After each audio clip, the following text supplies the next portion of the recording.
Comme il est 11 heures. It being 11 a.m., pursuant. Affaires émanant des députés, second reading of Bill C-348, an act to amend the Department of Employment and Social Development Act, Persons with Disabilities, in the name of Ms. Hardcastle. Castle, seconded by Mr. Julian, moves that Bill C-348, an act to amend the Department of Employment and Social Development Act, Persons with Disabilities, be now read a second time and referred to the Standing Committee on Human Resources, Skills and Social Development and the Status of Persons with Disabilities. Debate. The Honourable Member for Windsor-Tecumseh. Thank you. Thank you, Mr. Speaker. With pride for my riding of Windsor-Tecumseh, I rise today to speak to my first private member's bill during its second reading in this honourable chamber. This bill was inspired by the earnest and thoughtful conversations and consultations I've had with people who are civic-minded, practical, and hopeful. Many constituents have brought to my attention the onerous processes involved in applying for federal and provincial programs for persons living with disabilities. Canadians living with disabilities have to apply for each program separately, and they have to demonstrate that disability every single time. It is curious, even disconcerting, to realize that our governments impose this kind of cumbersome process on some of our most vulnerable citizens. It's got me thinking, again, about fairness and efficiency. Now, consider further that the processes by which this community interfaces with government agencies to access these programs is so unwieldy that some individuals, where they can manage to afford it, are forced to hire legal representation to help them navigate through the labyrinth of programs. To better understand how punitive this feels for people in this situation, it's necessary to look into poverty rates among persons living with disabilities. So let's do that for a sec. According to Statistics Canada, more than 5.3 million Canadians, almost 16% of the population of this country, are living with some form of disability that affects their level of freedom, independence, or quality of life. Of that number, over 200,000 are children and youth, according to Easter Seals Canada. The overall poverty rate for Canadian adults was 10.5% in 2006, comprising 2.6 million people. But for people with disabilities, the poverty rate was 14.4%, comprising nearly 600,000 people. There's also a real wage gap. According to a 2012 Canadian Human Rights Commission report, men living with disabilities in the 15 to 64 age group earn $9,557 less than adult males in the same age group who don't live with a disability. The picture is even more bleak for women. According to the Disabled Women's Network, also known as DAWN, 58% of women with disabilities live on less than $10,000 per year. Of those, 23% live on less than $5,000 per year. Accessible cribs, accessible and affordable childcare, and other services for mothers with disabilities are virtually non-existent. As members of Parliament who serve all Canadians, we have serious work to do to address the very challenging issues that cause severe hardships that are faced every single day. I haven't lost sight of that in discussing this modest bill today. Disability is expensive. A customized power wheelchair can cost more than $25,000. Again, I'm getting my information here from Easter Seals Canada. A porch lift can cost upwards of $5,000. A specially designed walker can cost $2,500. Modifications and renovations to make a home accessible can cost tens of thousands of dollars, For a family, it can cost more than $40,000 a year to care for a child with a severe disability, yet some of these families have a total income of barely that much. Which brings me back to my earlier point. Some persons living with disabilities find themselves having to hire a lawyer to assist them in navigating the complex web of programs available to them at the various levels of government. Well, to me, this is just unacceptable. I see this bill as starting a new momentum. When doctors undertake the due diligence in completing evaluations on behalf of their patients so that they can receive modest assistance, doesn't it make sense that this form is acceptable to apply for all programs available to the patient instead of them having to start over again each time? We've got to be smarter here. I am confident that as Canadians, we really don't want to force this vulnerable population into spending the scarce resources at their disposal in order to access programs that exist in order to provide them with assistance that is rightfully there for them. I would now like to quote one of my constituents, Deborah Sandre, who was able to provide me with her very candid overview of her lived experience.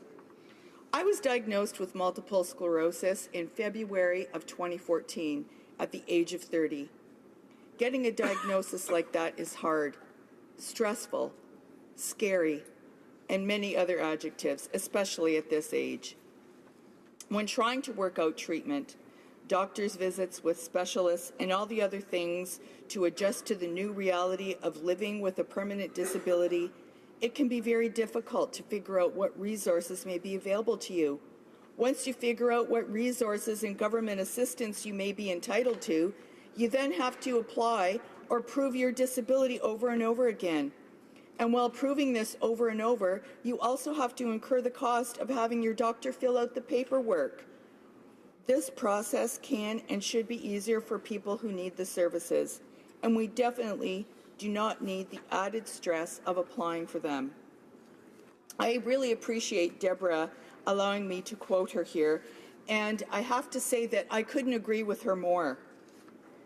For when a person attempts to access a benefit for the first time, the quality of that experience, whether it be onerous, overly complicated, or easy and efficient, that quality of experience defines the government for them. As far as they're concerned, it is the government. That's because these services are the interface between the service provider and the person assessing them. Therefore, those of us in government really need to think about the nature of that experience. We need to always be cognizant of how the delivery of these services is experienced by people who need them. Fortunately, for our purposes here today, the improvement of the quality of government services delivery falls within the mandates of two ministers in charge of such things. In the mandate letter for the Minister of Families, Children and Social Development, we find this: work with the Minister of Public Services and Procurement to set transparent service standards so that Canadians get timely access to the benefits to which they are entitled. And in the mandate letter for the Minister of Public Services and Procurement, quote, work with the President of the Treasury Board and the Minister of Families, Children and Social Development, who's responsible for Service Canada, to establish new performance standards and set up a mechanism to conduct rigorous assessments of the performance of key government services and report findings publicly. C-348 then deals with what many would call the low-hanging fruit, the first and simplest issues to be dealt with by a government interested in improving the way in which it delivers important services to its citizens. This bill has the potential to set a new course in how we manage our bureaucracy in a manner that will be a sensible way to make a difference in people's lives. I'm well aware that private members' bills rarely make it into law. This is why I'm determined to propose something modest and achievable. This bears reiterating. Currently, a person must apply separately to each program and has to endure the ordeal of proving their disability each time. C348 will create a one-stop shop, so to speak, a streamlined approach that will allow individuals to apply for our federal programs at once. Canada Pension Plan Disability, Disability Tax Credit, Registered Disability Savings Program, Veterans Disability Pensions, where applicable, of course, and the Opportunities Fund all operate as standalone programs with distinct and separate application processes. This really makes it cumbersome for people living with disabilities to access federal supports that they may be entitled to. We want to try and fix this problem to the extent that we're able while operating within the constraints of private members' legislation. You'll note that incorporated into this bill is its own internal review mechanism, which is in keeping with the mandate letters I quoted excerpts from earlier. And here's what the bill stipulates. Section 8.11, within 18 months after the day on which this section comes into force, and every 2 years after that, the minister shall undertake a review of the effectiveness of the application process provided for under paragraph 8.2b, and prepare a report setting out his or her findings and the recommendations. We all want to make sure that legislation actually works. In this case, we want to know that it genuinely makes the application processes simpler for persons living with disabilities. So we need to analyze its strengths, challenges, and seize the opportunities and synergies that become apparent when applying this practical directive. This will allow for the valuable input of our public service who have the expertise and the insight to respond to this directive. Those following this issue will know that having in place a monitoring mechanism to assure that the government's accessibility legislation is being implemented to its intended capabilities was a major part of what Canadians told the government during its consultations over this past year. I envision a time when we will have more streamlined access and coordination with provinces so that a person deemed eligible for one disability program opens access to another. Gateways, not hurdles. Bridges, not silos. Our real job here in this place is to continually move forward to remove the barriers to participation in a quality life. This is the first step in a real opportunity to set the tone. The new approach that will be a springboard for further discussion and action in the machinations at all levels of government. The internal review ensures we engage meaningfully to maximize our resources and enrich the Canadian experience in this modest way. I am sure now that those listening are contemplating the potential reaches of this type of bureaucratic direction, what implications this could very well have. And I certainly welcome the gaining momentum that persons living with disabilities and their families are eagerly awaiting from this government. As I've already mentioned, this is low-hanging fruit, a no-brainer, so to speak. So let's go ahead and deal with these issues right away. The better then to address the more complex barriers facing persons living with disabilities in Canada. And I extend my hand across the aisle to work together to do this, because this is what we are compelled to do in this place. Thank you. Questions and comments, questions et commentaires. The Honourable Parliamentary Secretary to the Government House Leader.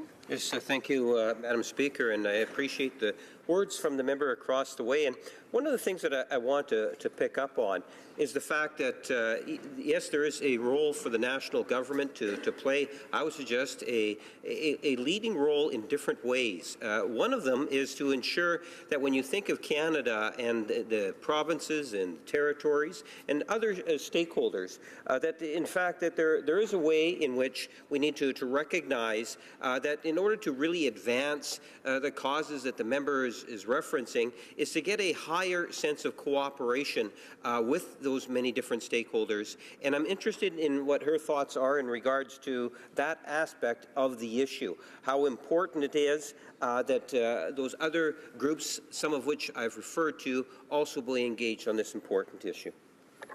The honourable member for Windsor-Tecumseh. Thank you, Madam Speaker, and I thank my honourable colleague for the question. It's so intriguing and it's really exciting for those of us who really look at the inside of government and want efficiency and want that fairness and effectiveness that I referred to in my speech. So I don't want to detract from the real purpose of this bill. The real purpose of this bill is to make sure that we create that tone and that attitude of the one-stop shop for our federal programs. But absolutely, this is a real springboard for us to be able to look at how we are operating in silos that don't need to be there, that we can work with provinces. And there's nothing wrong with the federal program saying, as a hypothetical, if you are collecting in the province of Ontario a disability pension, ODSP, then that eligibility automatically would be able to let you be recognized for some other program. You don't have to keep reproving it. And I know that that's somewhere down the road, but that is an example of how I see so many inefficiencies in levels of government, and I'm really excited that we can start with something as modest as this that fits within the private members' legislation, and this is a great opportunity for us to be able to move forward and really take the lead on something like this in an effective way. And I'm so pleased that it's an opportunity to do something that's especially for a vulnerable population that is already finding access to their programs quite challenging. Thank you very much again for the opportunity to answer the question, Madam Speaker. Questions and comments? The honourable member for Westminster Burnaby. Thank you very much, Mr. Speaker. I just want to praise the member for Windsor-Tecumseh. She talks about a modest bill. I think this is a bill that will make a significant impact on the poorest of Canadians. Half of the people out in this country that are homeless are people with disabilities. Half of those who line up for food banks at the end of the month are people with disabilities. And yet there are hundreds of thousands of Canadians that should have access to disability programs that aren't able to access them because the government has had such a Byzantine approach, such a complicated approach for people with disabilities. I've met with people with disabilities across this country.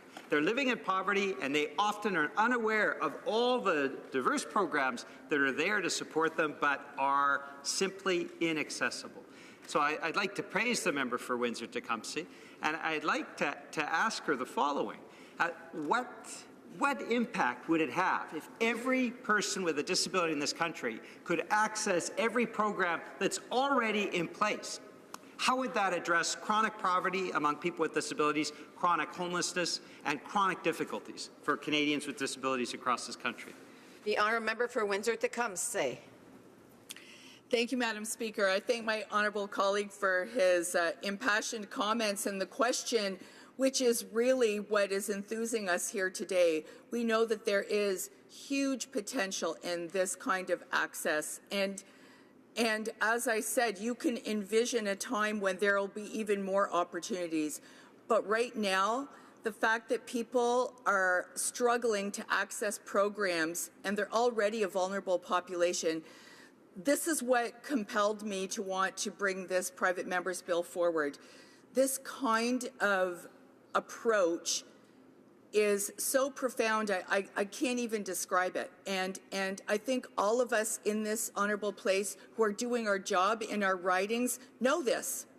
If you speak to people directly in your riding, you know that interface of government at this level is really something we can do a lot better to address, and it will be an absolutely amazing transformation, I think, too. Thank you.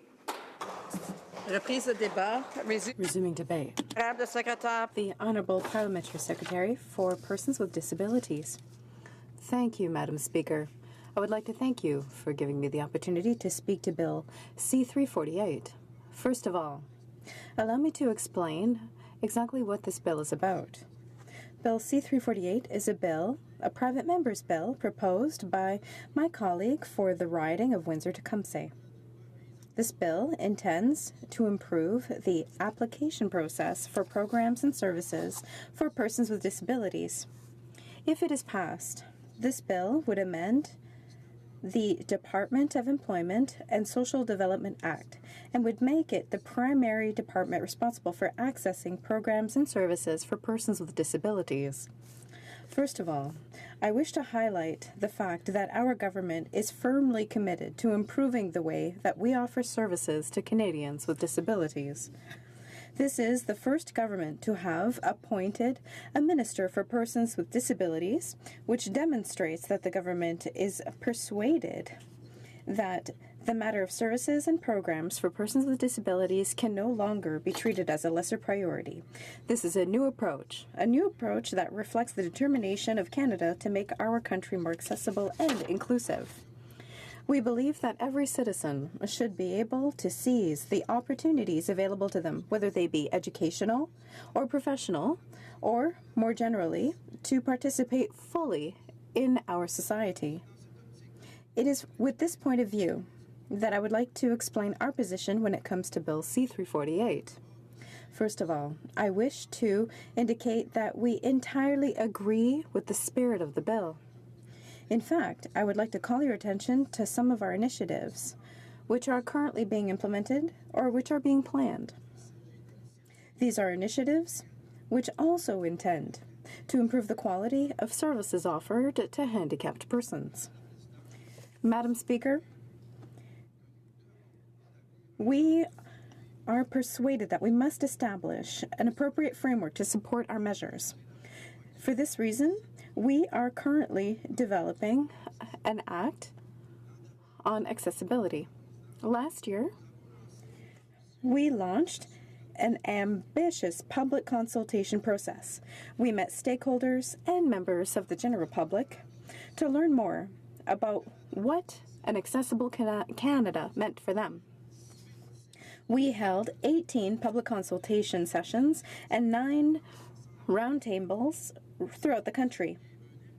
We implemented a significant online consultation component, which was very successful. We created a National Youth Forum where the Prime Minister of Canada participated. Furthermore, the government funded the establishment of 5 partnerships with organizations that help handicapped persons and 3 Indigenous organizations in order to collect their input. This process allowed us to collect valuable comments on the obstacles that people with an impairment or disability have to overcome every day. We published a report summarizing what we learned within the context of those consultations. Participants described physical and architectural obstacles that prevent people with disabilities from moving freely. We also became aware of attitudes, beliefs, and prejudices of citizens about what people with disabilities can and cannot do. We also looked at policies and practices that are outdated. Some were mentioned by my colleague. They do not take into account the obstacles that people with disabilities have to overcome. That is why we are currently developing an Accessibility Act. Its objective is to build a more inclusive Canada. We want this proactive act to systematically tackle obstacles that exist in fields under federal jurisdiction. The act will target banking institutions, transportation, telecommunications, and, of course, everything that we mentioned earlier, departments and Government of Canada's organizations where improvements must be made. When it comes to the operational level, this act will inform the concept and the offer of federal services for people with disabilities. This includes just about every communication with clients regarding programs and services. Madam Speaker, I wish to highlight the fact that Employment and Social Development Canada is currently working on a service strategy that will improve the quality of services offered to people with disabilities. This service strategy will allow a greater number of services to be offered online and to offer services that meet current and future needs of this clientele. Furthermore, ESDC commits to ensuring that Canada's pension plan will continue to meet the needs of Canadians. The department is currently simplifying its application process to make sure that it is easier for both applicants and doctors. A revised form on paper will be developed later this year. In November 2015, the department did an exhaustive review of service standards of the disability pension plan, which included consultations of clients and stakeholders. A pilot project is being led among those who receive a long-term disability benefit.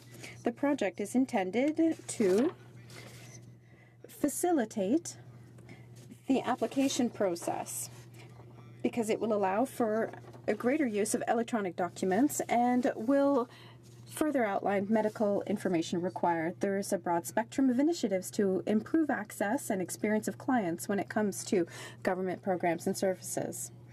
For example, changes were recently made to the application process to the Canada Student Loan Program in order to support students with a permanent disability who wish to obtain assistance with paying back their loans. Furthermore, the Canada Revenue Agency has taken a certain number of steps to simplify the process for applying for the disability tax credit in order to improve the application process and to ask for clearer information or to provide clearer information to applicants. These are just a few examples of what the government is doing to offer services to Canadians, especially to people with disabilities. Madam Speaker, although Bill C-348 rests on good intentions, we consider that it will not achieve the stated objectives. The bill intends to create a single application process for all benefits and programs for handicapped persons offered by the Government of Canada. However, we do not understand how the bill will accelerate the application process and improve the service quality from different departments. If we understand Bill C-348 correctly, every department would continue to run its own activities and exercise its own powers. If ESDC had to take on the responsibility all on its own of programs for persons with disabilities, the effect would be to create a new administration for various programs that are currently not being offered by the department. For example, Veterans Canada administers disability benefit programs under Bill C-348, this department would be required to administer the decision-making process and to make decisions regarding the eligibility of applicants, but could not communicate with beneficiaries because ESDC would be the only point of contact, the single window for service. Therefore, we call into question the practicality of Bill C-348 and do not support its adoption. Our position regarding the bill changes nothing when it comes to our determination to offer high-quality services to people with disabilities and to all Canadians. I thank the member for Windsor-Tecumseh for her contribution to this important discussion. We look forward to working with her in order to implement measures that benefit people with disabilities. I would also like to thank my colleague for the meeting that we had recently on this matter. I would also like the member to know that this issue is an integral part of the overall objectives of our government, which intends to make Canada a country that is both more accessible and more inclusive. We are mobilizing all appropriate resources and implementing all the required effort to achieve these objectives. Thank you, Madam Speaker. Questions? de reprise au débat. Resuming debate. Tourist Moose Mountain. Thank you, Madam Speaker. I'm grateful to have this opportunity to speak on Bill C-348, an act to amend the Department of Employment and Social Development Act, Persons with Disabilities. This bill, put forward by my NDP colleague, the member for Windsor-Tecumseh, is one that will help to simplify the challenges that persons with a disability face when looking to apply for programs administered through the federal government. It is something that I believe is a good idea based on my own personal experiences and on what I have heard from Canadians during my time as Member of Parliament. Persons with disabilities have to overcome many obstacles in order to build a dignified life. It seems logical to me that the federal government should be doing everything in its power to assist with this. However, instead of getting that help, disabled persons are instead facing with large amounts of red tape and bureaucracy. They must scour through computer and paper descriptions and directions in department after department, asking the question, where do we start? But of whom? Bill C-348 seeks to address this issue by requiring the Minister of Employment and Social Development Canada to provide information and guidance to all applications for grants, benefits, compensation, and any other programs and services for which persons with a disability may be eligible, under one roof and within one document. The bill will also have two other requirements. Number one, the Department maintain a single comprehensive application that accesses all programs for persons with a disability across the federal government. And number two, Madam Speaker, to report back to Parliament in 18 months on the effectiveness of the application process. This provides an assessment of the value of the changes and allows for it to be a living document that continues to evolve. Madam Speaker, all the points I just mentioned seem like common sense measures to me. Why would we ask those who already face so many challenges to spend countless hours scouring various government websites to find all of the programs and services that they are eligible for? Following that, they then have to fill out an application form for each and every individual program that they would like to apply to. Having to do each program application individually does not help anyone. It is frustrating for all Canadians to have to do, let alone those with disabilities who are already facing huge issues such as chronic underemployment, difficulty accessing public spaces, a lack of accessibility housing, and much more.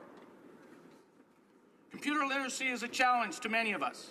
Navigating these forms, whether old or young, is even more difficult with a disability. The federal government's role is to help Canadians, and this bill would make a great start in doing that. But as it stands, and if left unchecked, it's just more red tape resulting in more frustration. Madam Speaker, I would like to take a moment to speak about my experience as a former member of the Standing Committee on Veterans Affairs, and to give you an idea of how all of this bureaucracy affects our disabled veterans. I know that a part of this bill includes veterans' disability pensions, which I am pleased to see. During my time on the committee, I heard firsthand testimony about how difficult it was to apply for benefits that our veterans are entitled to.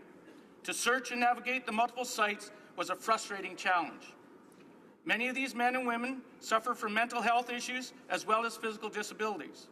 This means that they are not always able to devote the hours and hours of finding available programs, filling out applications, and then having to do the same over and over again for each program that they are eligible for. In some cases, we heard from veterans who simply decide to throw in the towel and forgo the services that they are entitled to because the process of applying for these services was far too strenuous and compounding for those struggling with a disability, whether that be mental or physical. Madam Speaker, these veterans are the people who gave up the life they knew in order to protect Canada and all Canadians. It was absolutely heartbreaking to hear some of the testimony at Veteran Affairs Committee as these individuals deserve so much more than a cacophony of programs spread all across the federal government's websites, requiring hours of digging to find and more hours of filling out multiple applications in order to apply. It is unnecessary, and it does a disservice not just to our veterans, but to everyone living with a disability, as well as their caretakers and family members. That in itself is another point that I would like to raise. It is not just the disabled persons who deal with this issue, but often their families as well. Many times, caretakers come from the family of a disabled person, and many times they are not talked about or given recognition. Being a caretaker is not an easy job, and I commend all those who undertake the role. This bill would make it easier for the caregiver and the family to ensure that they are taking advantage of all programs available to them without having to comb through various websites to find that information. It would avoid hours of searching, determining if a service or program is applicable, disseminating this to their family member, and then completing the multitude of applications. Madam Speaker, furthermore, Bill C-348 will make it so that there is a single comprehensive application that accesses all programs for persons with disabilities across the federal government. This seems so logical that I am surprised it has not yet been done.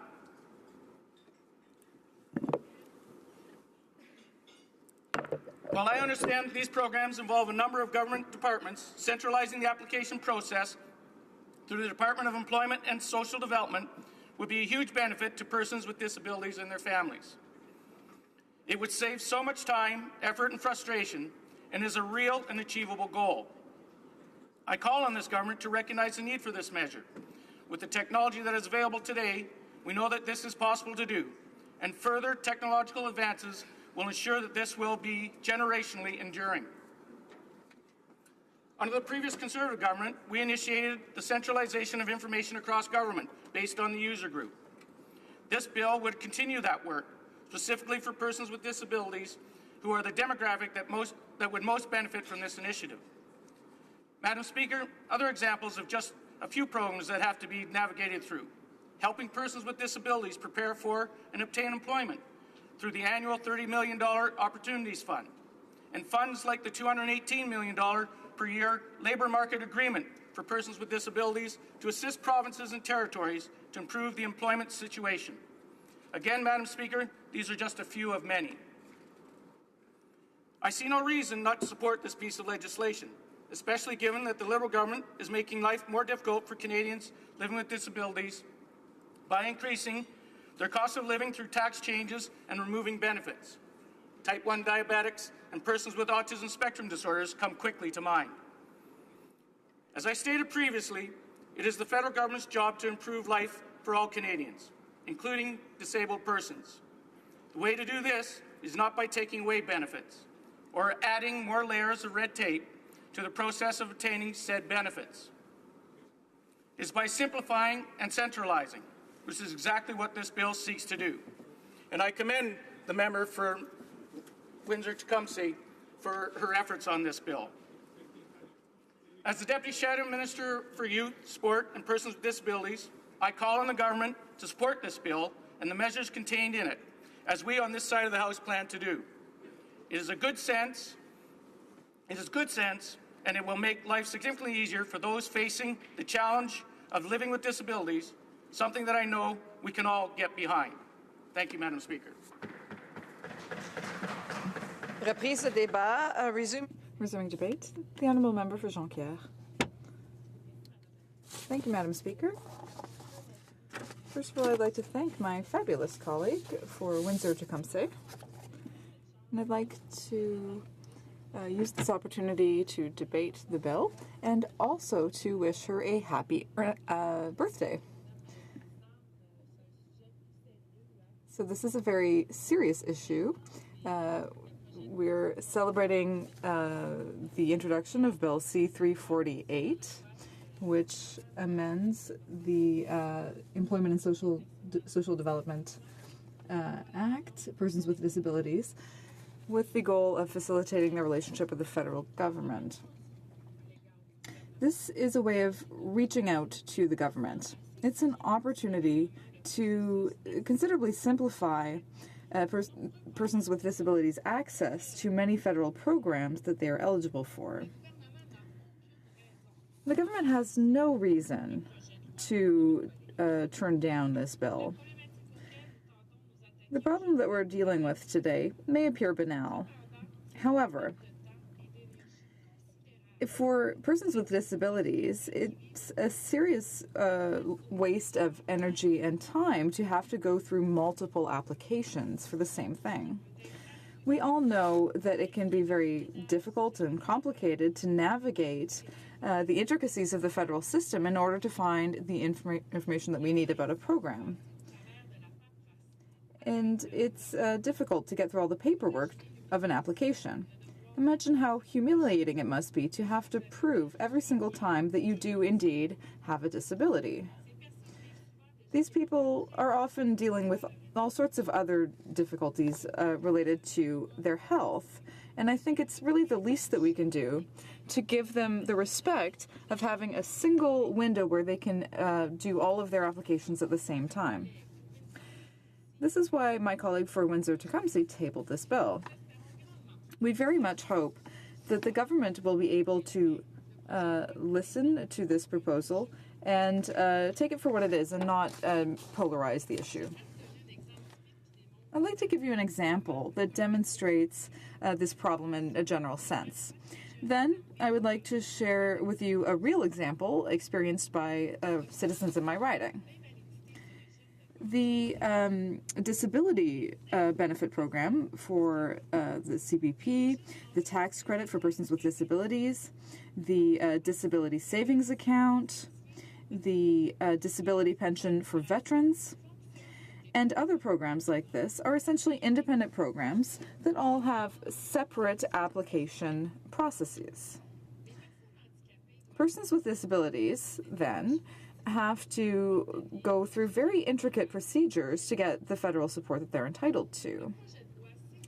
Bill C-348 would create a single window that would allow them to do all of their applications at once. Furthermore, persons with disabilities will have to prove that they are disabled only once rather than every time that they apply. So that's an overview. Now, Madam Speaker, I'd like to share with you a very concrete example that happened in my riding of Jonquière. So there was a couple that I met at a social event, and they told me about the issue they were facing. I asked them to come meet with me, and so the woman in question is named Ms. Tremblay, and she lived with her partner, who was seriously disabled. Ms. Tremblay had been caring for him for her many years because they didn't have any family close by. When Ms. Tremblay came to meet me, we discovered that they were entitled to a certain number of credits. But then she had to start the process all over. She had to go to the neurologist and reapply to prove that there was a serious disability. Now, I get a little bit emotional when I talk about this because Ms. Tremblay has actually died since then. And we helped her throughout this process, but then her cancer came back. So not only did she have to go back and see her neurologist to reconfirm that there was this disability, she also had to wait for these services to get these tax credits. And she also had to wait for credits from the Canada Revenue Agency because she had applied, and the process, being what it is, was very slow, and she had to wait for a long time. It's clear that people aren't talking to each other, and all of these programs are really very separate. There's no communication, and it took a very long time. I think in the case of this couple, so Ms. Tremblay and her partner, if there had been a single window, at least she wouldn't have had to deal with this at the end of her life. She would have had the resources and the financing necessary to continue helping her partner. The idea of this bill was born out of discussions with local residents and organizations in my colleague's riding, but it also concerns people in my riding and in the whole area of Lac-Saint-Jean. So with the example I've just given you, I think it's clear that this is a very widespread problem. As you know, Madam Speaker, I'm also the critic for Canada Post. And I'd like to take this opportunity to say to the government once again that I'm still waiting for news about their political statement following the 2016 review. But I won't spend any more time on that, Madam Speaker. But I just did want to mention it, mention the issue of home delivery. Now, when you're talking about persons with disabilities, of course there are many delivery methods available in Canada. And after the cuts, some people only have community mailboxes. So the postman doesn't deliver mail to people's homes. For people who have a physical disability, they have to fill out a form. So that means they have to go back to the doctor. They have to go through all of these applications again, justify themselves again, and all of that costs money. Often if you go to see the doctor, you have to pay to get the doctor to fill out the necessary forms.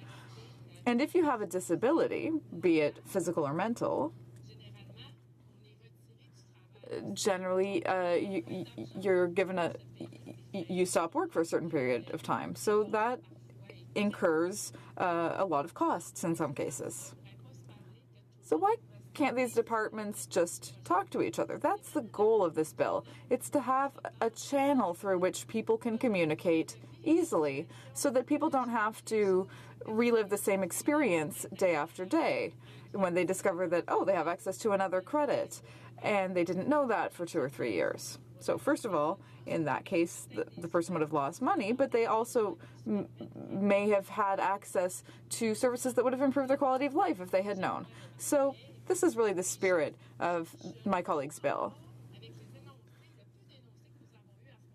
Now, we've had very few updates from the government to this point, and I don't understand why they won't simply do this. Why are they letting people suffer every day and letting them go through these additional procedures, fill out endless piles of paper, only when in fact you could have a single window, a single option that would really make their lives a lot easier and that would improve their quality of life. And that would allow them to have access to services if there is a tax credit that they can benefit from, or if there's something that they didn't know they were entitled to. So I hope that this government will go back on its decision and will really consider my colleague's bill and that they will vote for this bill. Thank you, Madam Speaker. Resuming debate, the Honourable Parliamentary Secretary to the Minister of Infrastructure and Communities. Thank you, Madam Speaker.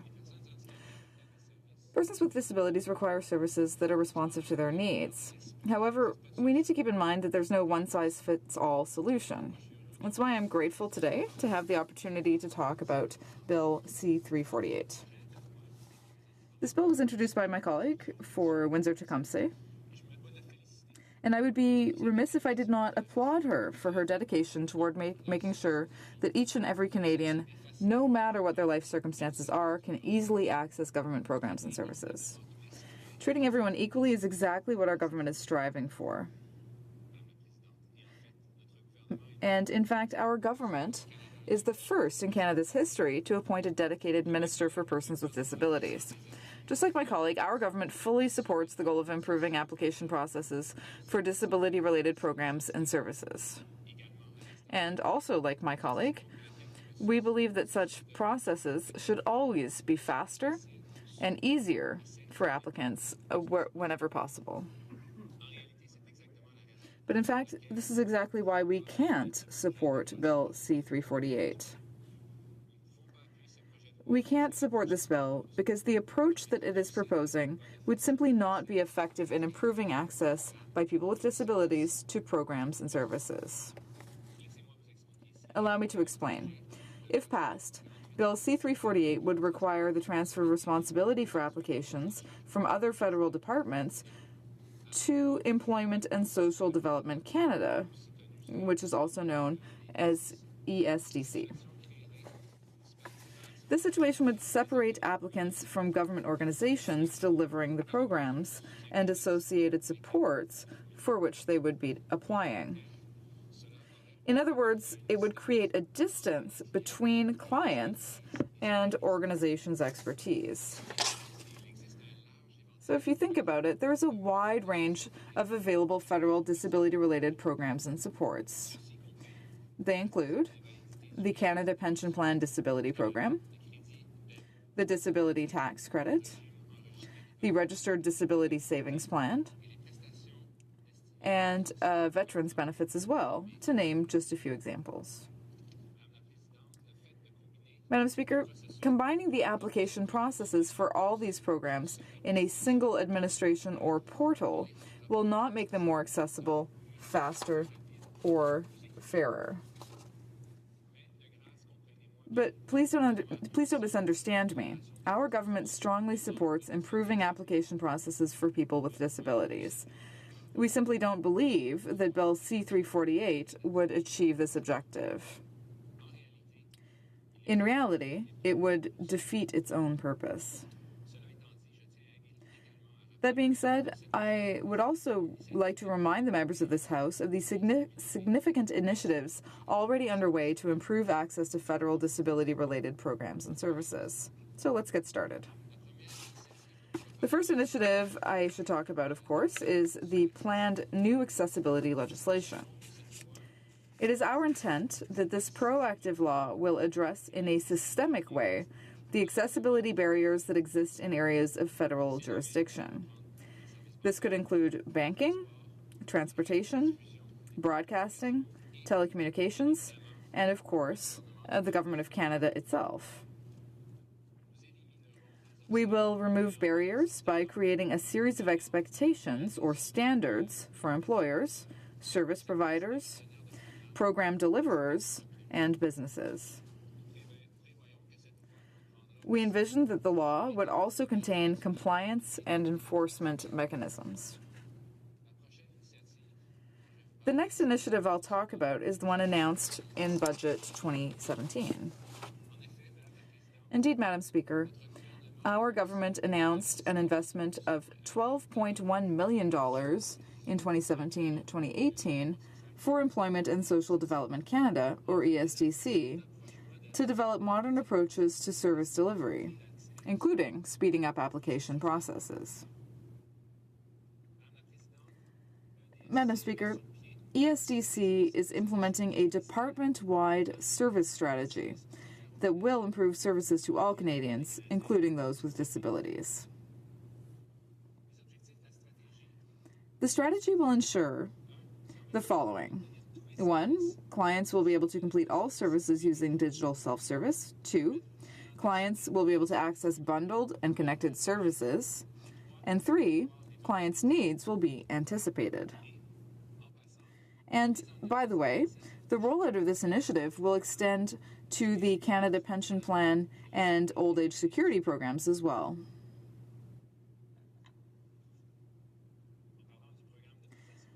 Speaking of the Canada Pension Plan Disability Program, I would like to remind the members of this House that back in November 2015, our government started a comprehensive review of the program, and we expect to have a revised application prototype by the end of the year.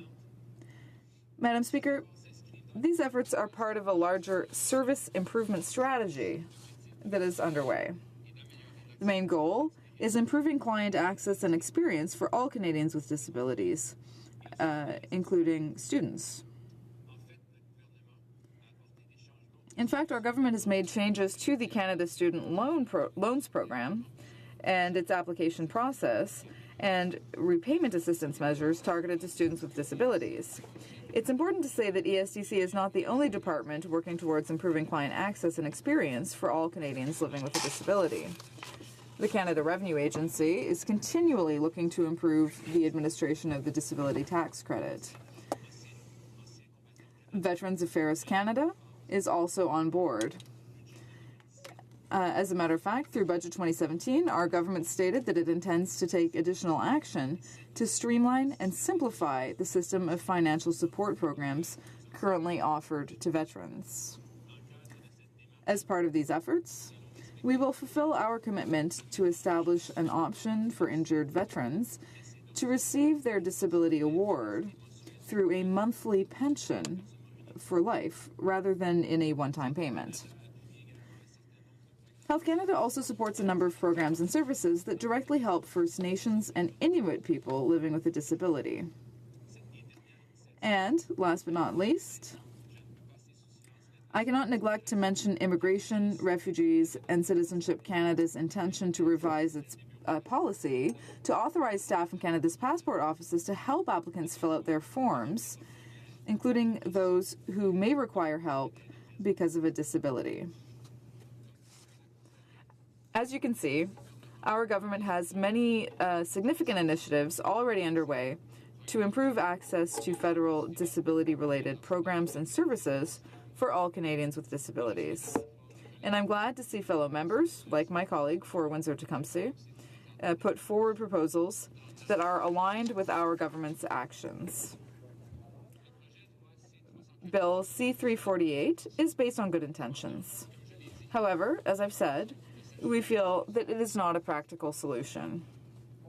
Once again, I'd like to congratulate my colleague for Windsor-Tecumseh for her work.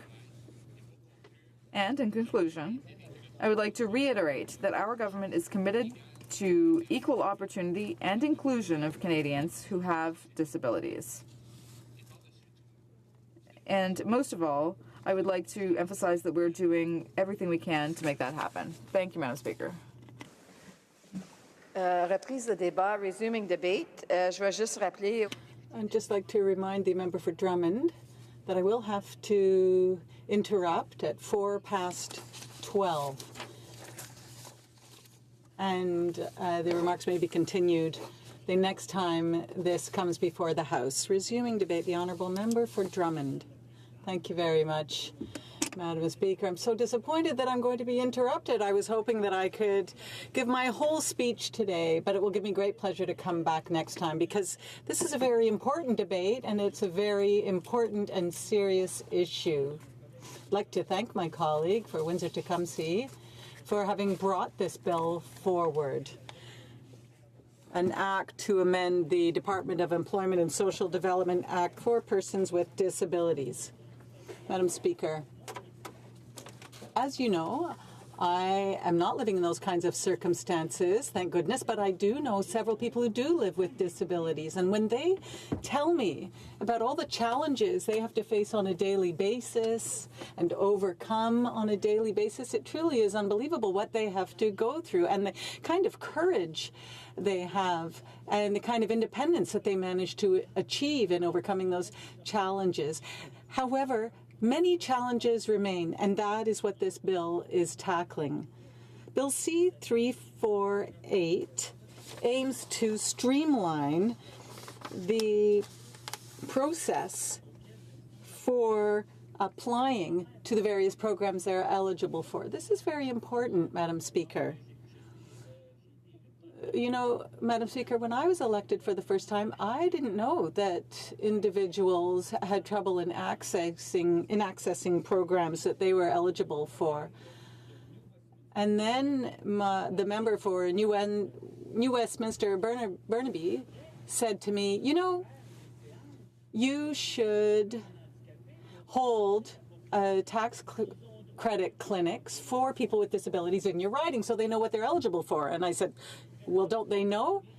And he said, you know, you'd be surprised to learn how many people do not know. So we sent out some information. We said we'd be holding a session on tax credits for people with disabilities. I thought maybe 15 or 20 individuals would show up, but 150 people came to that session to learn about these tax credits. So you can see, Madam Speaker, how much improvement still needs to be done, and that's why this bill is so important. For 6 years now, I've been leading these sessions, and every year there are hundreds of people who come to learn and obtain more information so that they do have access to what they have a right to. And this is a system that should be simple for them, but unfortunately, many challenges remain, and this bill aims to streamline that process, and that's why this bill has to be supported. Currently, persons with disabilities have to apply for every single federal program. That makes no sense. There should be a single window. They have to prove each and every time that they actually do have a disability. And under Bill C-348, there would be this single window that would allow them to apply for all those programs at the same time. Why do things in a complicated fashion when you can do it in a simple fashion? Madam Speaker, before I stop, I'd just like to say that I'm pretty angry with Liberal members who continue to say, oh, it's a nice bill, and they thank my colleague for the work she's done, and then they say they're going to vote against it. Well, where's the reasoning in that? If it's a good bill, it has to be supported. Thank you, Madam Speaker. I'm sorry I have to interrupt the member for Drummond, but he will be able to continue the next time this comes before the House. Of private members' business has now expired, and the order is dropped to the bottom of the order of precedence on the order paper. Ordre du jour, orders of the day. Government orders, government bills, comments, second reading of Bill C-59. The Minister of Public Safety and Emergency Preparedness, an act respecting national security matters. And moves that Bill C-59, an act respecting national security matters, be referred forthwith to the Standing Committee on Public Safety and National Security. Debate, the Honourable Minister of Public Safety and Emergency Preparedness. Thank you very much, Madam Speaker. The Government of Canada has no greater responsibility than keeping Canadians safe. And we must fulfill that essential and solemn obligation while at the same time safeguarding Canadian rights and freedoms. This dual objective, protecting Canadians and defending rights and freedoms, underpinned the national security commitments we made during the last election, and it has guided everything we've done in the realm of national security since we took office. We have, for example, created a committee of parliamentarians with unprecedented access to classified information to scrutinize the activities of all national security and intelligence agencies. We have launched the Canada Centre for Community Engagement and Prevention of Violence to help Canada become a world leader in counter-radicalization. We've issued new ministerial directions that more clearly prohibit conduct that would result in a substantial risk of torture. Our starting point was the most extensive and inclusive consultations about national security ever undertaken by the Government of Canada. Beginning in the spring of 2016, that effort involved individual stakeholders, roundtables, town halls, various renowned experts, studies by parliamentary committees, and a broad solicitation of views online. More than 75,000 submissions were received. All this fresh input was supplemented by earlier judicial inquiries, Yakabuchi, O'Connor, and Major, several parliamentary proposals, certain court judgments, and reports from existing national security review bodies. It all helped to shape the legislation before us today, Bill C-59, the National Security Act of 2017. The measures in this bill cover three core themes: enhancing accountability and transparency, correcting problematic elements from the former Bill C-51, and updating our national security laws to ensure our agencies can keep pace with evolving threats. One of the major advances in this legislation is the creation of the National Security and Intelligence Review Agency. This new body, which has been dubbed by some as a super CERC, will be mandated to review any activity carried out by any government department that relates to national security and intelligence, as well as matters referred to it by the government, and it will be able to investigate public complaints. It will specifically replace the existing review bodies for CSIS and the Communications Security Establishment, but it will also be authorized to examine security and intelligence activities throughout the government, including the Canada Border Services Agency. In this day and age, security operations regularly involve multiple departments and agencies. Effective accountability must therefore not be limited to the silo of one particular institution. Rather, it must follow the trail wherever it leads. It must provide for comprehensive analysis and integrated findings and recommendations. And that's exactly what Canadians will get with this new review agency. Bill C-59 also creates the brand new position of Intelligence Commissioner, whose role will be to oversee and approve, or not approve, certain intelligence activities proposed by CSIS and the CSE in advance. The Intelligence Commissioner will be a retired or supernumerary Superior Court judge whose decisions will be binding. In other words, if he or she says that a particular proposed operation is unreasonable or inappropriate, it will simply not proceed. Taken together, the new Comprehensive Review Agency, the Intelligence Commissioner, and the new Committee of Parliamentarians will give Canada accountability mechanisms of unprecedented scope and depth. This is something that Canadians have been calling for. Those calls intensified when the former Bill C-51 was introduced. We heard them loud and clear during our consultations, and we're now putting those accountability measures into place. Bill C-59 also brings clarity and rigor to internal government information sharing under the Security of Canada Information Sharing Act, or SCISA. This is the law that allows government institutions to share information with each other in respect of activities that undermine the security of Canada. Among other things, Madam Speaker, C-59 changes the name of the law in English to the Security of Canada Information Disclosure Act. To be clear, that we're talking only about the disclosure of existing information, not the collection of anything new. Government institutions will now be required to keep specific records of all disclosures made under the Act and to provide those records to the new review agency. Madam Speaker, importantly, C-59 clarifies the definition of activities that undermine the security of Canada. For example, it's explicit in stating that advocacy, protest, dissent, and artistic expression are not included. The new legislation also provides more precision in the definition of terrorist propaganda, in line with the well-known criminal offense of counseling.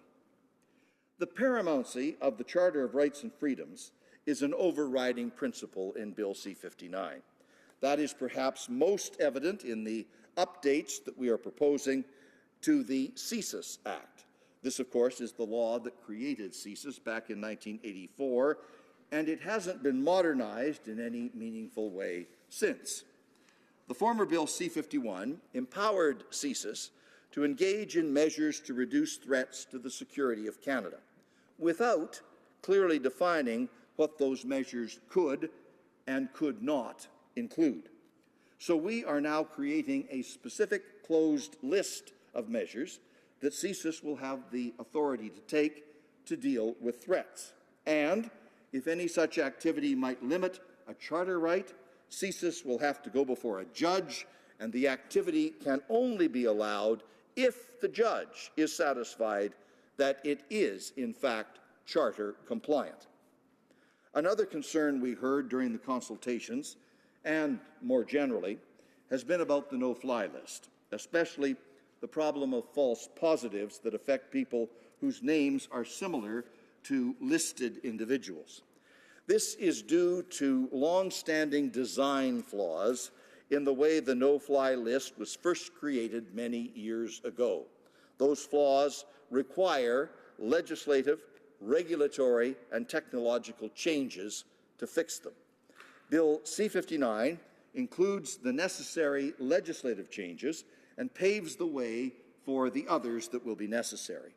In essence, Canada's no-fly list currently piggybacks onto the airline's computer systems, which means the government does not control the fields to be included, nor the way the whole system works.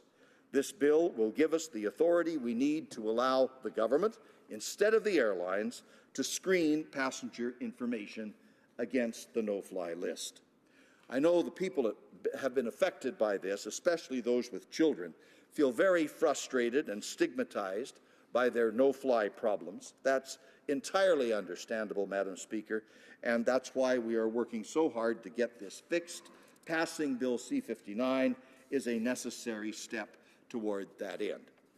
Madam Speaker, there is much more in Bill C-59 that I could possibly deal with in these 10 minutes, but in keeping with the open and inclusive approach that we've taken with this legislation since before it was even drafted, we are sending it to committee before second reading to ensure the examination of this bill is as thorough as possible. Professor Craig Forsays, a respected expert in national security law from the University of Ottawa, says C-59 appears to be more carefully crafted than anything we've seen in this area in a long time. I appreciate that, Madam Speaker, but there's still more work to be done, and I certainly hope to hear ideas and advice from colleagues in this House. We are open to constructive suggestions as we work together to ensure Canada's national security framework is as strong and effective as it can possibly be. Thank you. Questions et commentaires, questions and comments. L'honorable député de The Honourable Member for Charlevoix-Haute-Saint-Charles. Thank you very much, Madam Speaker, and I'd like to thank the Minister for his remarks. My question to the Minister is this. It relates to the changes for the review bodies. Now, he has said that he needs to strike a balance between powers and oversight, and I'd like the Minister to explain how he thinks the Charter of Rights will have an impact on terrorists versus honest citizens. How does he strike that balance? Public Safety and Emergency Preparedness. Mr. Speaker, the Charter of Rights and Freedoms is in the Constitution of Canada, and it applies in all circumstances, unless a legislature has said with respect to a specific matter that the notwithstanding clause applies. Failing that, the Charter of Rights and Freedoms is the paramount law of this country. Questions et commentaires. L'honorable député de Belleuil. The Honourable Member for Belleuil-Chambly. Thank you very much, Madam Speaker. The Minister for his speech, and as he said at the end of his speech, there's a lot more that he wishes he could get to, which is exactly part of the problem here. This, Madam Speaker, this omnibus piece of legislation, I notice, and he can correct me, of course, if I'm mistaken, but as he would know, and he didn't mention any of the changes brought to CSC and the new creation of cyber weapons and all the concern that that's causing and what exactly that means. And to me, Madam Speaker, when I see those elements, those changes being brought to that mandate and to all that cybersecurity aspect, we know that there's a big component of that that has to do with the National Defense Act.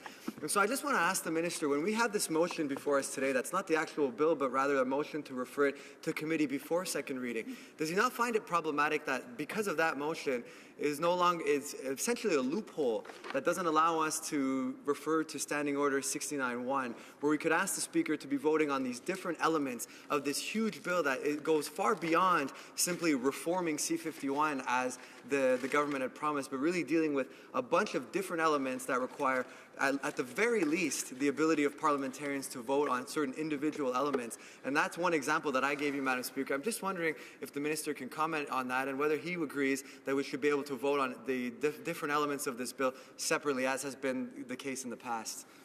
The Honourable Minister. Mr. Speaker, Madam Speaker, what we've undertaken here is the most significant overhaul of the national security framework that's ever been undertaken in this country, certainly since the passage of the CSIS Act in 1984. This is comprehensive change, and it touches on a variety of elements. They all hang together in a coherent way, and they need to be considered together. One of the reasons why we are following the procedure that we've adopted today is to give parliamentarians the maximum flexibility to examine the details of the legislation and to make their views known. Normally, if you go through the normal second reading debate and refer the bill to committee after second reading, then the principles are already locked in and cannot be changed. By the process that we've adopted today, we're allowing members of Parliament the maximum flexibility to present new ideas, to offer alternative suggestions, and to present amendments in the committee, which is, of course, the place where the detailed work is done. This procedure that we're following today gives parliamentarians more scope and more opportunity to influence the outcome of the legislation than they would have under any other procedure of the House. Questions and comments? We have time for a very brief question. The honourable member for Barrie Innisfil. Thank you, Madam Speaker. And I trust that the Minister will appreciate a certain sense of cynicism with respect to the committee process. Obviously, members of the committee are dominated by the government side, so I was pleased to hear the Minister say that he is open to advice and suggestions of committee members. Can the Minister commit that if there are good, sound principles of change with respect to this bill that comes from the committee, from the opposition, and indeed the NDP, will the government listen to the opposition sides? Brief answer from the Minister. Mr. Speaker, that's the whole point of adopting the procedure we have adopted today. Resuming debate, reprise de débat, l'honourable député de Charlebourg. The honourable member for Charlebourg-Haute-Saint-Charles. Thank you, Madam Speaker. Madam Speaker, I rise in this House to speak to Bill C-59 and to highlight my concerns about seeing this bill passed in its current form. I took the time to read the text and to try to understand the Liberals' way of thinking when it comes to accommodating terrorists. In their speech, they try to convince us that they not only want to secure the welfare of Canadians, but protect them as well. But when we look at their actions in what they propose, C-59, we have to conclude that they've received bad advice, or maybe they're more concerned about criminals' rights than the rights of those who obey the law. And let me explain myself. The biggest change, the most contestable change, is the amendment to Section 43, which has to do with committing an infraction of terrorism. It has a burden of proof.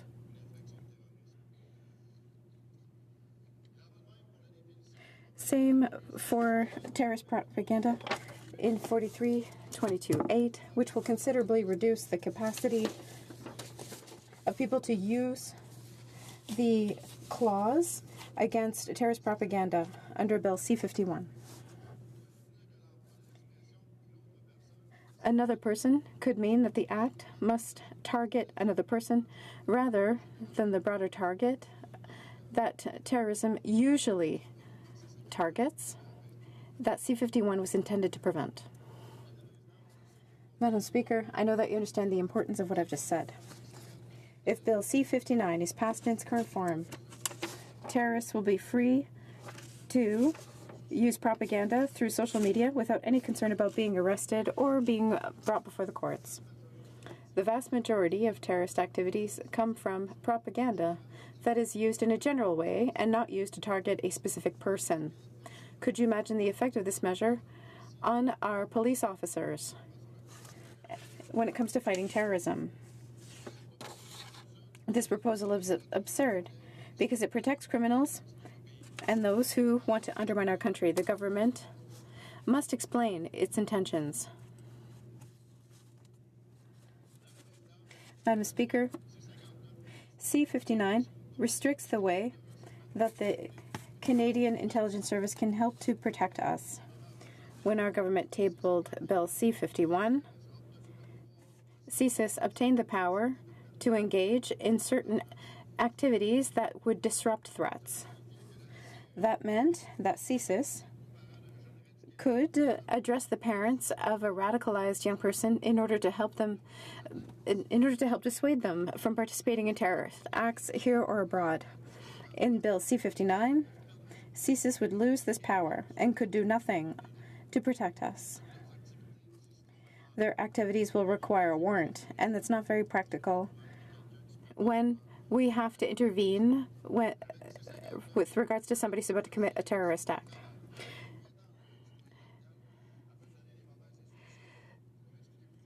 I will indicate clearly that currently a CSIS agent who has infiltrated a network can, through their duties and powers, influence somebody who's about to commit a terrorist act. But with Bill C-59, that officer will no longer be able to intervene in this way. They will just be able to watch the threat develop, and they'll have to go get a warrant from a judge. By the time they get a warrant, it could be too late. Why are the Liberals getting in the way of the work of our police officers that just want to protect us? Madam Speaker, the Conservative Party has always taken seriously Canadian security, as demonstrated by the passage of Bill C-51. We must not forget that Bill C-51 was passed by the Conservative government with the support of the Liberals, who were the second opposition party at the time. In 2015, the Liberals agreed. There was a change during the election campaign, and now we have C-59. Let us not forget that C-51 was approved by the Liberals. We have the impression that the Liberals are trying to complicate the efforts of our police officers to fight these criminals. You will no doubt remember that during the election campaign in 2015, our colleagues from the Liberal Party clearly indicated that if they were in power, they would amend that legislation. This bill was tabled in Parliament at the end of June this year. It took them 18 months. It took a lot of time before they finally fulfilled their election promise. The legislative text, the original text, was not so imperfect, and now they're just making amendments to prove that they are keeping a promise. The Conservative Party is well aware of the importance of the measures regarding national security institutions and the responsibilities linked to them. For us, Canadian safety goes above the comfort of terrorists and criminals. Canadians who love their country must come before those who try to destroy it. Our conviction is to protect Canada. It's not just an idea that we got during an election campaign. We are convinced that because the threat exists, the threat has not diminished, and the threat of these criminals is becoming ever more sophisticated. They are in the streets of our communities after having fought with the Islamic State. They fought our own soldiers. They fought with ISIS. Many came back to Canada, and now the Minister of Public Safety says that we're looking for evidence in order to arrest them. Fine, but in the meantime, Canadians should be informed of the situation, and they should be informed more clearly. The transparency that Liberals say they want to show to Canadians, where is it? Why does the Minister of Public Safety say nothing about these criminals? Why so much silence?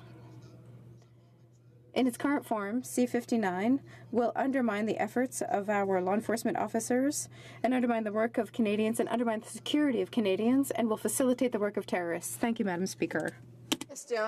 Questions and comments? The Honourable Member for Belleuil de Chambly. Well, thank you, Madam Speaker. I would like to talk to my colleague about the history of Bill C-51, because in the 7 years that I've been a member, I've never seen a bill rally the public to this extent against the bill. It has problems. We just have to look at the surveys that came out as people discovered the content of the bill. At one point during the debate, we hadn't even gotten to committee stage where the report was eviscerated by experts, where they explained where Conservatives insisted they wanted to protect honest Canadians. 50% of people were aware of the bill who did not approve of it, who were against it. I would like my colleague to tell me that if he wants to protect Canadians who abide by the law, why pass a bill, why implement measures that threaten those Canadians by collecting their data or by disrupting their right to protest freely, as is required in a democratic country? The Honourable Member for Haute-Saint-Charles. First of all, I would like to remind my colleague, he's talking about so-called honest peoples. When I talk about honest Canadians, it is the vast majority of Canadians that are honest who want to live freely in Canada. When I talk about terrorists and criminals, that's what I'm talking about. I don't want to protect them. I don't want to protect people who decide to become terrorists, people who are criminals. I want them to be put in prison, and I don't want to hear about them for a long time. Honest Canadians, we want to protect them.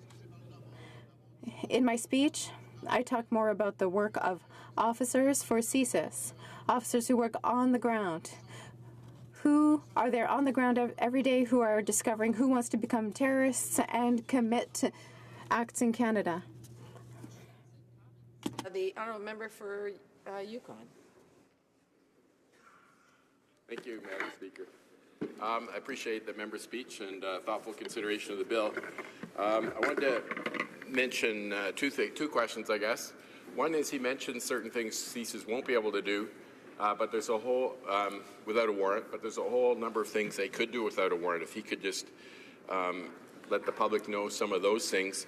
The other thing is, it seemed to suggest that the police and CSIS couldn't stop a terrorism act that was about to occur, but as the member probably knows, it's already in the criminal code before any security legislation that the police, who should of course be working close with CSIS domestically, can legally stop any criminal act that's about to occur, whether it's a terrorist act or any other criminal act. The Honourable Member for Charlebourg, Haute-Saint-Charles. I'd like to thank my colleague for his question.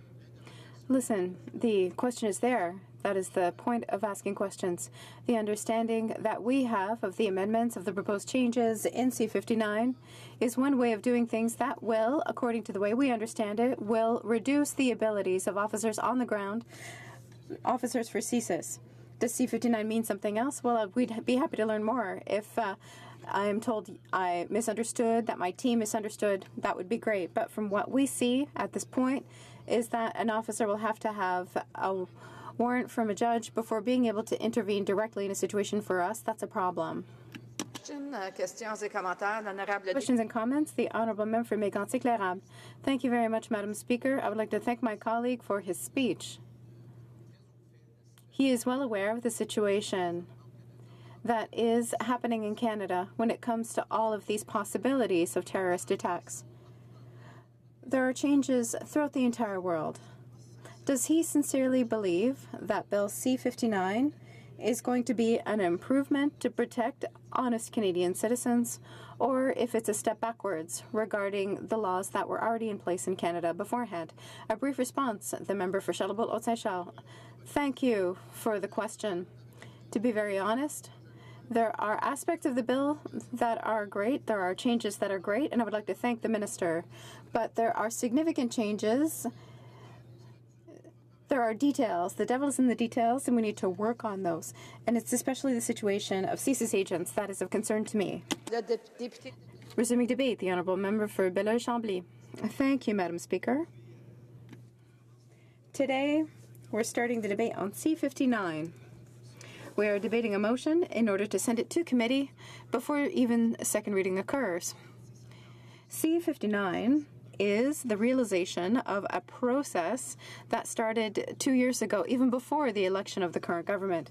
We know that the origins of this bill, of Bill C-59, or the former Bill C-51, proposed by the Conservatives and then passed by the Conservative majority with, of course, the support of the Liberals, including, it should be mentioned, the current Minister of Public Safety, as well as the Prime Minister. There's an expression in English that comes to mind when we think of the Liberal approach that they've used in the last Parliament regarding security. It's the expression they want their cake. They want to have their cake and eat it too. That is the problem. It is extremely concerning when we consider that we can be so cavalier with such a fundamental aspect, which is the rights of Canadians, their freedoms, their rights, and the protection of privacy, because that is what was imperiled by the former bill C-51 in many respects. Unfortunately, with only 10 minutes, we don't have the time to recapitulate all of the problematic aspects, so let's concentrate on efforts made by the Liberal government.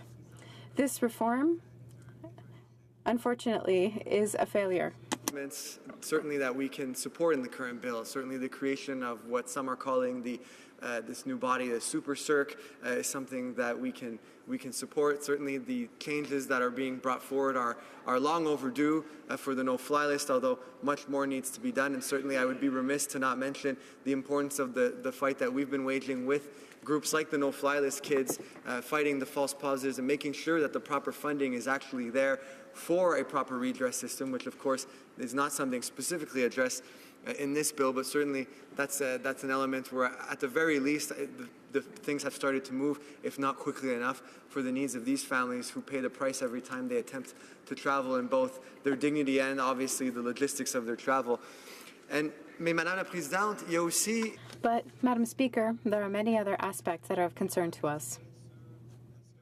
There's the aspect that the Minister admitted was a change regarding information sharing, which was implemented by Bill C-51, which is to say that we've made a change. It's got a new name, but it's a cosmetic change. However, concerns remain the same. That's what we're hearing from groups like that of the Association of Civil Liberties from British Columbia, who explained that in spite of the good intentions put forward, keeping that system in place, which should not have been created in the first place, is a problem. That is why, Madam Speaker, the NDP asked for all of those provisions to be repealed that were implemented by C-51.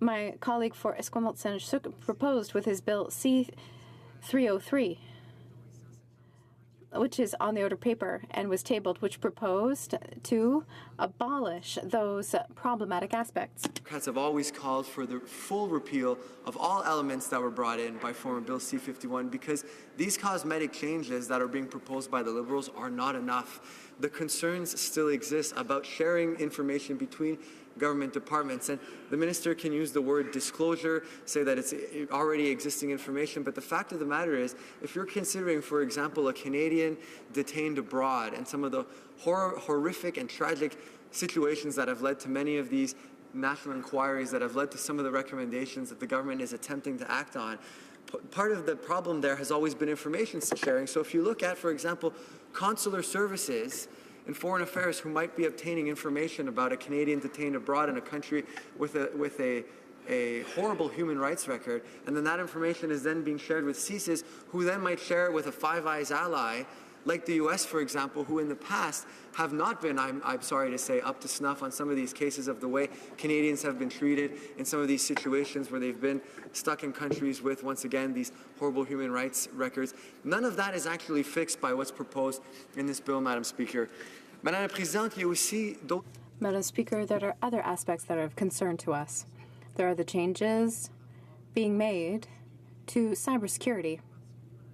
There's a particular aspect is this idea of creating cyber weapons, and that, Madam Speaker, is a source of a great deal of concern among experts and civil society. Why? Because we're not being explained how this is how these weapons are going to be stored. We can't just put them somewhere and keep them safe. We're talking about creating situations where we have weapons that could easily circulate in digital space. And that is something that is deeply concerning and is a point that was raised. But it's a good point. To allow me to come back to the matter of the motion before us. The motion before us, to bring it to committee before second reading, well, the government is presenting it like a good thing. It will allow us to have a more robust review. But if we just look at that superficially, Of course, we can't blame them. We'd be very pleased to have a more robust discussion on the matter in committee. It's extremely important.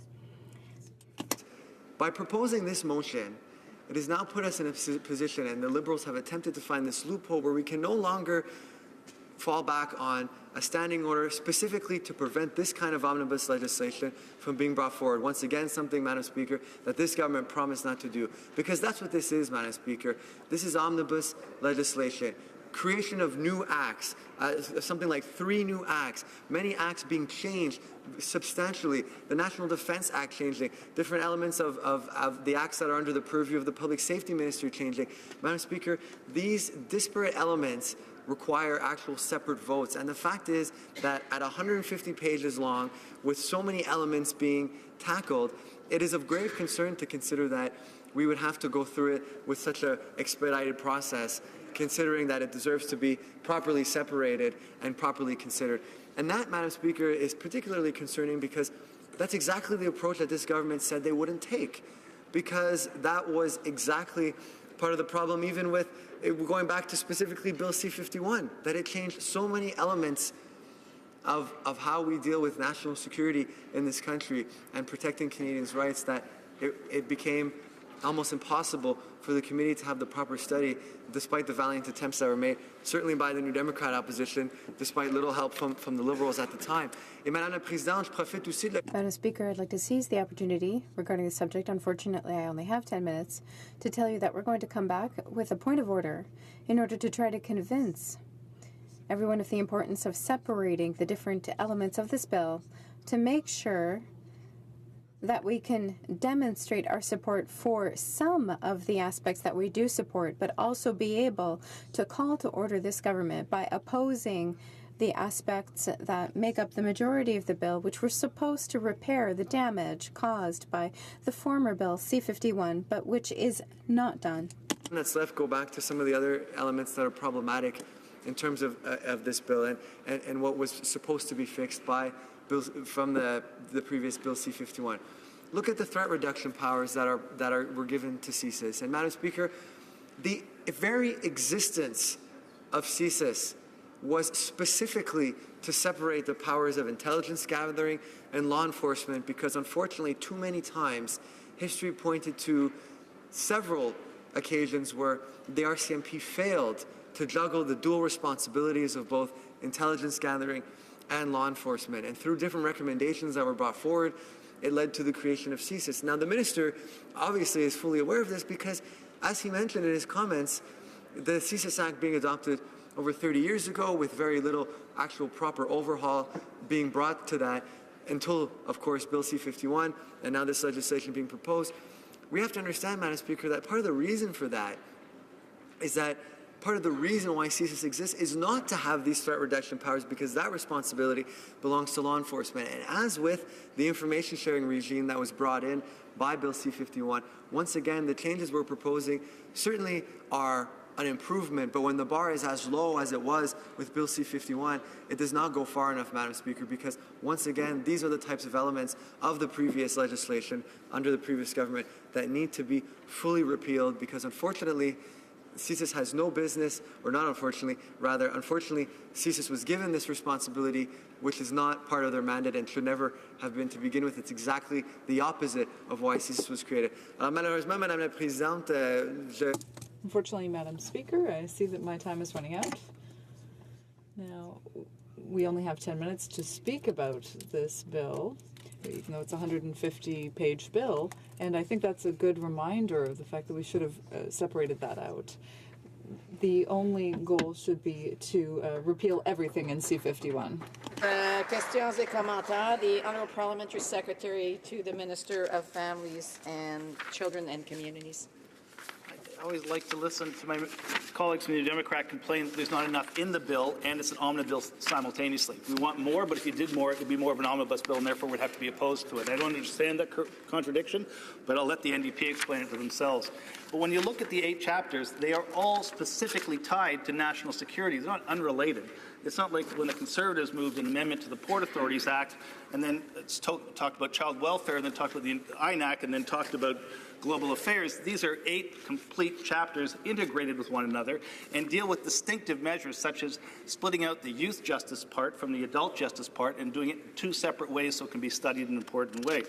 But all of that aside, in light of the fact that this bill has received the endorsement of Mr. Forsese and Mr. Roach, 2 of the most distinguished critics of Bill C-51, in light of the fact that in particular, Craig Forsese says this is a real cleanup of the CSIS powers, a reform of the damage done by C-51 to the independence and the investigative powers of CSIS, would the NDP not agree with those leading academics, the very ones they cited in their criticism of C-51, to support this bill in its entirety and stop complaining about its omnibus nature?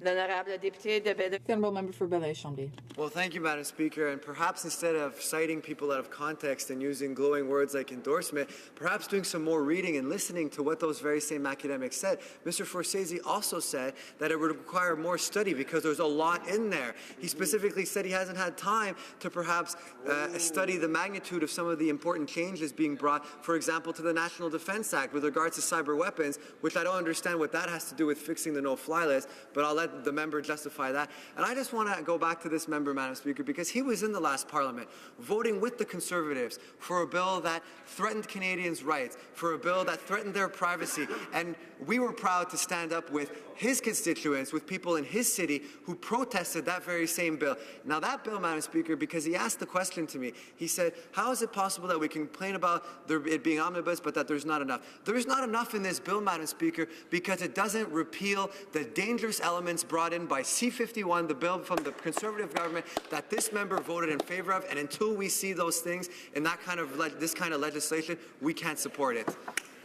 Questions and comments? Questions et commentaires. The honourable member for Yukon.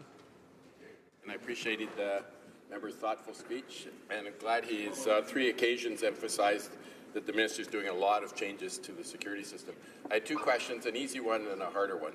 The easy one is, he mentioned there's a number of ways the NDP would, things that they'd support. If he could just mention one more that wasn't in his speech. And the more difficult one is he talked about information gathering, which is fair comment, but as you know, there have been situations in Canada where the various information is in various silos of various departments, various agencies, and crimes have been committed that would not have been committed if there's information sharing. So how does the, not to retract from his suggestion about removing it, but how would he then solve that particular problem? L'honorable député de Belleuil-Chambly. The honourable member for Belleuil-Chambly. Madam President. Thank you, Madam Speaker. For his question, and certainly pretty much the elements I touched on, that's about it that we support in this bill. I can't give him very much more because there's just many things that we find wrong with the approach that's being taken here. But to get to this question of information sharing, to my knowledge, there's no evidence that this information sharing regime has prevented any attempted, terrorist attack from taking place. We said, I'll say again what we said in the last Parliament when we opposed Bill C-51, that we certainly take the safety of Canadians very seriously.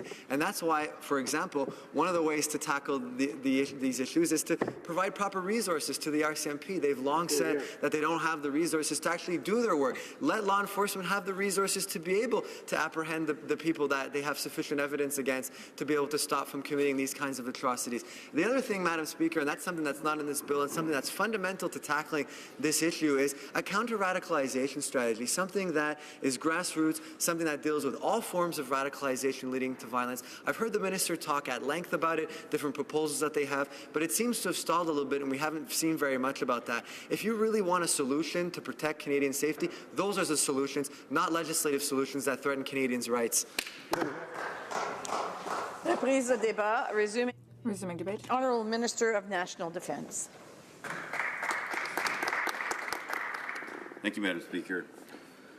Madam Speaker, as Minister of National Defence, it gives me great pleasure to rise and speak in support of Bill C-59, an act respecting national security matters. As my colleague from Public Security has indicated in his earlier speech, Bill C-59 proposes a number of timely and greatly needed measures to enhance Canada's national security framework while respecting the constitutional principles enshrined in the Canadian Charter of Rights and Freedoms. This commitment to security and the high standards of democratic accountability is clearly apparent in Part 3 of Bill C-59 that provides the Communications Security Establishment, known as CSE, with the modern tools and authorities they require to better protect Canadians from foreign threats. CSE is one of Canada's critical security and intelligence organizations within the National Defence portfolio. It is not, however, a household name. Nevertheless, CSE has a long and proud history. Indeed, over the course of the year, CSE has been celebrating its 70th anniversary, reflecting on its proud service to Canadians since the end of World War II. I want to highlight the key contribution that CSE makes to our safety and security. Its contribution to the protection of Canada's important cyber infrastructure cannot be underestimated, and its role in protecting Canadians from terrorism is greatly appreciated. Currently, CSE's important mission is derived from its authorities within its three-part mandate in the National Defence Act. First, they are Canada's National Signal Intelligence Agency. They serve the national interest by providing foreign signals intelligence in accordance with the government's intelligence priorities. I want to emphasize that what CSE does is foreign intelligence, and by law, it cannot direct its activities at Canadians or anyone in Canada. CSE's intelligence helps to prevent terrorist attacks, prevent them from radicalizing, and training individuals to carry out attacks in Canada and around the world. It protects Canada's deployed military forces. CSE's foreign intelligence informs Canada's government decision-making in the fields of national security, defence, and international affairs. It provides key insights that help guide Canada and our allies on important issues. The second part of CSE's mandate is cyber defence and protection. CSE provides advice, guidance, and services to help ensure the protection of electronic information and information infrastructures of importance to the Government of Canada. Their sophisticated cyber and technical expertise helps identify, prepare for, and respond to the most severe cyber threats and attacks against computer networks and systems, and the important information they contain. They help to protect Government of Canada systems from foreign states, hackers, terrorists, and criminals. They track cyber threats from around the world, and they work with government departments to defend and strengthen systems against compromise. And finally, CSE helps protect sensitive information held by the government, including the personal information of Canadians, from theft. The third part of CSE's mandate is to provide technical and operational assistance to federal law enforcement and security agency in the performance of their lawful duties. Under the assistance mandate, those capabilities may be used to assist a Canadian law enforcement or security agency under the requesting agency's legal authority. Security and intelligence agencies require modern capabilities and powers to maintain the security of our country.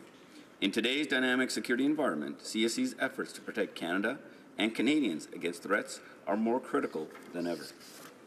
Under the bill before us, CSE will be given modern cyber authorities and tools to respond to serious foreign threats. And as they work to protect Canadians against threats, CSE knows they have a responsibility to protect privacy, and they take that responsibility very seriously. Indeed, these principles of lawfulness and privacy are critical to the work of CSE. Protecting Canadian privacy is not an afterthought. It is a fundamental part of the organizational culture and is embedded within CSE's operational structures, policies, and processes. Across our country, and indeed around the world, governments and citizens are relying on evolving technology to communicate, to work, and to live. We expect to be able to interact with our governments in the digital world, and we want to access our government services online. In recognition of this cyber revolution, CSE has focused on improving the government's cyber defenses by building specialized cyber tools and developing resilience within our systems. We are better positioned to resist and protect ourselves against cyber threats than ever before. However, as new and sophisticated communication technologies emerge, we need to be prepared to protect ourselves from new threats. This is the world in which CSE works diligently every day to protect our governments, our businesses, and our citizens. Because of our sophisticated understanding of the cyber world, CSE was asked by the Minister of Democratic Institutions to assess the cyber threats that face Canada's democratic processes. And they were asked to provide advice about best cyber practices to all political parties in this House. Trust in our democratic processes is essential for our democracy to work. We have all seen how our democratic processes have been attractive targets for nation-states and non-state actors seeking to influence our country. CSE has, throughout its 70-year history, served this country proudly while adopting to enormous changes in technology and how people use it, in the international security environment and in the threat landscape. And today, cyber is clearly a part of that threat landscape. In responding to this threat, CSE has proven itself to be an innovative leader and a trusted partner. In the past year, CSE has also taken several unprecedented steps to be more open and transparent about its work for the country, telling Canadians more about the work it does to protect their security, their personal information, their privacy, and their rights and freedoms.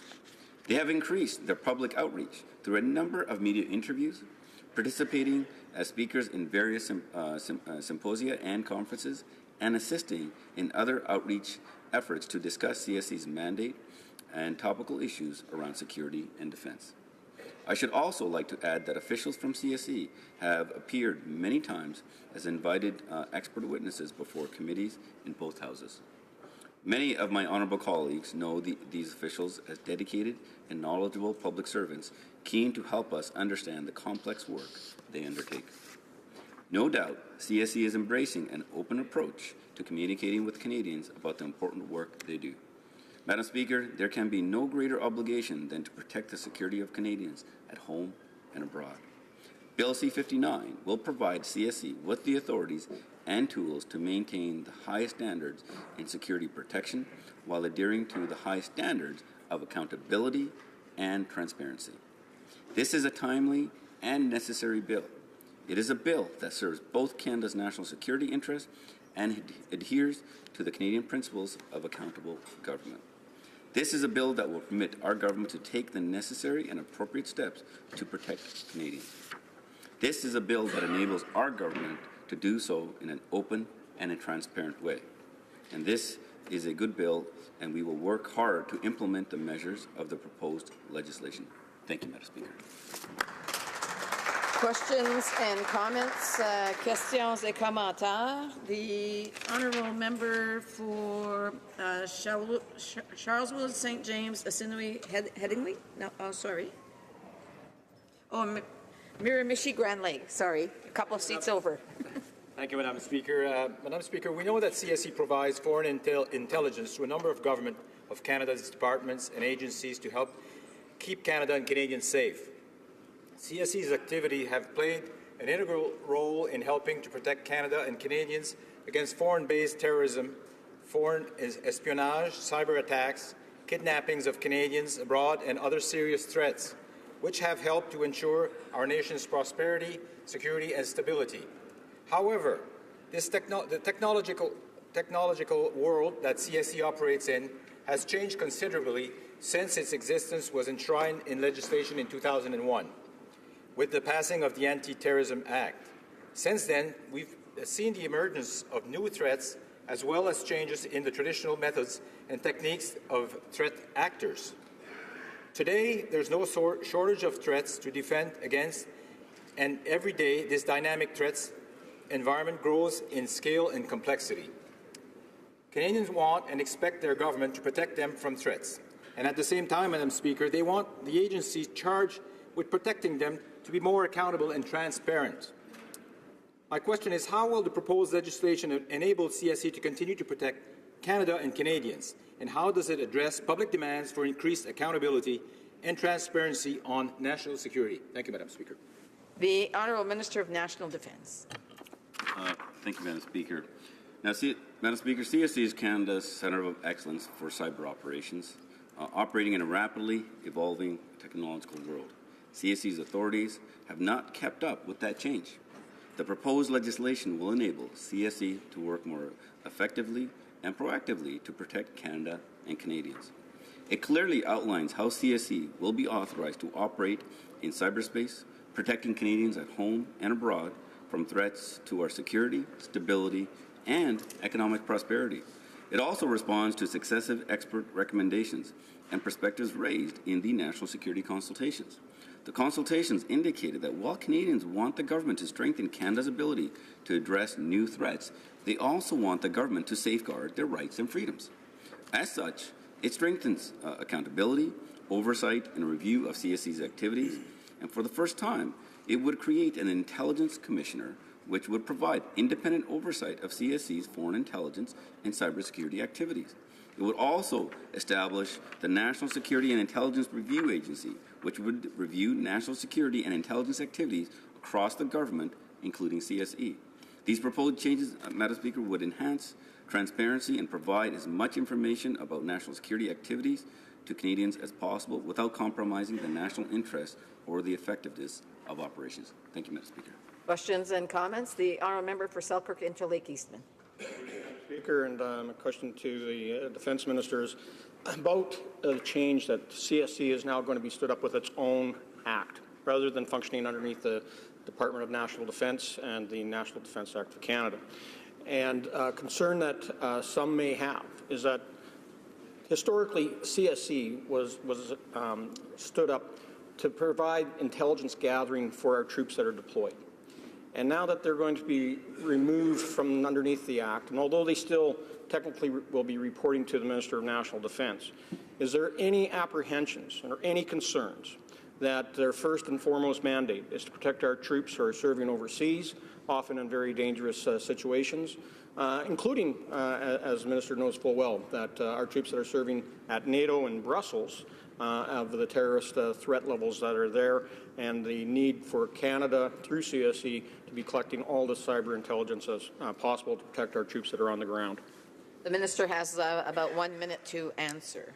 Thank you, Madam Speaker. I'll answer very quickly, and it's a very important question. In fact, actually, under the National Defence Act, Madam Speaker, CSE actually did not have the authority to actually use its expertise and its ability to provide direct support for CAF. The new CSE legislation, Madam Speaker, actually allows CSE to do just that. So it actually enhances the Canadian Armed Forces' ability to be better protected and enhances CSE's ability to protect our Canadian women and men on operations. Thank you. And I just want to remind members that they have to be in their own seats if they want to ask questions and or have comments on the issue. Resuming debate, reprise au débat, the Honourable Member for Selkirk Interlake Eastman. Thank you, Madam Speaker, and it is indeed a pleasure to be able to rise and address Bill C-59, an act respecting national security matters, and an act that is an omnibus bill that's making some significant changes to the way national security is going to be dealt with in this country. And it's a huge act. It's over 140 pages long, has a great deal of information in there, but ones that is quite concerning to us as the official opposition. I've taken the time to read through the Act and quite concerned about some of the things that are in here. And as I just mentioned to the Minister of National Defence, one of the concerns is that CSE, which has traditionally been an organization that's under the National Defence Act of Canada that worked alongside our Canadian Armed Forces to ensure that our guys that are deployed are safe.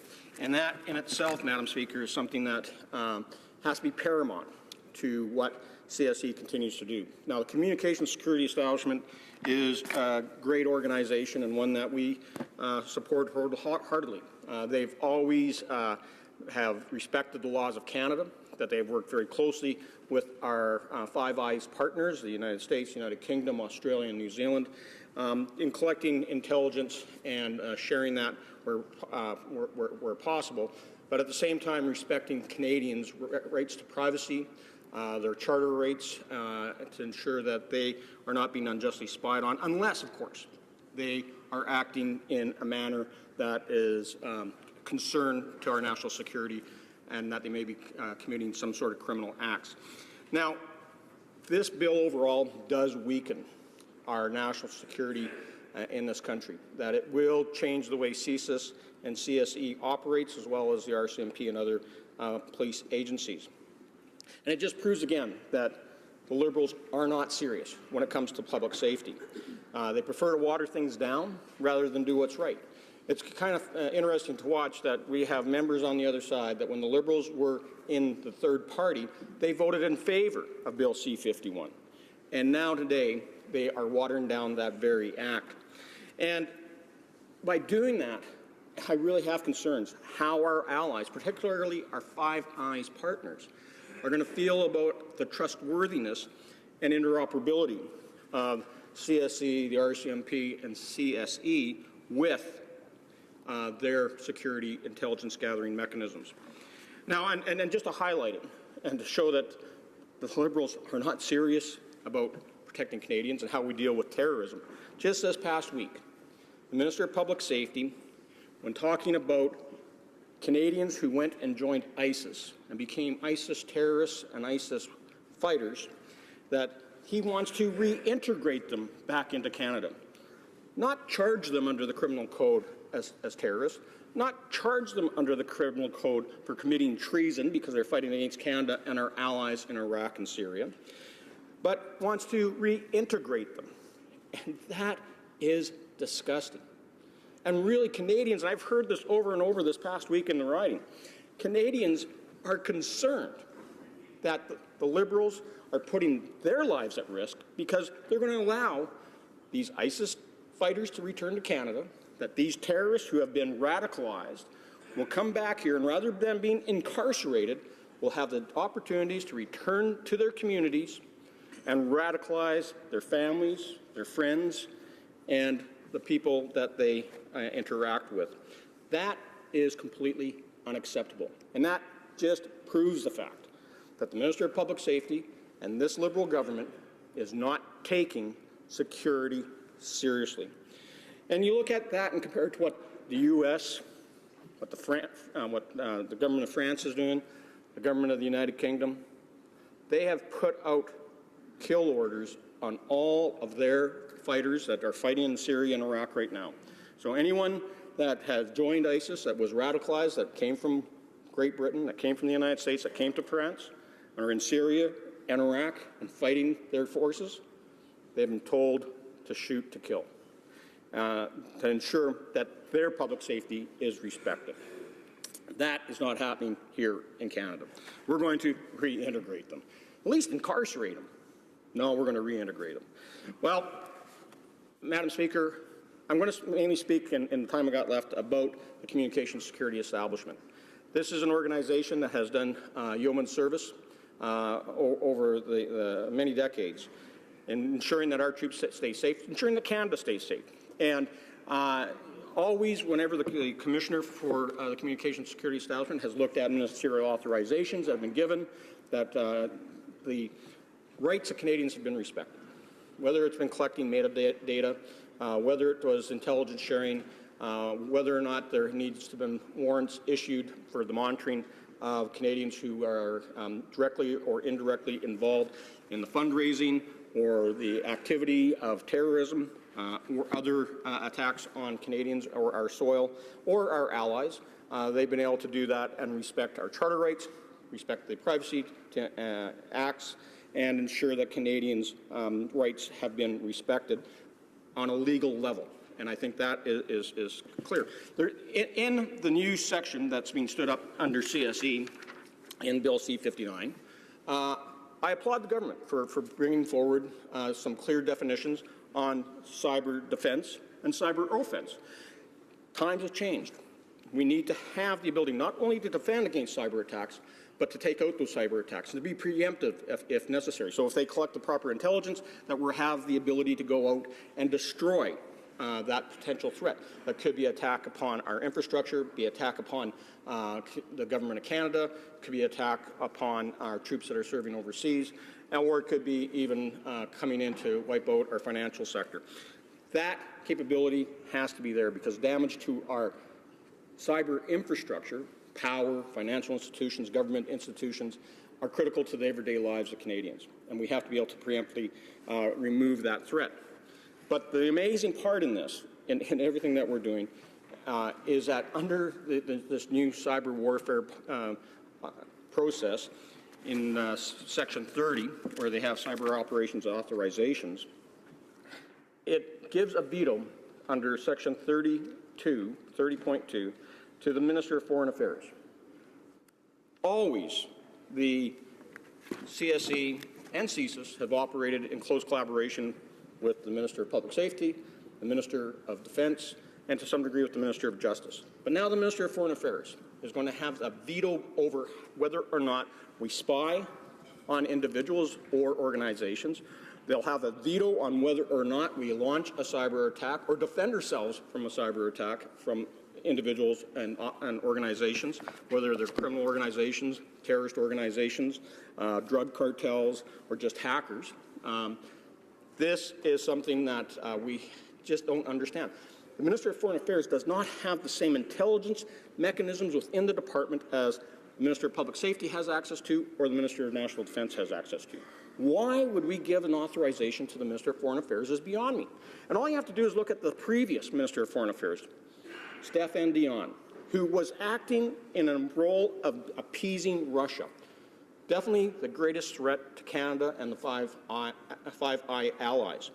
And if you look at our partners in Five Eye, we are always making sure that we have a robust cybersecurity and cyber intelligence gathering on the Russian Federation, especially those kleptocrats in the Kremlin and those that want to do harm to our alliance through NATO. And we know that Russia is spying on us. We know that China is spying on us. But yet, Minister of Foreign Affairs, if it was Stéphane Dion was still in the seat, Madam Speaker, he would be in this whole idea that we're going to appease the Russians and would not authorize those types of spying activities. That cannot be allowed to happen, Madam Speaker. You know, you look at the current government, Madam Speaker, where they're trying to do a trade deal with China. Would they authorize spying and cyber defensive activities against the government of China because they are so caught up in this idea that they want to do trade with China, despite their terrible environmental record, despite their atrocities they're committing against their own citizens, like the Falun Gong? No, I'm sure that they would appease it, Madam Chairman. So we need to make sure that we get this right, and that's why this has to get to committee right away. This is why we have to make these changes so that this is acting in the best interests of Canada, that it's not going to be playing political games through the Minister of Foreign Affairs and trying to appease some of our greatest threats to our national security and putting our safety first rather than their political aspirations. Thank you, Madam Speaker. Questions and comments? Questions et commentaires? The honourable member for Yellowhead. Thank you, Madam Speaker. You know, I've read in detail Bill C-59, and there are, as the last speaker mentioned, 140-some pages. There are some good parts to it, but there are parts that I have a lot of concern with, Madam Speaker. And one, the limits it place on the Canadian Security Intelligence Service's ability to reduce terrorist threats in Canada. It bothers me that we start pulling some of their authorities and some of their abilities to effectively make Canada safer for the public. And the part that I really am passionate about is it limits the ability of the government departments to share data among themselves to protect the national security of Canada. Now, the honourable member who just spoke talked about ISIS fighters coming back to Canada, and a government that's not going to take a strong stand, which should be taking a strong stand. But I wonder if he could just comment on the ability of our different government agencies to share information about these people coming back, or we just want them to filter into the communities. The honourable member for Selkirk Interlake East. Well, thank you, Madam Speaker, and I thank my colleague from Yellowhead for his question. And I can tell you I have full confidence in the intelligence gathering processes that were under Bill C-51 in the previous government, in the previous Parliament, that we passed back in 2015. That piece of legislation allowed for that information sharing between CBSA, the RCMP, CSIS, CSE. Everybody could talk back and forth, including the Department of Foreign Affairs. And I think most Canadians would just assume that that had already been taking place. And with government, everything always operates in silos. And so when we can level things off and allow information sharing to percolate through all the departments, we do a much better job of protecting Canadians, whether it's at the border, whether it's at the port, or whether it's on our own turf. And I can tell you, Madam Speaker, that the concern that I have with these returning ISIS fighters and this whole policy of reintegration rather than incarnation of these people, making sure that they're imprisoned, I think that is a concern for all of us, and that's why C-59 has to be studied in great detail with expertise so the amendments can be made to this bill so that this flawed piece of legislation does not actually become reality. Questions and comments? The Honourable Parliamentary Secretary to the Government House Leader. Thank you, Madam Speaker. You know, I was here when the government brought in C-51, and there was a great deal of resistance from every region of our country. Yes, we ended up supporting that piece of legislation, recognizing that it would become a part of the election platform in terms of the need to make changes.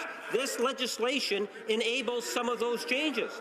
Madam Speaker, I would ask the member across the way why it is that the Conservative Party does not seem to understand or appreciate the need to have a parliamentary group, oversight group, when the other countries that are part of the Five Eyes already have them. And that's one of the fundamental flaws of the C-51, and we still get the Conservative Party out of touch with what those other countries are saying, the Australias, the USAs, in recognizing the importance of having that Interparliamentary Oversight Committee, which guarantees the rights of Canadians. Why do the Conservatives continuously oppose that? I remember Selkirk Interleague Eastman. Madam Speaker, it is unbelievable to witness the member from Winnipeg North standing up and always putting politics ahead of sound policy. Politics ahead of public safety. And here proves it again that we only voted for C-51 because it was going to be a wedge issue in the last campaign. This is why they should never have won the last election, because that's the type of mentality that they have, Madam Speaker. Now, the member says, you know, what about parliamentary oversight? If we're going to do parliamentary oversight, let's do it right. Let's do it like the United Kingdom. Let's do it like they do in the United States or Australia, where they swear them into Privy Council, where they have access to everything. What they've done, Madam Speaker, is they put on this facade of so-called taking an oath, but yet everything is still censored by the Minister of Public Safety, the Minister of Justice, and the Prime Minister himself. Reprise de débat, resuming debate. The Honourable Member for Rosemont-La Petite Patrie. Thank you very much, Madam Speaker. It gives me great pleasure to rise today to discuss this very important bill. Madam Speaker, a little earlier today we heard the Minister of Public Safety tell us that there was no greater responsibility for a government than to ensure the safety of its citizens. In other words, people who live in our ridings, whether they be work colleagues, neighbours, friends, family, or even our own children. Madam Speaker, the Minister of Public Safety is absolutely right about that. All governments have that responsibility to ensure the safety of their population, and that is their paramount responsibility, a very serious responsibility. But what I didn't hear from the minister is him say in the same breath that he also has that responsibility to ensure the freedoms of his citizens and of a country's citizens, which is equally important. So from the very outset, we can see this vision where the rights of citizens and the necessity to protect the rights of citizens is being forgotten in the name of safety. So we live in a society where we can vote, where we can express ourselves, we have freedom of association, and one should never forget how difficult it was to get to that point and how long it took. And we have to be very careful about going backwards in depriving citizens of those rights. And Bill C-59, it comes from a party that was involved in the Charter of Rights, and we are very concerned as progressive New Democrats about rights being taken away.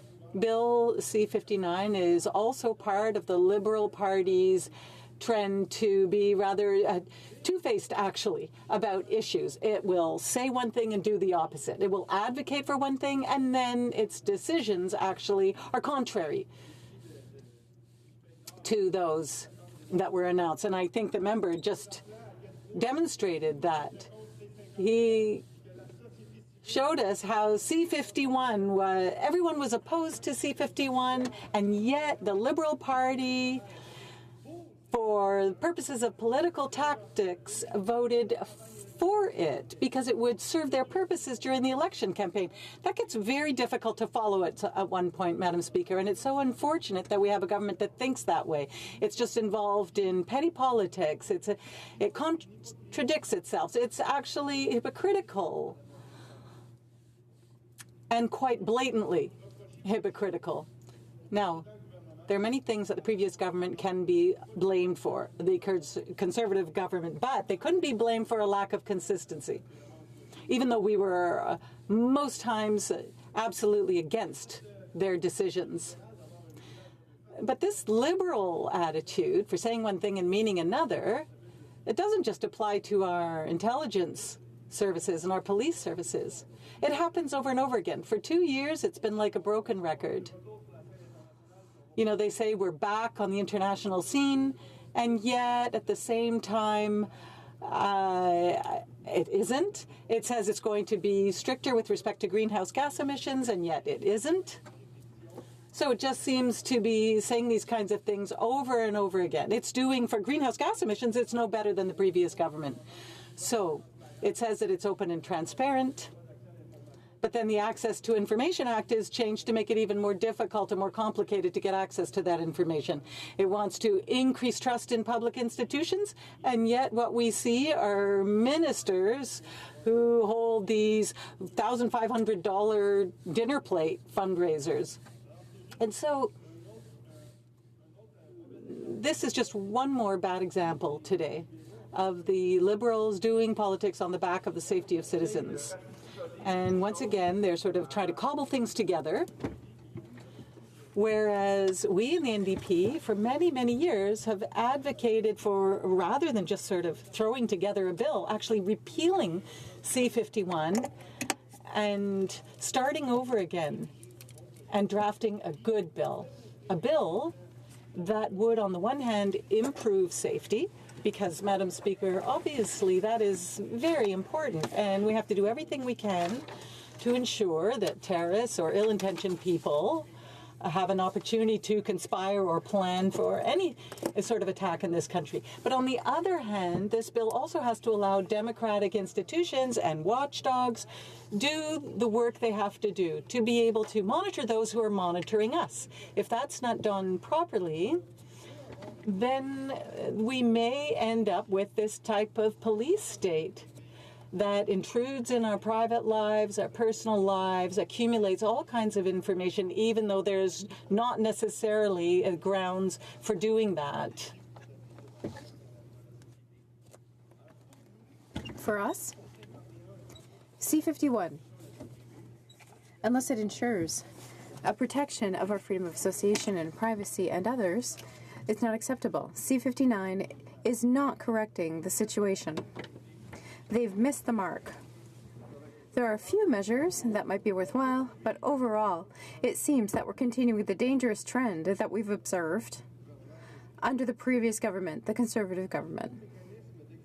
New review and oversight mechanisms are limited, and they do not manage to compensate for the almost unlimited power amidst our security organizations, and that's a significant source of concern, Madam Speaker.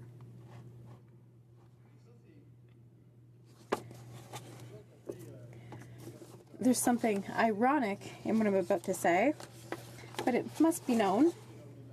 And it's of significant concern. November 2016, last year. November 2016, there was a decision made regarding the massive collection of data by CSIS. CSIS had illegally held onto data that information it had collected over 10 years. In a decision that was pretty clear, Simon Noël, the judge, said that CSIS had failed in its duty with this data collection programming because the information had been collected through warrants and had not informed the courts of this. CSIS should not have kept this information because it was not directly linked to security threats against Canada. CSIS should not have kept this information because it was not directly linked to threats to Canada's safety. And those are very concrete examples that shed light on all the concerns of people who say, what are we going to collect on us? What type of information? Who will have access to this information? Who's it going to be shared with? Who's it going to be transferred to? And so a court in November 2016, the federal court, made a decision and reminded everyone that things can go too far. It happened here. So the Minister of Public Safety quickly reacted and said, well, we'll take note of this and we're not going to appeal it. Well, that's a good sign. It's a step in the right direction. But oh no, Madam Speaker, with C-59, the Liberal government responds to this decision by the federal court in a rather strange fashion when it comes to protecting our privacy. Because the new law will allow massive data collection by CSIS, collect metadata that contains confidential information on Canadians which are not relevant for investigations. The November 2016 decision by the federal court saying that CSIS cannot do this and it is illegal, well, C-59 makes it legal. People need to understand us. If C-59 is passed, it's going to be okay for CSIS to do massive data collection of metadata that contain confidential information about Canadians that are irrelevant to investigations. It is things like that which make it impossible for us to support the government of the Liberals in the way that it's going. Of course, we can review this bill in depth, but we are ringing the alarm and warning Canadians that there are elements in this that are going to increase police surveillance. We're going to be spied on even more, and we don't know who this information is going to be given to. Thank you, Madam Speaker. Questions and comments. Questions et commentaires. The Honourable Parliamentary Secretary to the Government House Leader. Yes, thank you, Madam Speaker. And you know, we'll wait and see what happens when the bill ultimately goes to committee. I suspect the Democrats will likely have some amendments that they will, in fact, be bringing forward. And, you know, I think that at the end of the day, Madam Speaker, it's important that we recognize that Canadians want to feel safe.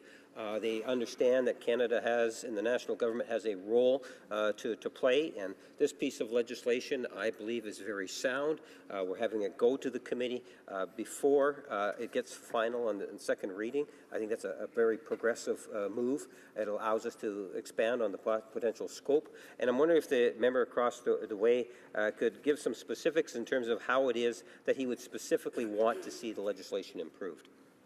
The Honourable Member for Rosemont-la-Petite-Patrie. Thanks my colleague for his remarks, and of course Canadians want to feel safe, but they also want to feel free and not spied all the time. So I think that the mechanism to watch, have good watchdogs to watch the police who are watching us is crucial, and it's lacking in the bill right now. We'll see if they are open really to accept some important amendments. Madame la Présidente, je voudrais également souligner le... Madam Speaker, I would like to highlight the fact that in C-59, there's something that's missing. We don't come back to the new directive introduced in October 2017, a directive from the government on public safety and emergency preparedness that says in Canada we don't accept torture, we do not practice torture. That is a very good thing. Obviously, we agree with it. But what's missing, what is not amended, under C-59 is it does not indicate that we will in no case use information that could have been obtained under torture. It means that we're against torture, but we might leave the door open to using information that could have been obtained under torture from other countries. This information will have no value because under torture people will say anything, and it completely destroys the position of principle, the position of value that we've taken as a country regarding something as serious as torture. Madam Speaker. Barry Innisfil. Thank you, Madam Speaker, and I want to thank the honourable member for his speech. And if there was anything that was clear in the last Parliament with respect to C-51, is that the NDP opposed it, and they opposed it for their own reasons on principle, and yet we find out today from the parliamentary secretary that the only reason why the Liberals opposed it was for political purposes so that they could use it as a wedge issue in the last election. Now, I want to speak to the issue of committees because the honourable member knows that this is going to go to committee. We expect that there's going to be some proposed amendments from this side of the House, both from the official opposition and the third party. And again, I ask the minister this, not to be a cynic, but we know that the government does control the committees, Madam Speaker. How confident is the member with the fact that any of these proposed amendments will be taken up by the government and perhaps used to change this legislation? The honourable member for Rosemont-Patry. I would like to thank my colleague for his question, and the brief answer will be, I unfortunately do not have much hope.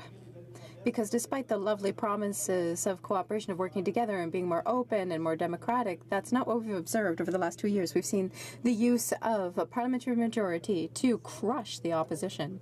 Let's hope that this time, that because of the scope of this subject, it will be different. I would like to call the attention of my subject and Madam Speaker and everyone listening to us that in C-59, there's a passage regarding activities that could undermine Canada's safety.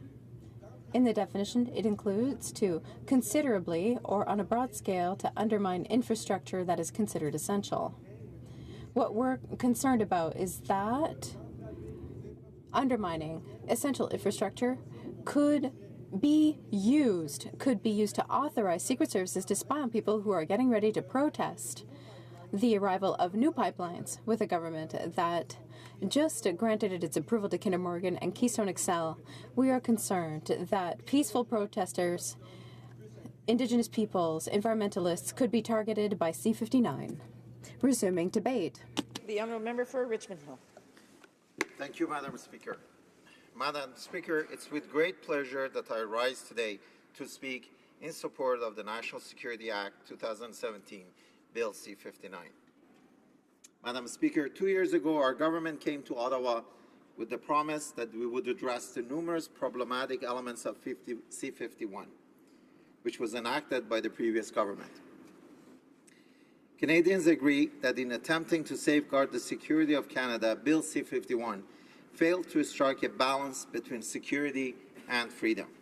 Today, I'm proud to be able to rise in this House and say that we have wholeheartedly delivered in this House our commitment to address those problem areas. Our government began its commitment to achieving this goal firstly by reaching out to Canadians in an unprecedented consultation process where all agreed that they need accountability, transparency, and effectiveness from their security agencies. Secondly, we passed Bill C-22 earlier this year, which creates the multi-party National Security and Intelligence Review Committee of Parliamentarians.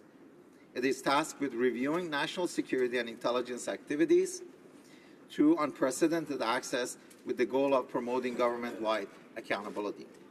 On November 6, our Prime Minister followed through on this commitment by announcing the members of the committee. Today, we are debating the National Security Act 2017, Bill C-59, the last step in achieving our commitment to improving those problematic elements of C-51. This package consists of 3 acts, 5 sets of amendments, and a comprehensive review process. In creating the National Security and Intelligence Review Agency, the Office of Intelligence Commissioner, and the Communications Security Establishment, we have created the robust and effective national security establishment that Canadians ask for. In addition, we are amending the Canadian Security Intelligence Service Act, the Security of Canada Information Sharing Act, and the Secure Air Travel Act to strengthen the role of the Charter of Rights and Freedom, limit the collection of personal information, safeguard Canadian rights to peaceful assembly, and fix problems in the no-fly list. Finally, our commitment to Youth Criminal Justice Act will ensure that young persons will be provided all appropriate child protection, mental health, and other social measures when faced with a terrorism-related offense.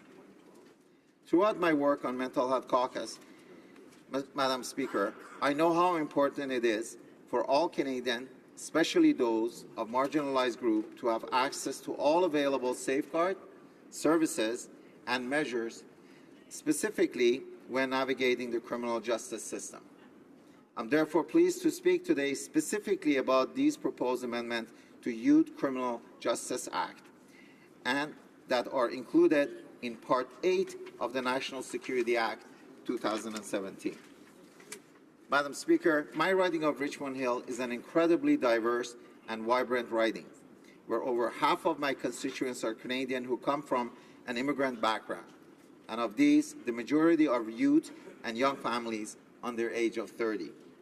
For this reason, I'm proud to say that through this sets of amendments, our government is taking action to ensure that all youth who are involved in the criminal justice system are afforded the enhanced protections provided by Canada Youth Criminal Justice Act, while also holding them accountable for their actions.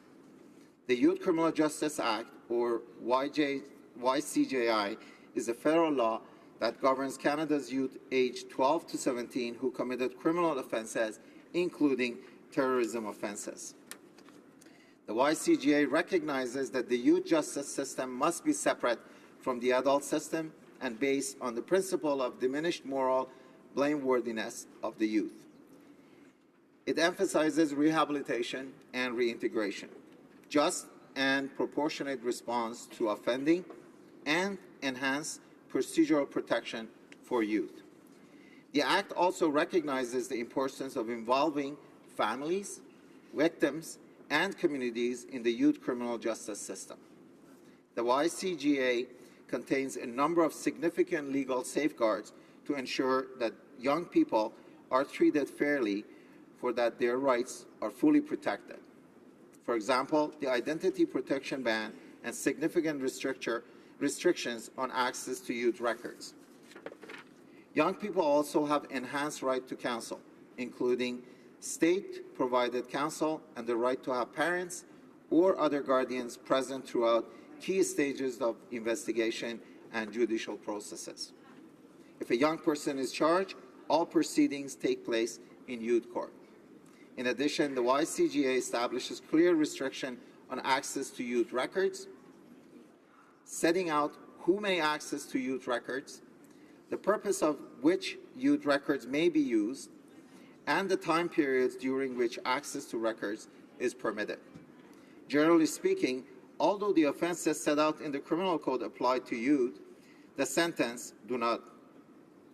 Instead, the YCJA sets out specific youth sentencing principles, options, and durations. There are a broad range of community-based youth sentencing options and clear restriction on the use of custodial sentences. Turning now to Bill C-51, it is important to recognize that there have been very few cases in Canada in which a youth person has been involved in youth criminal justice system due to terrorism offenses. In total, we've had 6 young people sentenced since 2002.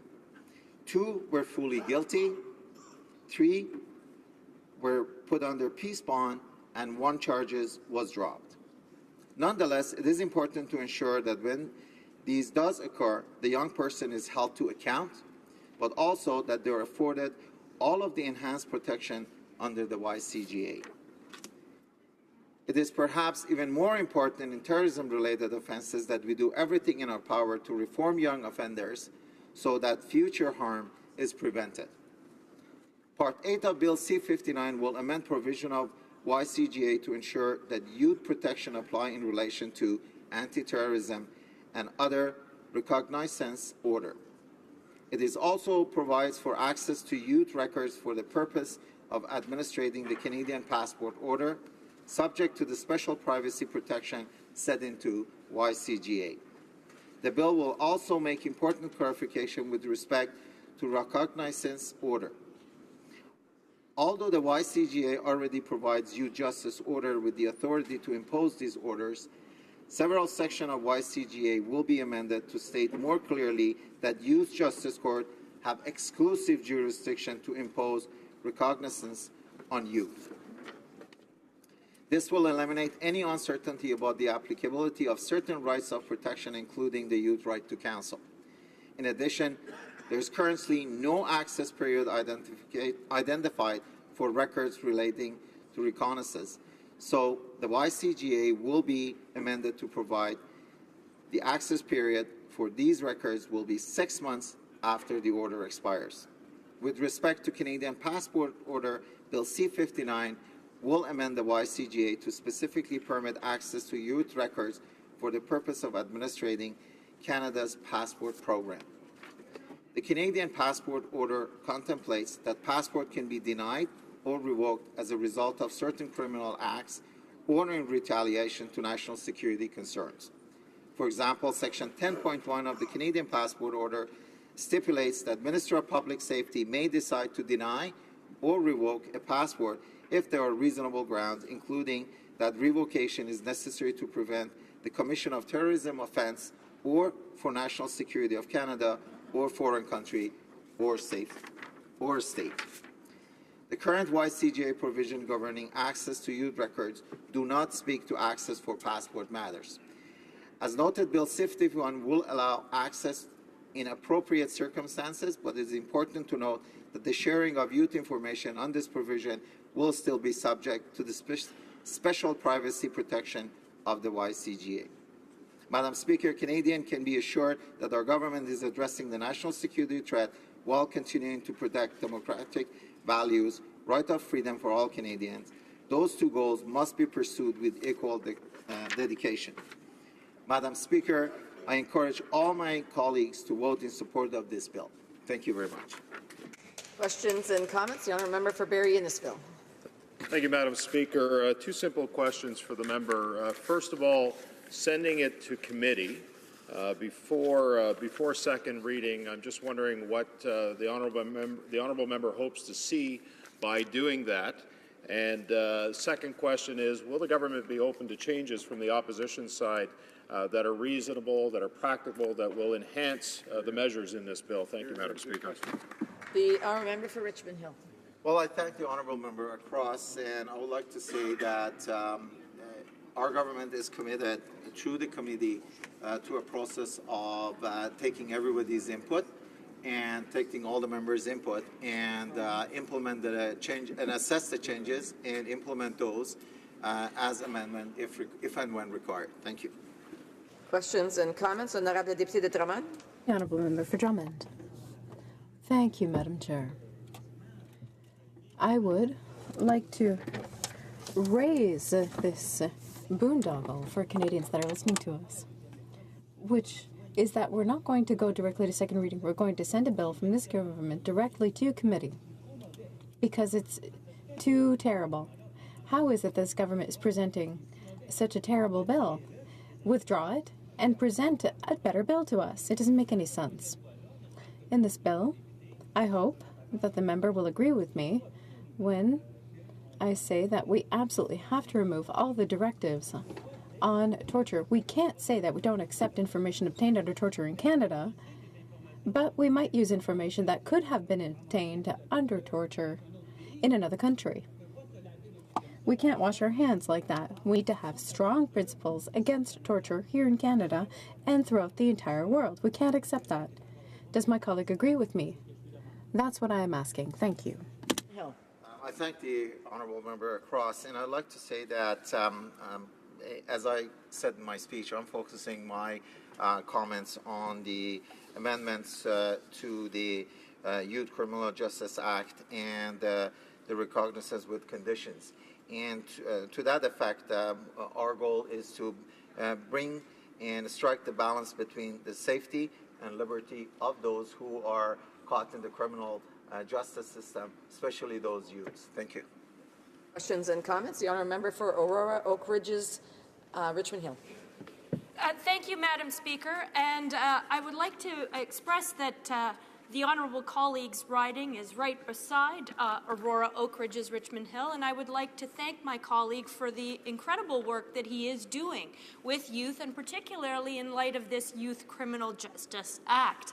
I wonder if he could give us some perspective on the balance between safeguarding society and giving our youth a just and proportionate response for their actions that have been reflected in this revised act. And in his opinion, what would be the 3 key elements that differentiate and improve upon this act that will make the biggest difference? Thank you, Madam Speaker. Member for Richmond Hill. Thank you, Madam Speaker, and I thank my colleague and my neighbor. Great question. So I'd like to start by highlighting some of the changes that's being proposed.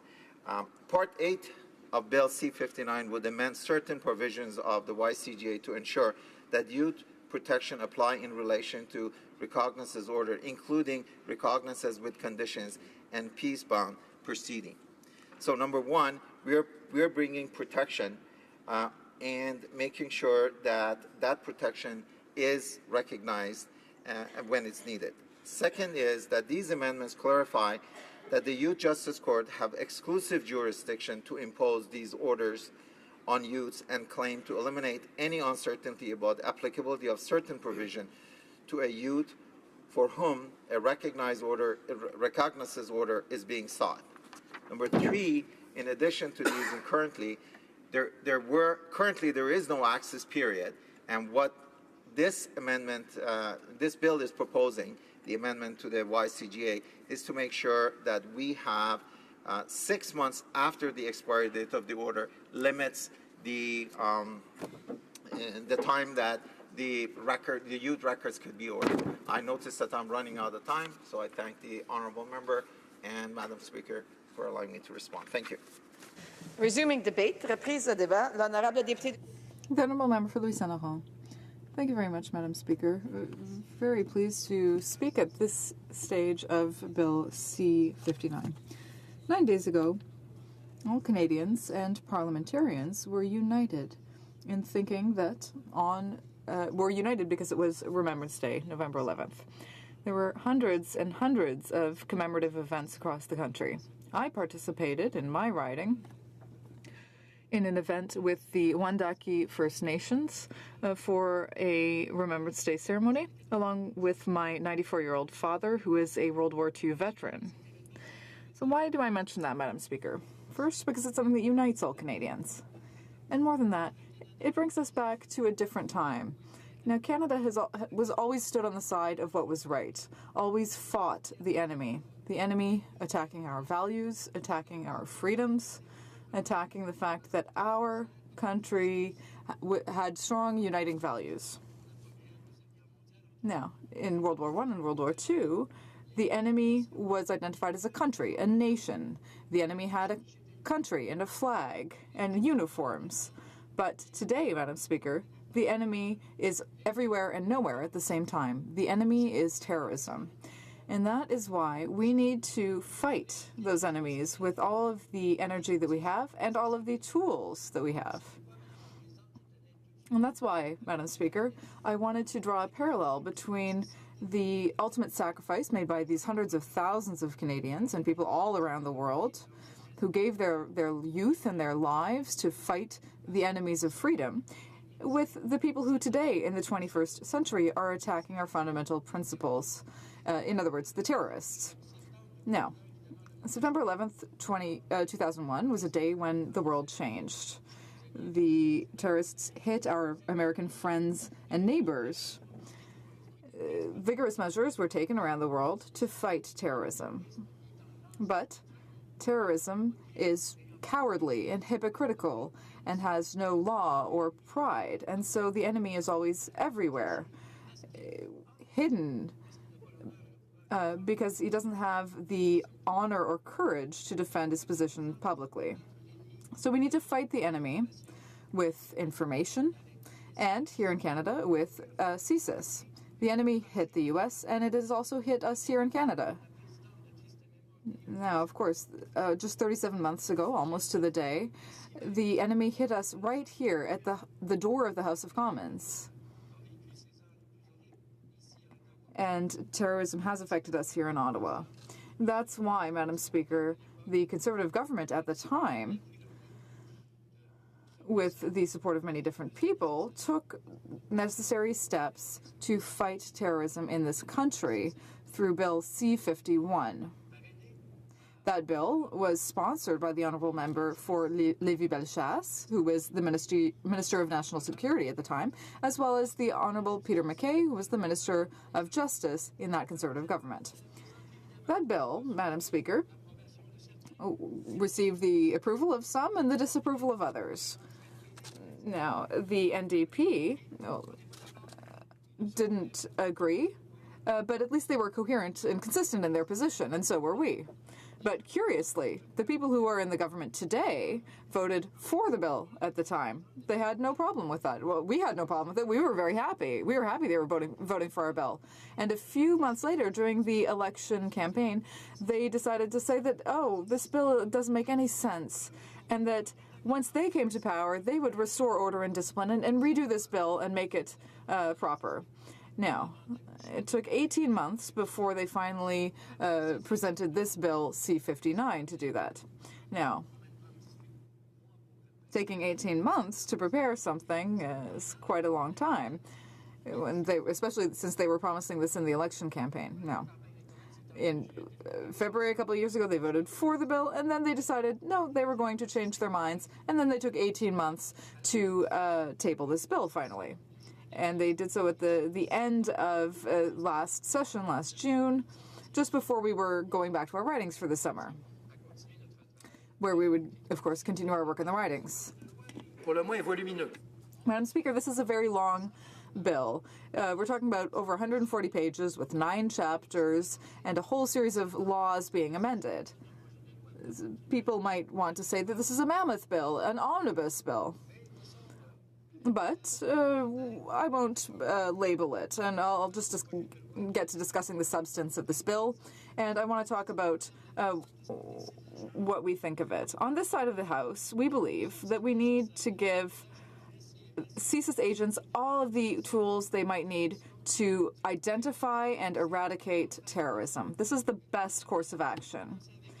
And that's why I started by going back to the issue of a Remembrance Day, Madam Speaker, because today the enemy is hidden, is hypocritical, is cowardly. The enemy has no flag. The enemy is everywhere and nowhere at the same time. So we really need the top-of-the-line resources to identify terrorists, make sure that our police officers can do their job and eradicate terrorism before they strike Canada.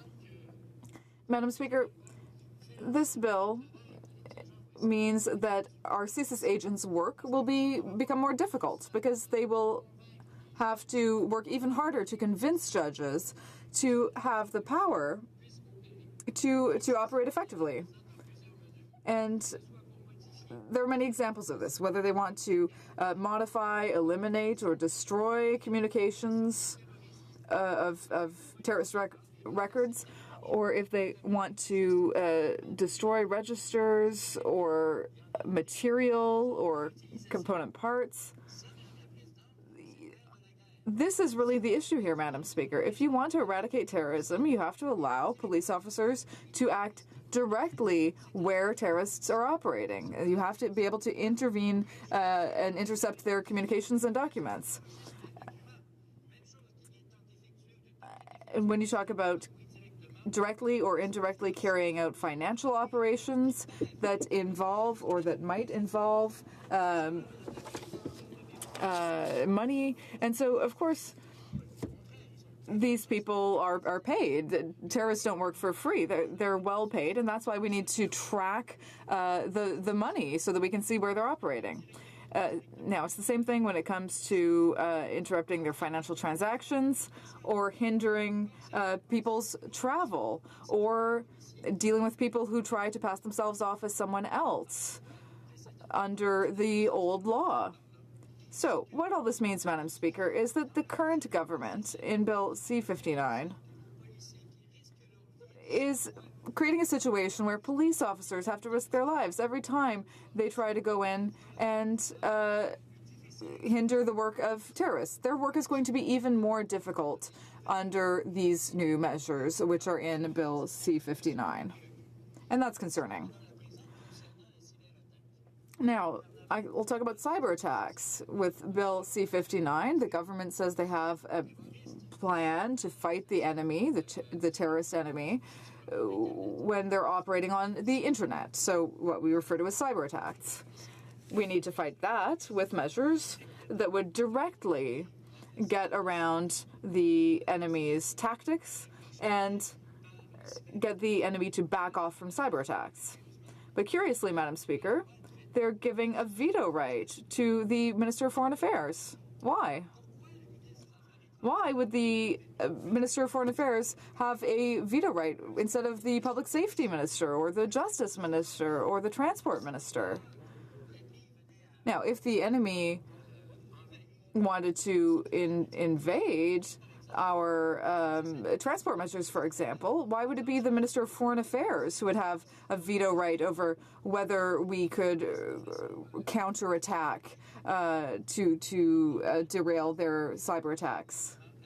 We don't understand. So that's why, Madam Speaker, we have serious concerns about this bill. And this bill will also have an impact on our foreign relations with our friends and allies abroad in this fight that all democracies are leading against terrorism. Also, 3 weeks ago, the member for Charlebourg-Haute-Saint-Charles mentioned the sad fact that 60 Taliban fighters who had fought our men in Afghanistan came back to Canada. So it's like if after World War II our country had allowed SS agents into Canada. So for all these reasons, Madam Speaker, we believe that we have a lot of reservations about this bill. Thank you. Questions and comments? The honourable member for Kitchener-Conestoga. Thank you, Madam Speaker. I want to thank my colleague for his excellent speech, and he pointed out the fact that many of us in this chamber the previous week had the opportunity to participate in remembrance services across our ridings, and to thank our men and women in uniform for standing up for the freedoms that we enjoy today. He also pointed out that C-59 makes it more difficult for our security and police officers to intercept emerging threats. But, Madam Speaker, one of the most disturbing comments I heard this past weekend is what appears to be an attempt to rebrand these terrorists who are returning to Canada as simply returning foreign terrorist travelers. I wonder, Madam Speaker, if my colleague would have any comments to make on this attempt to rebrand a group of people that we should be doing everything we can to keep out of our country. Thank you, Madam Speaker. The honourable member for Louis Saint Laurent. I want to thank my honourable colleague for its quite an interesting comment, and especially about the fact that some people in his writing raised the issue of the terrorists getting back here in Canada. This is, Madam Speaker, totally unacceptable. The member from Charlebourg-Haute-Saint-Charles said 3 weeks ago, asking a direct question to the Prime Minister, how the Prime Minister can accept the fact that 60 terrorists who fight our men, who fight our women, who fight our people in Afghanistan now are welcome back. Madam Speaker, this is totally unacceptable. It's like if in July 1945, 60 SS head back to Canada. This is totally unacceptable, especially for all of those who sacrifice so much for our country and for our freedom. Questions and comments? Questions et commentaires, l'honorable Secretary to the Minister of International Development. Thank you, Madam Speaker, and I just thank my honourable colleague for his speech. And he asked during his speech why the Minister of Foreign Affairs has this veto, has a veto power. However, we know that much of the terrorism that happens does happen international, and has the cyber activity that we see has international connections as well. Does he not feel that the Minister of Foreign Affairs has the international as well as the domestic knowledge to achieve this particular mandate? L'honorable député de Louis-Saint-Laurent. Honourable member for Louis-Saint-Laurent. Thank you, the member, for his question, and I accept that and I welcome that kind of question because, as far as I'm concerned, why we should give it to the Minister of International Affairs and not to the Security Minister? Public Safety Minister is an important key player in that field. Exactly the same thing, Madam Speaker, for the Justice Minister. And let's talk about the Transport Minister, the one who is support, the one who is responsible for the coordination of the safety in transportation in Canada, especially for airport and airplane, Madam Speaker. So this is why we are very surprised to see that the veto belongs to only one person instead of other people who are as involved as this member should be. Questions and comments, questions et commentaires. L'honorable député de Drummond. The honourable member for Drummond. Thank you, Madam Speaker. I want to ask my colleague if he thinks it's normal that the government would table a bill and then be so embarrassed of their bill that they say, oh, well, we're going to send it to committee right away for amendment. I mean, it's a little bit weird.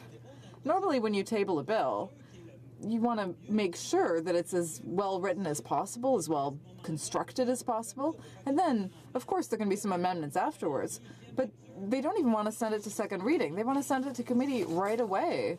If it's that badly written, why don't they just withdraw it and redo it completely? So that's the question I want to ask my colleague. Do we often see this way of doing things, or is this government just improvising? Honourable member for Louis-Saint-Laurent. Thank you, Madam Speaker, and I thank my colleague for his question. And once again, I want to recognize how consistent the NDP's position is. Of course, it's not the same as ours, but at least it is consistent, whereas the Liberals lack consistency. Now, the proof is that the member has just said that this government is tabling a mammoth bill. It's 140 pages with 9 chapters, and now they don't even want to send it to second reading. They want to send it to committee study right away. But it took them 18 months, Madam Speaker, to finally table this huge document, which aims to counteract a bill that they had previously voted for. So it's just totally inconsistent. Déclaration de député. Member statements. L'honorable député de... The honourable member for Rivière-du-Nord. Thank you, Madam Speaker. Madam Speaker, on the weekend at the Congress of the Fédération Professionnelle des Journalistes du Québec, one of our Hill correspondents, Christopher Nardi, won the Arthur Prévost Bursary celebrating succession in journalism. Congratulations, Mr. Nardi. You have a wonderful career ahead of you, but this government is going to have to show a little more vision. Print media, is it an obsolete business model? Well, that's what the Minister of Heritage seems to think. The value of journalism, according to this minister, is measured in shareholder profits. And yet she should realize, in an era of fake news and given the rise in populism, print media is more important than ever. It is the watchdog of our democracy, but also of discipline, ethics, and integrity of our leaders.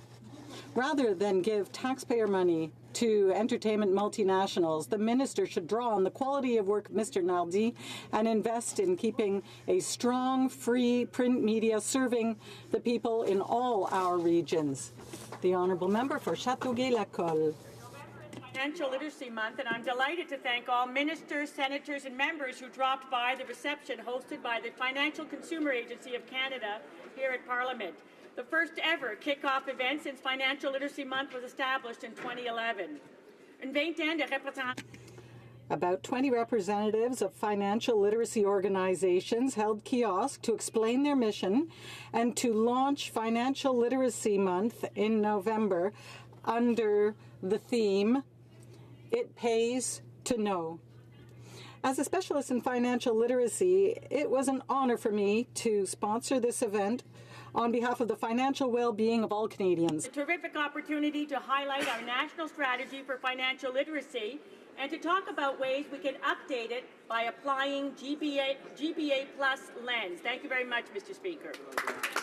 The Honourable Member for Renfrew-Nipissing Pembroke. Mr. Speaker, recently we celebrated the 60th anniversary of bringing the National Research Universal, or the NRU, online at Chalk River in Renfrew-Nipissing Pembroke. As the longest-serving nuclear research reactor in the world, the NRU has made substantial contributions to every area of scientific research worldwide. The NRU allowed for the creation of a brand new field, nuclear medicine. Through research and the creation of medical isotopes, 60 million patients a year and over 500 million patients since 1957 have been treated with isotopes from the NRU. Design and testing of the CANDU nuclear power reactor took place at the NRU. Now, over half of Ontario's power is greenhouse gas emission-free nuclear power. Sadly, the NRU is scheduled to end operations in 2018 with no replacement in the works. I invite all members to join me in congratulating the people who worked with the NRU for your many years of dedication. Thank you. The Honourable Member for Saint-Boniface Saint-Vital. Mr. Speaker, every year on November 16th, the Métis community of Manitoba gathers at the Saint-Boniface Cathedral Cemetery to commemorate the anniversary of Louis Riel's death. One of the great leaders of his time, Louis Riel defended the rights of Francophones and Métis when Manitoba joined Confederation. He is the father of Manitoba, and we gather to commemorate his death every year in St. Boniface. I stand here today in the House of Commons and remember that Louis Riel was never allowed this privilege. In spite of being elected 3 times as MP for Provencher, Riel was never granted access to this chamber. So it is with great pride today that as a Métis Member of Parliament, I recognize and honor Louis Riel today. We are a government that will continue to make great progress in reconciling errors of the past with the Métis Nation. Merci, thank you, Miigwech. The Honourable Member for London Fanshawe. Mr. Speaker, today, November 20th, is Universal Children's Day. In 1954, the day was set aside by the United Nations to promote international awareness of children's issues and remind us of our obligation to improve child welfare worldwide. Universal Children's Day offers the opportunity to advocate, inspire, promote, and celebrate children's rights. It is our responsibility to engage in actions to create a better world for our children. As a member of the All-Party Anti-Poverty Caucus, I invite MPs to join in a breakfast panel discussion on child poverty in Canada in room 256S Centre Block tomorrow morning. Everyone is welcome. The panelists are from Campaign 2000, Bread Not Stones, and Citizens for Public Justice. These groups work with all parties to fulfill Ed Broadbent's motion, passed unanimously in this House in 1989, to end child poverty by the year 2000 all across this country. And Mr. Speaker, don't let them tell you it can't be done. Honourable Member for Winnipeg North. Senator Tobias Nverga was the first Filipino-Canadian elected in the GTA, and in 2012 he became the first senator of Filipino heritage. Shortly after he was appointed to the Senate, I had the pleasure to meet him in my role as vice chair of the Canada-Philippines Friendship Group. The senator did a lot of fine work in the Senate, in particular on the issue of persons with disabilities. For me, it was his leadership in bringing Filipino heritage to Parliament Hill, where I got to know him. As co-chairs of the Philippine Friendship Group, the senator and I worked together in making sure that there was a special celebration recognizing Philippine independence every year on Parliament Hill.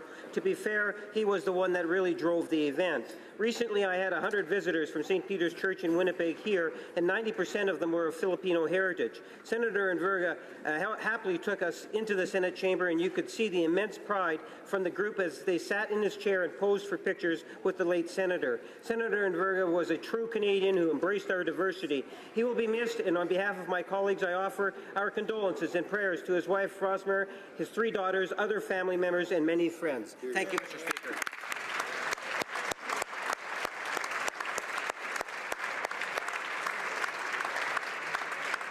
Honourable Member for Selkirk Interlake Eastman. Mr. Speaker, it is with great sadness I rise today to honour the life of Corporal Nolan Caribou. Corporal Caribou was killed yesterday during a training accident at CFB Shiloh. Corporal Caribou was a reservist and an infantryman in the Royal Winnipeg Rifles of the 38th Canadian Brigade. The training of the Canadian Armed Forces members is integral to the defence of our country. This training can be risky, but helps ensure the readiness of the Canadian Armed Forces. CFB Shiloh is a main training hub and helps train the men and women of the Canadian Forces to ensure that they are prepared to defend our country and our values at home and abroad. The loss of Corporal Nolan Caribou is a large blow to the Royal Winnipeg Rifles, also known as the Little Black Devils. He'll be missed at the Armory, at the Parade Hall, and in the lives of the men and women he served with. May the motto of his regiment, Hosti Esse Nominati, named by the enemy, remain in the hearts of all that he served with. On behalf of the official opposition and all parliamentarians, I extend our sincerest condolences to Corporal Caribou's family, colleagues, and his loved ones.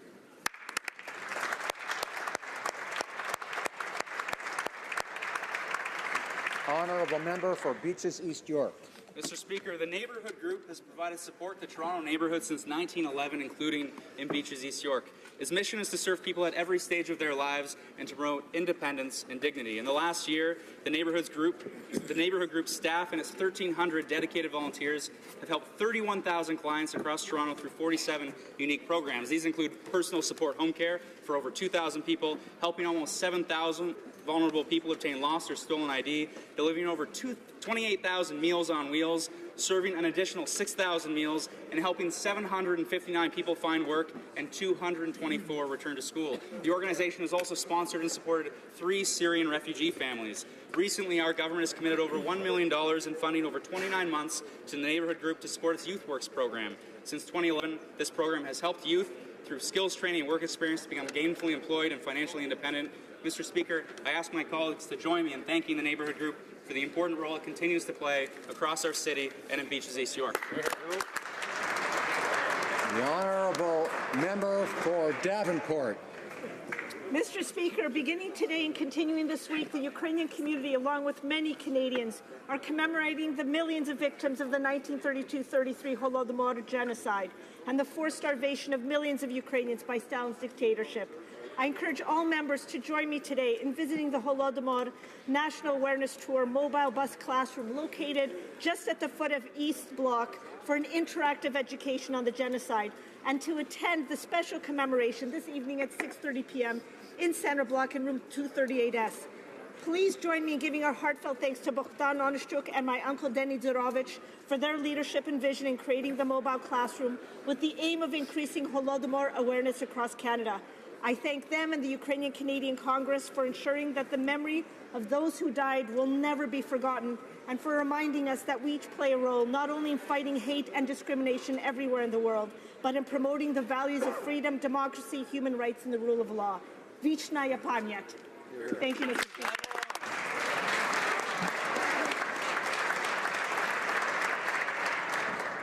The Honourable Member for Carleton.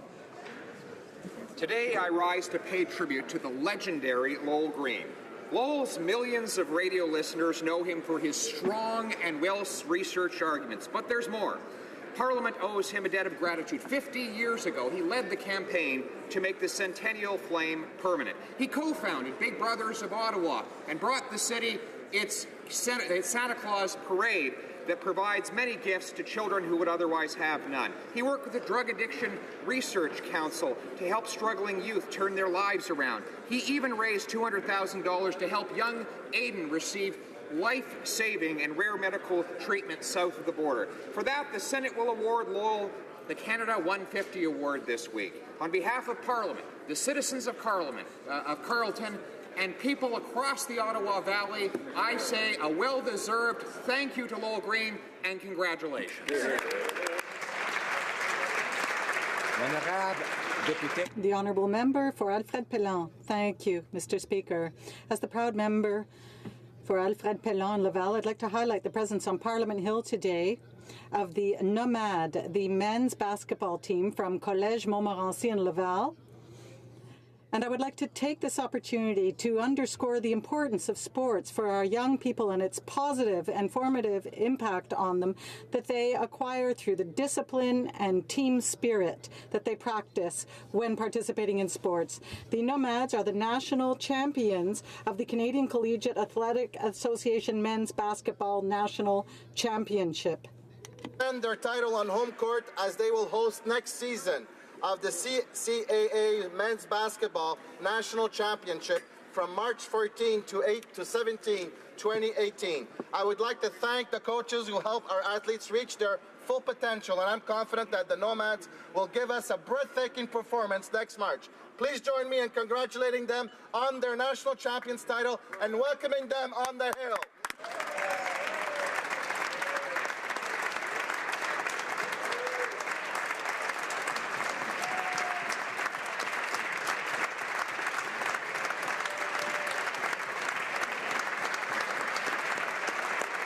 The honourable member for Dartmouth Cole Harbour. Mr. Speaker, established in 1967 to highlight the contributions of incredible Canadians, the Order of Canada is our country's highest civilian honour. It's why I'm fiercely proud to recognize an individual who has worked tirelessly to build and strengthen his community, Nova Scotia and all of Canada. Chief Terrence Paul of Member 2 First Nation has dedicated his life to ensuring his constituents have a better and brighter future. For over 3 decades, Chief Paul has served as a leader and member of Indigenous advisory committees and has championed the preservation of language and history through education. Member 2 is flourishing, and due to Chief Paul's leadership, Member 2 First Nation had the honour of becoming the first Indigenous community in the world to be certified under the International Organization for Standardization and Recognition of its efficient and sustainable growth.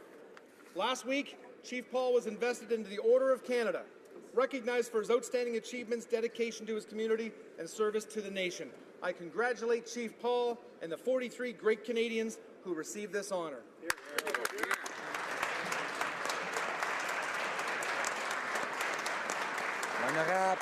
The honourable member for Richmond Athabasca. Mr. Speaker, I would like to take a moment to underscore the excellence of several businesses in my riding who stood out in a number of recent galas. At the Quebec Job Creators Gala that took place on the 4th of October last, 2 businesses from our riding won a prestigious award. These were the Canard du Lac Brome from Asbestos Business, that won the Grand Prix Coup de Coeur and Créateur de Prospérité, and the Anderson Group from Chesterville, winner in the champion category. On the 9th of November last, we had our first edition of the Manufacturier Maurice Sisson du Québec Gala. 3 other businesses won great honours, and allow me to name them.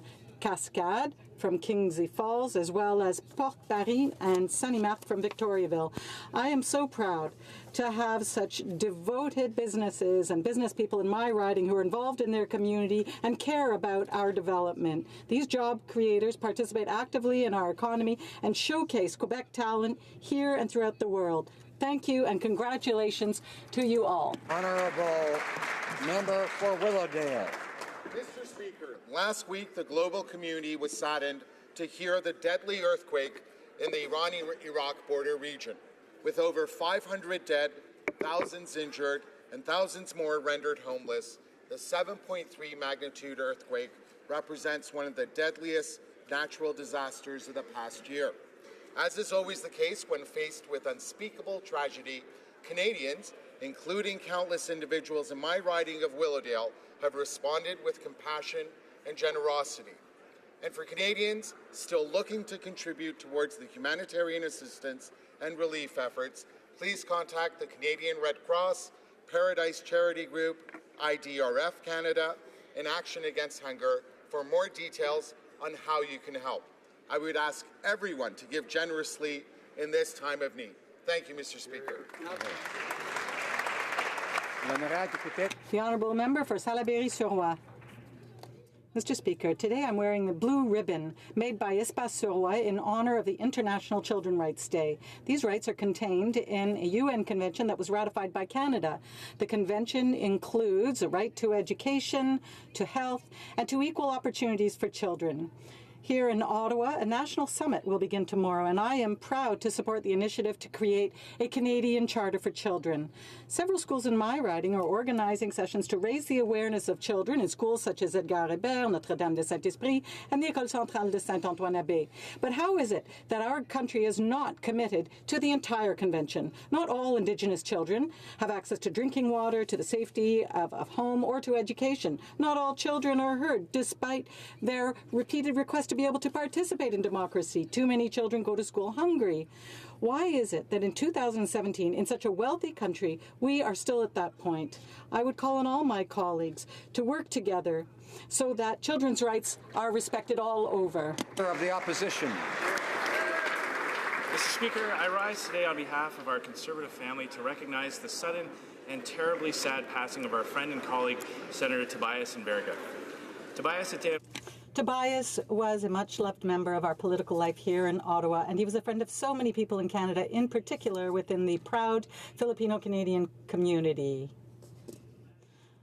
There have been so many tributes in memory of a man who was able to make sure that everyone felt welcome and appreciated. Same work ethic and unstoppable optimism that can be found in the Filipino-Canadian community across the country, a community for which he had an abiding affection. The senator was a trailblazer, the first Filipino-Canadian senator, the first Filipino-Canadian to win election to any office in the City of Toronto, and a vast body of charitable work in support of the relationship between Canada and the Philippines. Senator Mberga will be deeply missed. Our thoughts and prayers, and those of every member of the House, are with his wife, Rosemary, and their 3 children. May he rest in peace, and may his memory long be a blessing to those who knew and loved him.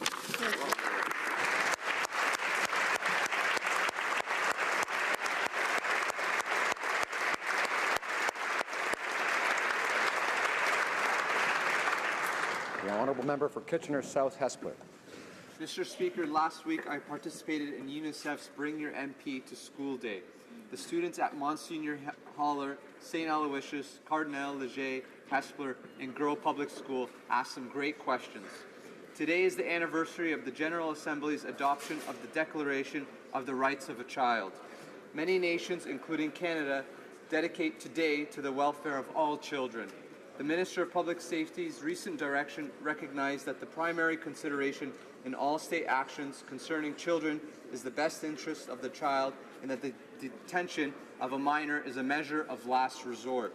Canada should work to persuade nations with whom we have strong ties to end practices such as blindfolding, denial of access to parental and legal advice, administrative detention, and segregation of minors. Those are no ways to treat a child. Thank you, Mr. Speaker.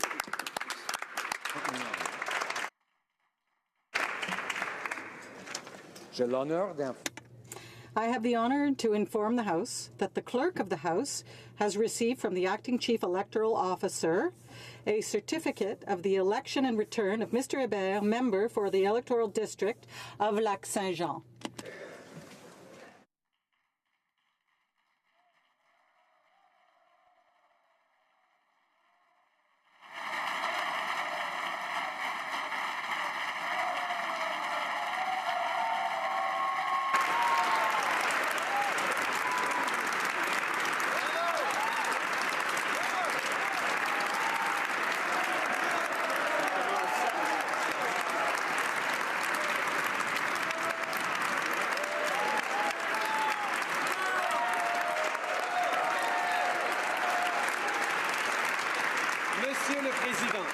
Mr. Speaker, I have the honour to present to you Richard Hébert, member for the Electoral District of Lac-Saint-Jean, who has taken the oath, signed the roll, and now claims the right to take his seat. I have the honour to present to you Mr. Richard Hébert, member for the Electoral District of Lac-Saint-Jean, who has taken the oath, signed the roll, and now claims the right to take his seat.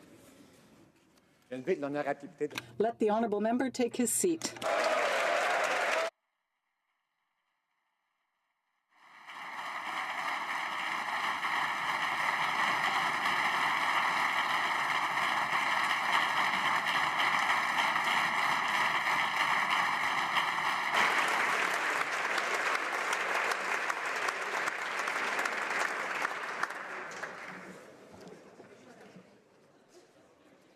Questions orales, oral questions. The Honourable Leader of the Opposition.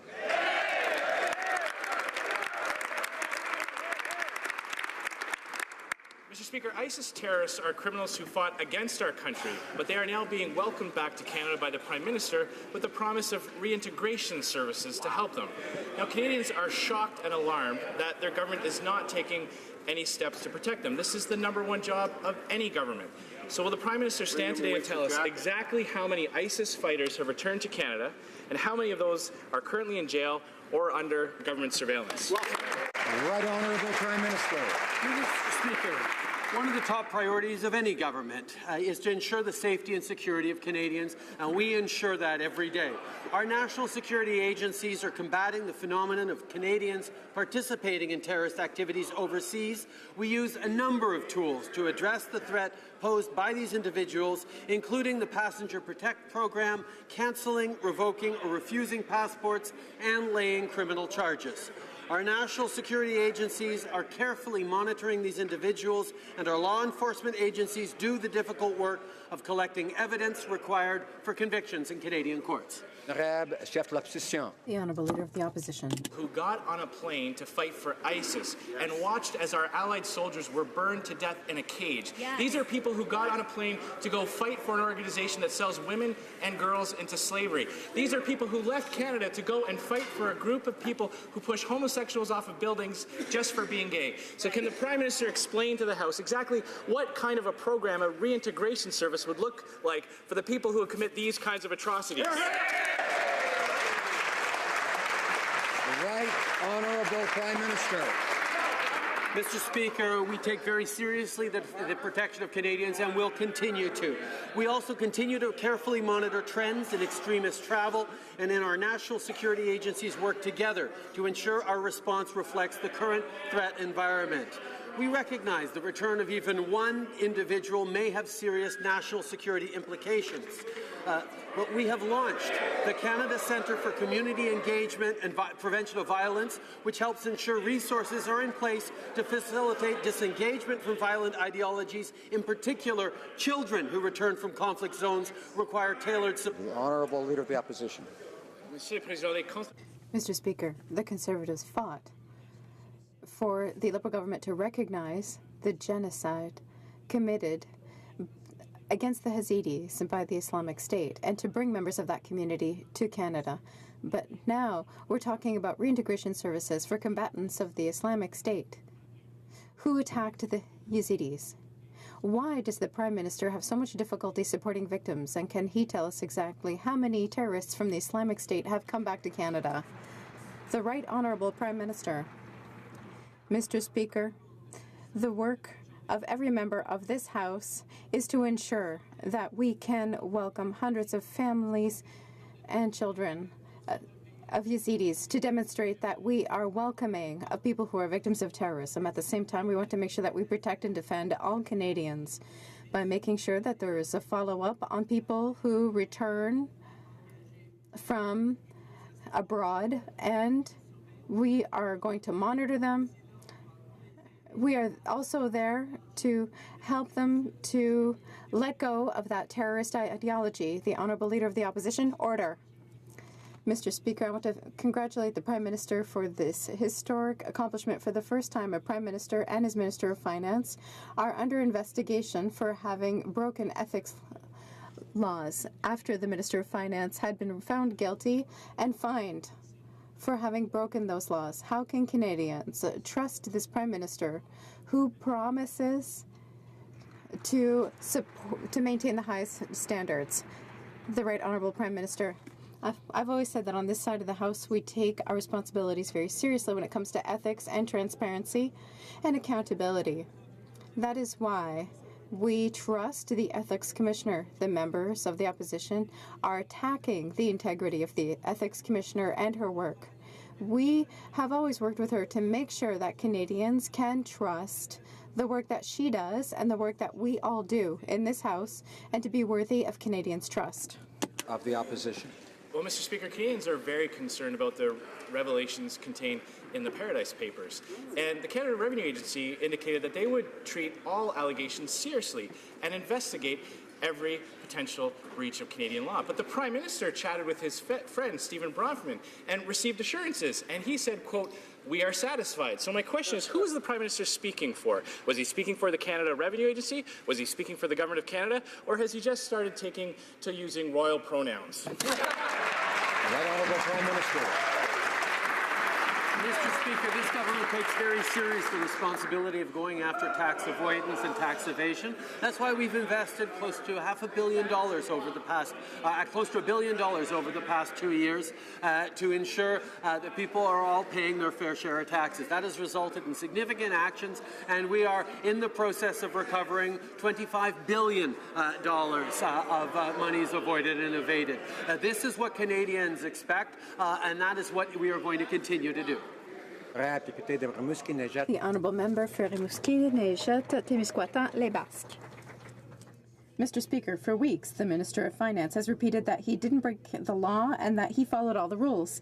Even when the Ethics Commissioner fined him because he had broken the law, he kept saying that he had done nothing wrong. Now, the Ethics Commissioner confirmed that she has started an investigation of his involvement in the tabling of Bill C-27. How can the Prime Minister continue to defend his minister while he is under official investigation? The Right Honourable Prime Minister.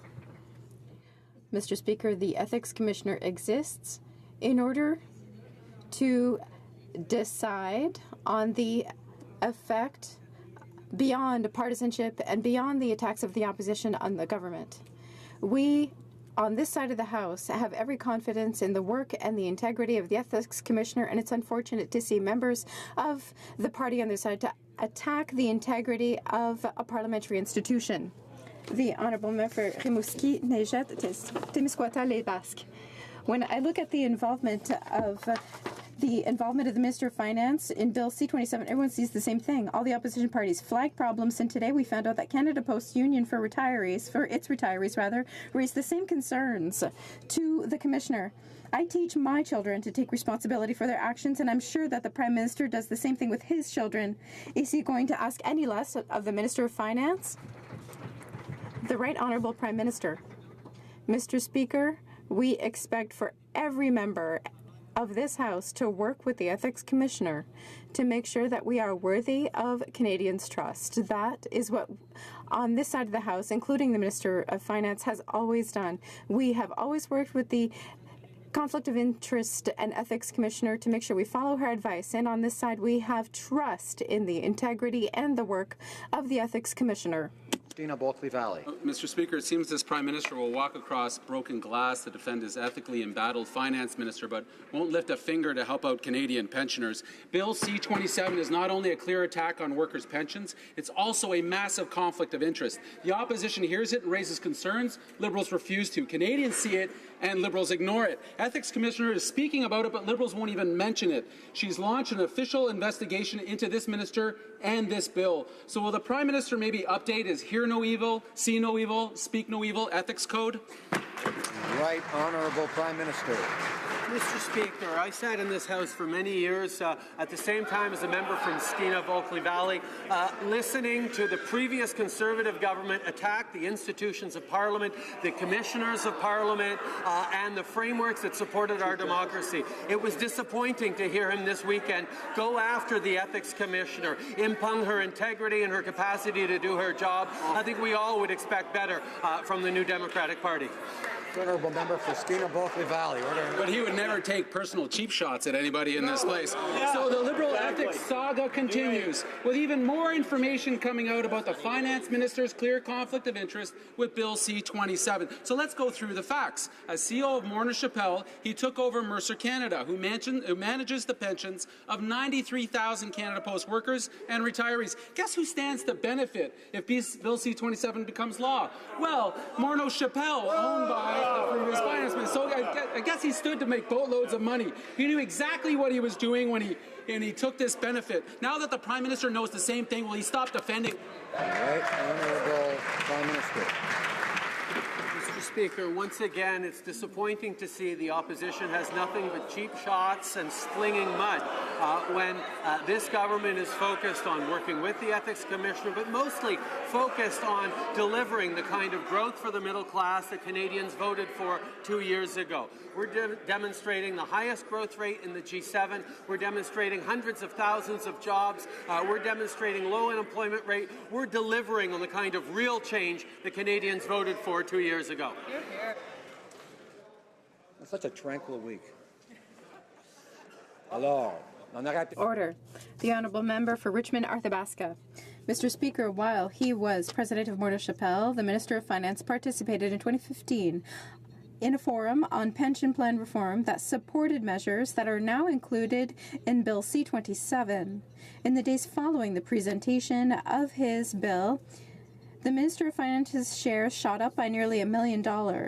It's not surprising that the Minister of Finance is now the subject of an official investigation by the Ethics Commissioner. Simple question, when the Minister of Finance tabled his bill, did the Prime Minister know that the Minister of Finance was entirely in a position of conflict of interest? The Honourable Minister of Finance. Mr. Speaker, I will continue to work for Canadians throughout our country to make sure that they can have a retirement with dignity. At the same time, I'm going to work with the Ethics Commissioner to make sure that her review will be complete. In my opinion, I need to continue to help Canadians to have a dignified retirement, and that's the goal here. The member for Richmond Arthabaska.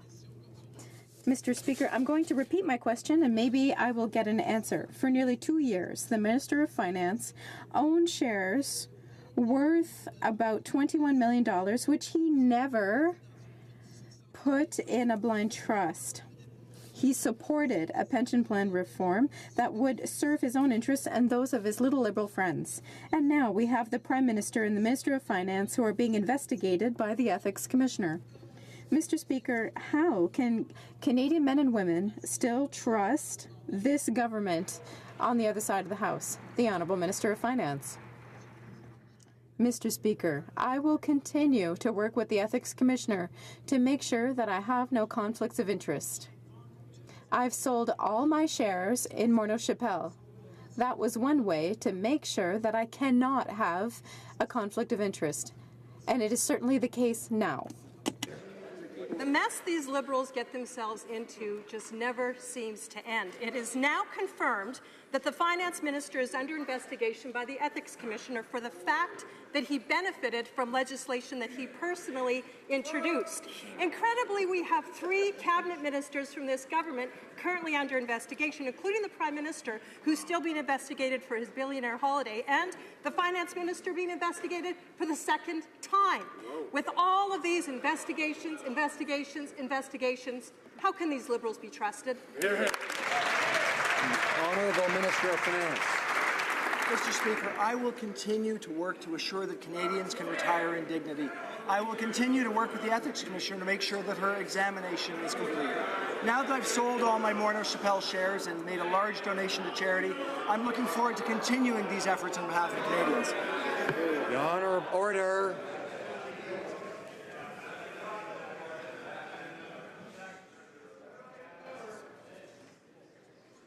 The Honourable Opposition House Leader. This ethical scandal that the Finance Minister finds himself in may only be the tip of the iceberg. The only reason that everybody knows that the Minister of Finance benefited from C-27 is because the media forced him to disclose that he held shares in Morneau Shepell. But the Minister is still hiding what other shares he held in other companies over the last 2 years, and what other government decisions he made that benefited him. So let's just rip the Band-Aid off, Mr. Speaker. Let's get this out in the open. What shares did the Minister of Finance own in what companies over the last 2 years? The Honourable Minister of Finance. Mr. Speaker, as I've said before, I made 100% disclosure of all my assets to the Ethics Commission. That allows me to work on behalf of Canadians, and the work is going well, Mr. Speaker. Over the last couple of years, we've seen an enormous change in growth rates in this country. We've seen more than 500,000 new jobs for Canadians. Canadians have a higher level of confidence because they have more money for their families. We will continue the work for Canadians, Mr. Speaker, because that's what we were elected to do. Honourable Member for Carleton. The Minister just said that now that he has sold all of his shares in Morneau Shepell, he can now work on behalf of Canadians. What does that say about the last 2 years while he held those shares? During that time, he introduced a bill creating the very targeted benefit pension plans that his company designs and profits from. That's right. His whole defense has been that he's always asked the Ethics Commissioner for her permission. Did he have her permission to introduce this bill? Yep. The Honourable Minister of Finance. Mr. Speaker, as I've said, I will continue to work on behalf of Canadians. That's the important work that we're doing. By working with the Ethics Commissioner, as I've done from day one, that allows us to assure that we don't have conflicts of interest. We know that what we can do now is continue on the work, as I've talked about. The work that's, for example, lowered the rate of unemployment to the lowest it's been since the Great Recession, so that Canadian families can actually do well and see the fruits of the advantage for them and their families. The Honourable Member for Carleton. Target benefit pensions are highly specialized as a financial product.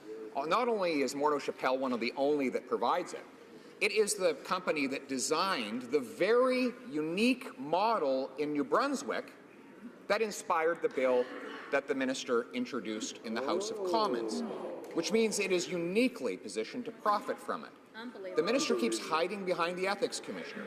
So, yes or no, did the minister have permission from the Ethics Commissioner to introduce a bill that would profit his company? Yes or no? The Minister of Finance. Mr. Speaker, I really do care deeply about retirement dignity in this country. I want to make sure that Canadians have the ability to retire with the kind of opportunity they have to continue their life in dignity after they retire. And that means assuring that they have really good pension plans, that they have more options than just defined contribution pension plans.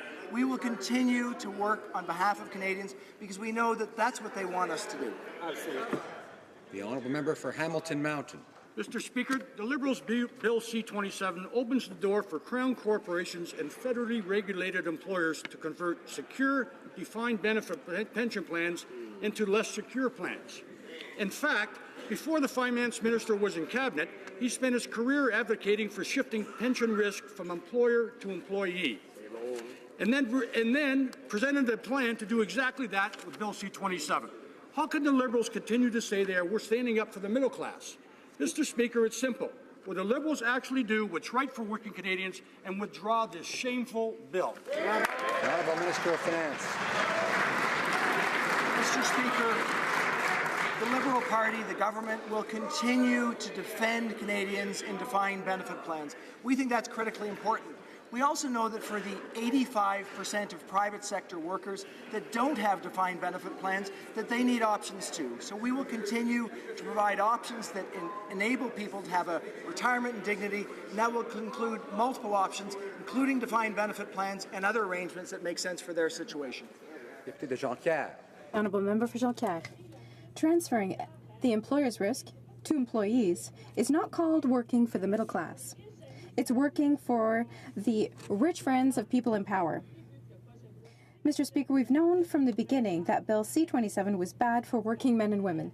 Unions and workers throughout the entire country agree to say that it must be stopped.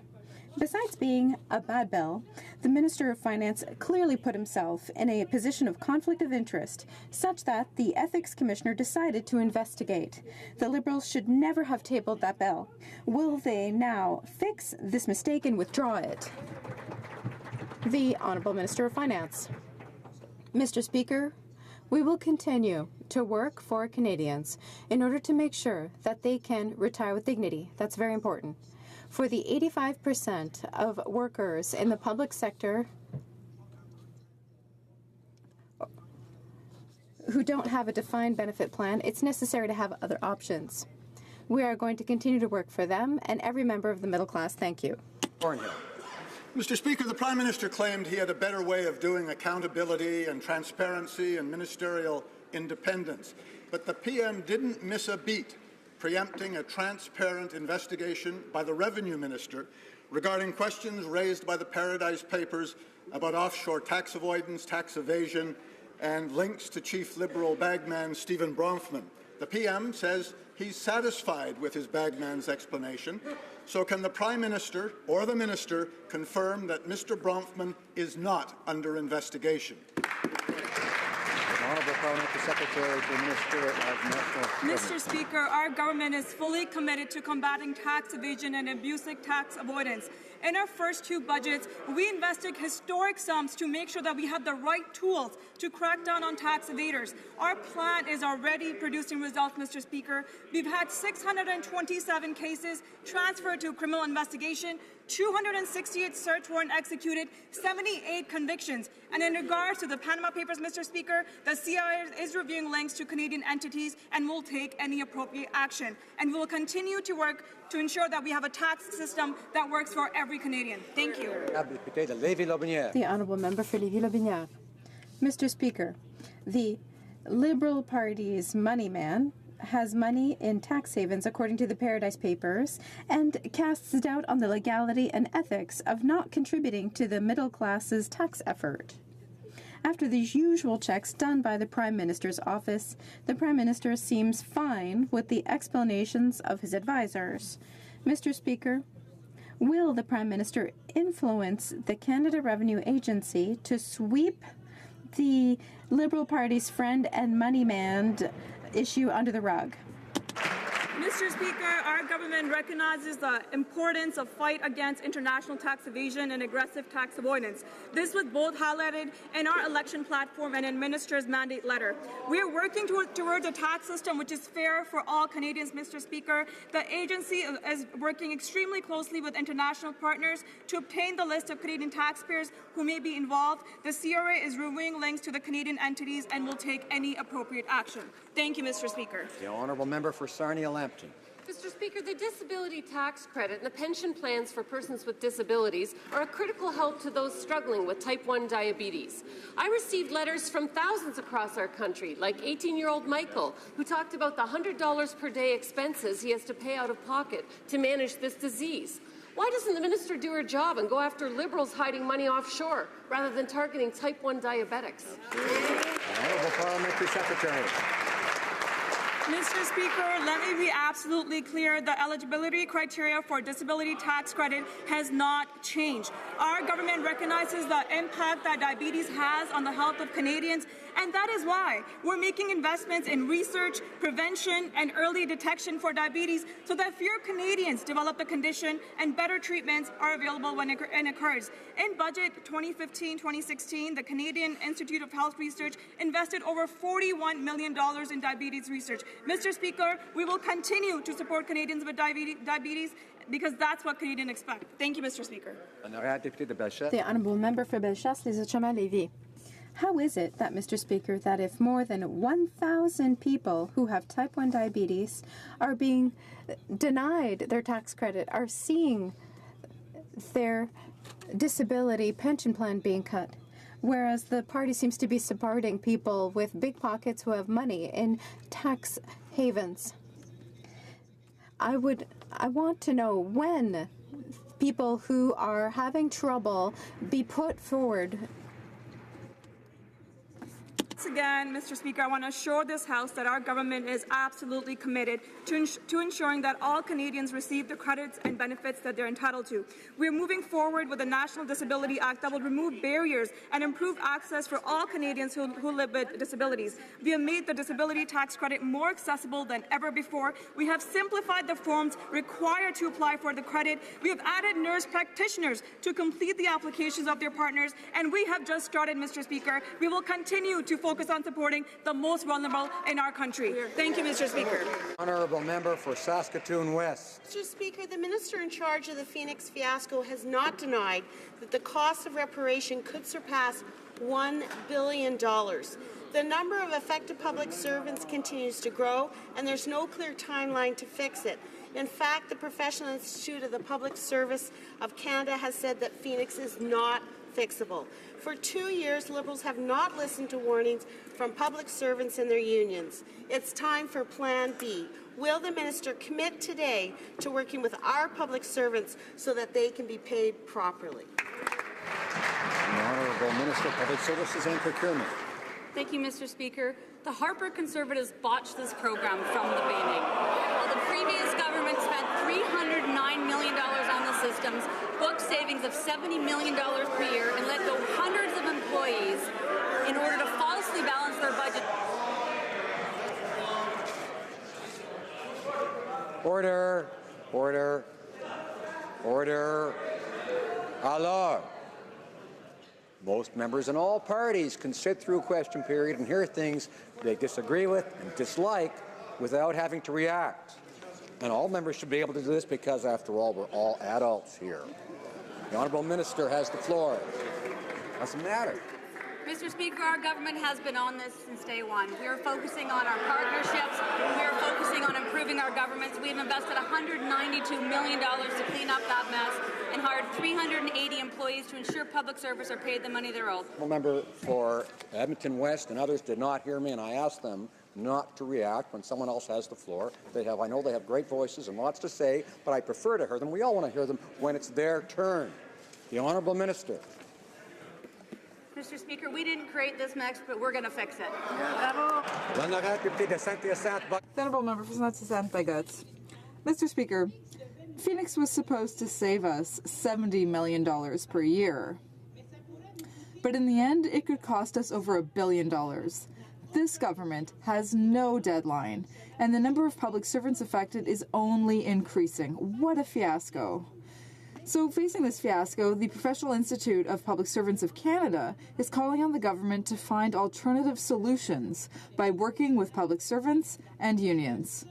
Will this government finally listen, or will they ignore this request yet again? The Honourable Minister of Public Services. Mr. Speaker, Stephen Harper's Conservatives botched this issue from the very beginning. They botched the update of the software while also laying off hundreds of workers, and this led to many workers not being paid on time. We inherited this defective system from the Conservatives, but we are determined to find a permanent solution and to stabilize this system. It's not an easy job, but we know that it will take time, but we will do it. Cloverdale, Langley City. Communities across Canada have been experiencing the devastating effects of gun violence and gang activity. Criminal gangs are responsible for rising numbers of killings, often involving guns illegally smuggled into the country. It's a tragedy when young Canadians get involved in gang activity, and of course it's a tragedy when innocent bystanders are caught in the crossfire. Can the Minister of Public Safety tell us what the government is doing to address this scourge and to keep our communities safe? Honourable Minister. Mr. Speaker, my thanks to the member for Cloverdale, Langley City, for all of his hard work. On Friday, I was in Surrey to announce $327.6 million in federal funding over 5 years and $100 million annually thereafter to help communities and law enforcement reduce gun and gang violence. We'll also be holding a national summit next spring for stakeholders across the country to tackle this problem and identify the best solutions. By working together, we will all do a better job of combating gang violence and building safer communities. The Honourable Member for Calgary-Nose Hill. Earlier, the Prime Minister said even one ISIS fighter represents a security threat to Canada, and then he hid the number of ISIS fighters who have returned here. When asked about how he planned to manage this threat, he then said, the government is there to help them let go of their terrorist ideology. Mr. Speaker, what he should have said is that there will be consequences when choosing to fight for a terrorist death cult. Where is the Prime Minister's commitment to seek justice for the victims of ISIS, and how many ISIS fighters have returned to Canada? Honourable Minister of Public Safety. Mr. Speaker, CSIS, the RCMP, and CBSA pay very close attention to anyone who poses a threat to the security of Canada. We work closely with allies in the Five Eyes and the G7. Surveillance and investigations are tight and thorough. When evidence is actually available, charges are laid, and a range of other legal measures are also available under the Criminal Code and the CSIS Act. As the director of CSIS indicated before a parliamentary committee some months ago, the number of returnees known to the Government of Canada is in the order of 60, and they're under very careful investigation. The Honourable Member for Charlebourg, Saint-Charles. Mr. Speaker, 60 Islamic State combatants have returned to Canada after fighting our Canadian and Allied soldiers. Well, that's a lot of nerve. Now we've learned from the Minister's office that the return of these terrorist travelers and their families requires appropriate support when it comes to disengagement and resettlement. This is just unbelievable. Does the Minister realize that his job is to protect the safety of Canadians, not to help the comfort of murderers? Minister of Public Safety. Mr. Speaker, The honourable gentleman should know very well that the security agencies of this country and the police forces of this country do an extraordinary job in defending the safety and security of Canadians, and also in fulfilling all of Canada's obligations with respect to the international coalition against Daesh. When evidence is discovered that indicates that offences against Canada have been committed, that evidence is put together in cases that are filed in court. When prosecutions are possible, they are prosecuted to the fullest extent of the law. Selkirk, Eastman. Mr. Speaker, the Public Safety Minister should make sure they're all arrested and prosecuted now. Mr. Speaker, the Prime Minister has admitted that his policy to cut the pay for injured soldiers is having negative consequences, but he refuses to do anything about it. While the Prime Minister defends his billionaire friends, he has already targeted Canadians suffering from diabetes, cut the danger pay for our troops fighting ISIS, and now has removed the allowances for ill and injured soldiers. All of this to pay for the Prime Minister's out-of-control spending. Will the Prime Minister show some appreciation and respect for the sacrifices being made by our troops and reverse this cold-hearted political policy? Honourable Minister of National Defence. Mr. Speaker, our government is committed to ensuring that our military members receive fair pay, a compensation for their services to Canada. Mr. Speaker, and defence policy has put the emphasis on making sure that our members are well supported. This is why our government has recently approved a 6.34% pay raise for most of its members. These allowances have also benefited by increased by 5.1%. Mr. Speaker, we will make sure that we look after our number one asset, which is our women and men in the Canadian Armed Forces. Thank you, Mr. Speaker. The Honourable Member for Charlebourg-Haute-Saint-Charles. Mr. Speaker, on the one hand, the Minister says that we should help resettle these murderers who fought with ISIS to try to kill our own soldiers. On the other hand, they cancel the monthly service benefit for wounded Canadian soldiers who fought bravely for our country. Can the Minister tell us why there's this lack of respect for Canada's military heroes? The Minister of National Defence. When we conducted our defence policy review, Mr. Speaker, Canadians told us that making sure we looked after our Canadian Armed Forces, making sure that they're well funded. And now with our new defence policy, Mr. Speaker, we have probably the most well-funded defence policy since World War II, making sure that our men and women in the Canadian Armed Forces has the funding that's needed, and making sure, Mr. Speaker, we have the right personnel to look after them. A more than a 70% increase by 2026, Mr. Speaker. We're making sure that our women and men are looked after for the near future, Mr. Speaker. Member for Nanaimo, Ladysmith. Despite years of advocacy from coastal communities, the Liberals' Bill C-64 doesn't legislate on the most pressing aspects of the abandoned vessel problem. And last week, another boat sank in Ladysmith. For too long, federal failures have left coastal communities with nowhere to turn. That's why my bill includes their solutions and fills gaps in the government's new bill. But in unprecedented interference, Liberal members are blocking debate on my abandoned vessel legislation. Why is the Trudeau government stifling coastal voices? The Honourable Minister of Transport. Mr. Speaker, it would be totally inappropriate for me to comment on decisions taken by the Procedures and House Affairs Committee. Having said that, I would like to say that we're extremely proud of Bill C-64, which is a comprehensive strategy to deal with abandoned vessels and derelict vessels, and it is something that all of the government should support. I just want to remind our members not to use the name of a member of the House, even in relation when you're talking to the Government of Canada or whatever. The Honourable Member for Laurier-Sainte-Marie. Mr. Speaker, last week the government announced its contribution to the UN for peacekeeping missions. It was a condescending offer, according to our former Canadian commander of peacekeeping in Bosnia. Only 1/3 of the number of troops initially promised, and they'll be sent to locations that are still to be determined, and there are no police officers either. So we don't know if this is even a real promise or just another promise that's going to be broken. So, does the government think that it will get a seat on the Security Council if it doesn't even respect its commitments? The Honourable Minister of Foreign Affairs. Canada's participation in peacekeeping missions is important for us. We have well-trained and competent officers, and we want our contribution to be used as well as possible. This means using the expertise where it is most needed. Canadians expect us to make a strong, well-thought-out contribution to peacekeeping missions, and that's what we're going to do. Member for Niagara West. Mr. Speaker, last week the Prime Minister decided to surprise world leaders and was a no-show at the TPP meeting. Shame. Trade Minister was left alone with 10 presidents and prime ministers trying to explain where the Prime Minister was. Because of this snub, Canada is now being blocked from joining the East Asia Summit. An Australia official said that the leaders were gobsmacked at the Prime Minister's behaviour. Is this what the Liberals meant when they said Canada's back? What happened? Minister of International Trade.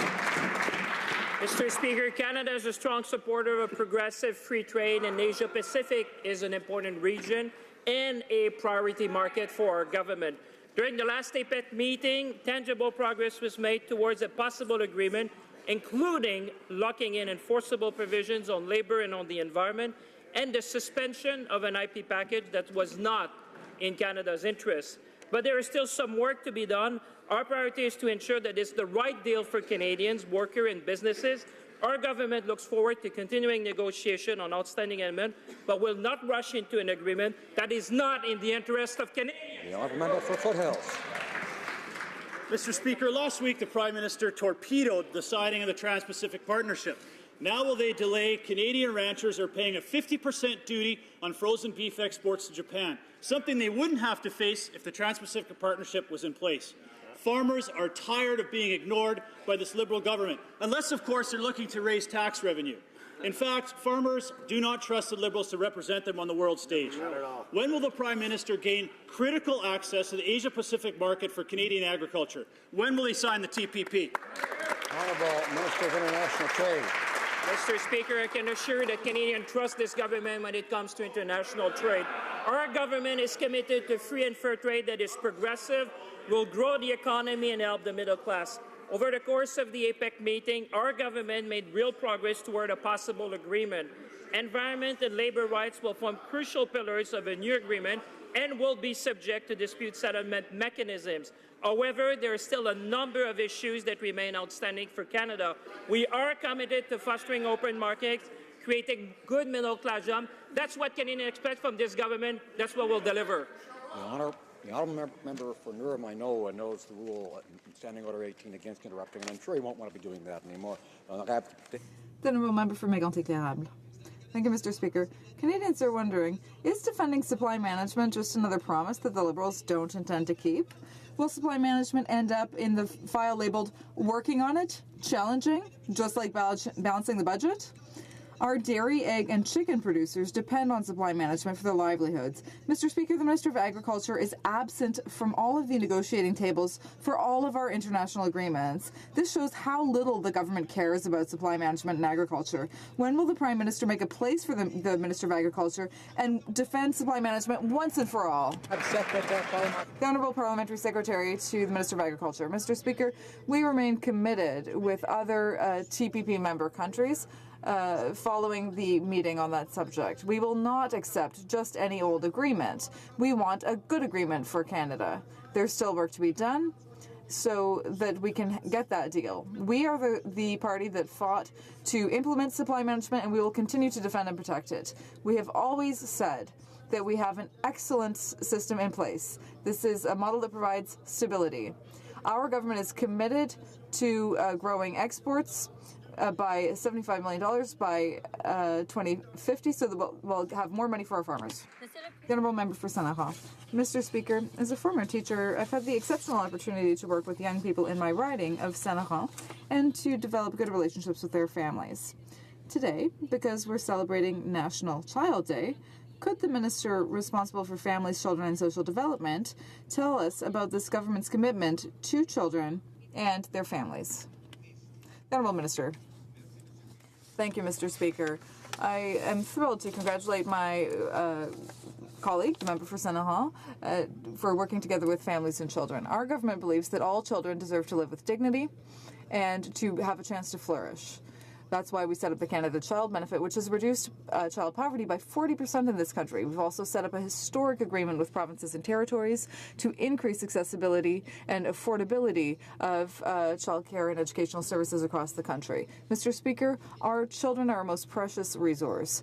We are very eager to continue working for them so that everyone will have an equal and real chance of succeeding. The Honourable Member for Louis Saint Laurent. Mr. Speaker, the film 23.5 taught us that the former Minister of Families is currently working for the ECN. This is a conflict of interest.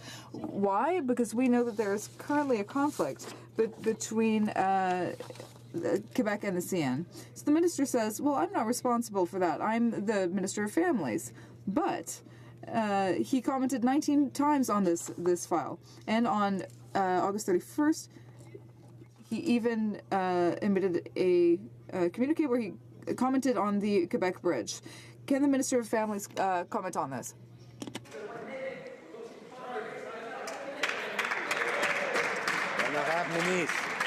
The Honourable Minister.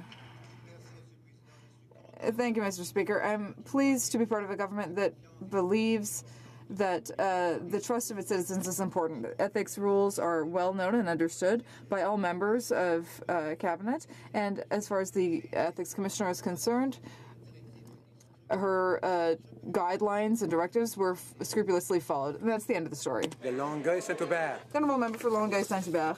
Mr. Speaker, it's been in a month and a half that all of the sectors have denounced the lack of action on the part of the government. Now it's the print media that are criticizing the government. They published an open letter today, and they're wondering about the crisis because half of their jobs have disappeared in the last 10 years. All the minister has proposed is benefits for Google and Facebook. Is she going to propose something concrete to deal with the threat to journalism, because it's also threatening our democracy? The Honourable Minister of Heritage. Mr. Speaker, high-quality journalism is the basis of our democracy. All throughout our consultations, Canadians told us two things. First, having access to local news, local journalism is very important. And secondly, increasingly they're using digital platforms to have access to that content.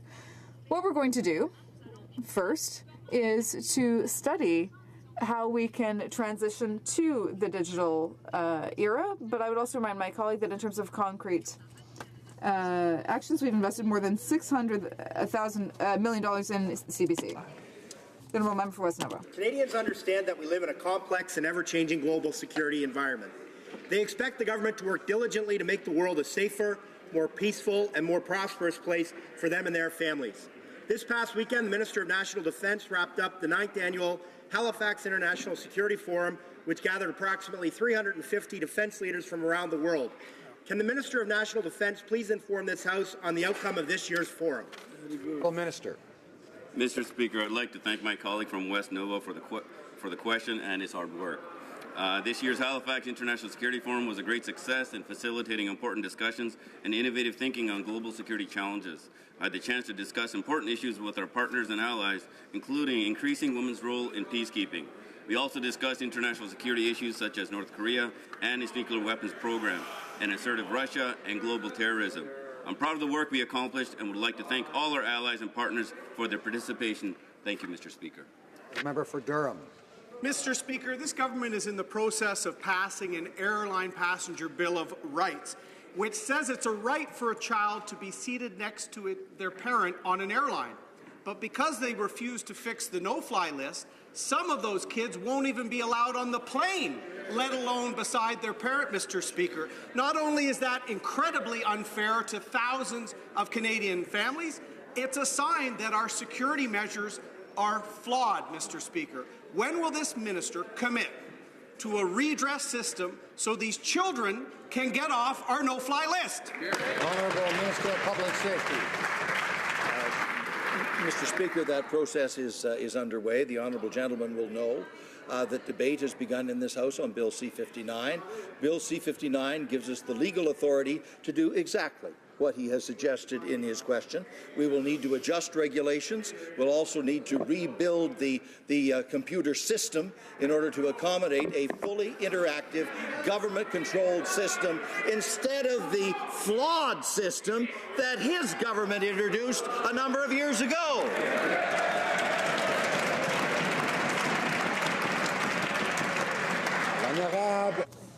The Honourable.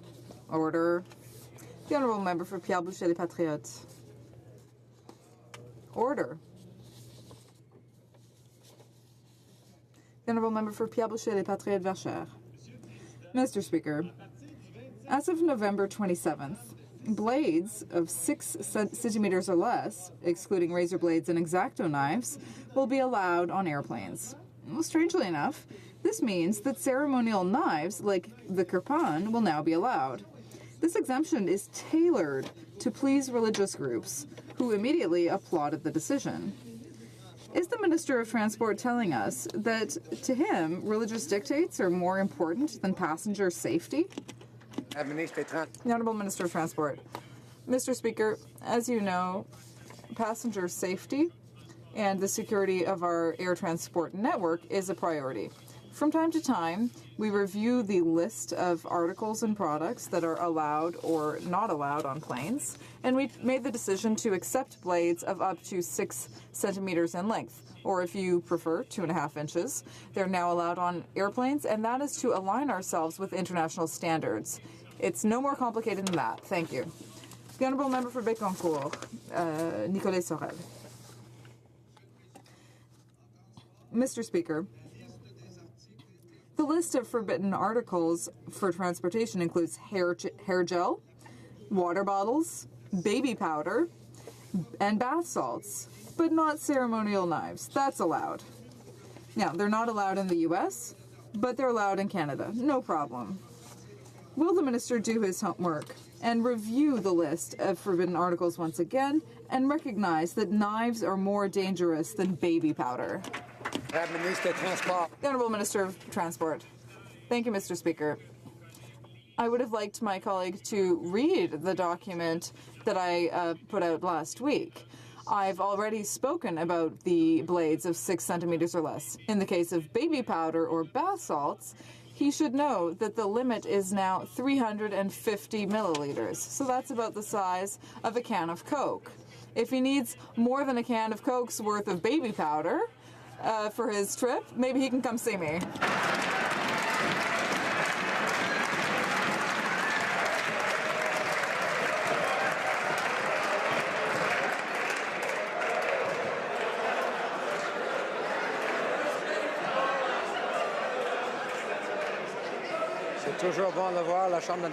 It's always good to see everyone in good spirits.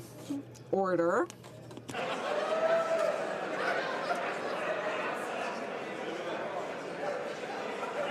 What a great move. Okay. The Honourable Member for Saanich-Gulf Islands. Order. Thank you, Mr. Speaker. I rise to address a question about climate change. We've just come through the COP23 discussions in Bonn.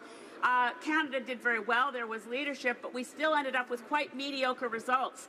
And a lot of hopes are being pinned on the upcoming Climate Leaders Summit in Paris, being hosted by French President Emmanuel Macron. Now, I understand the Prime Minister has been taken by official business out of the country a lot lately, but I wonder what his views are, especially with the upcoming opportunity in chairing the G7.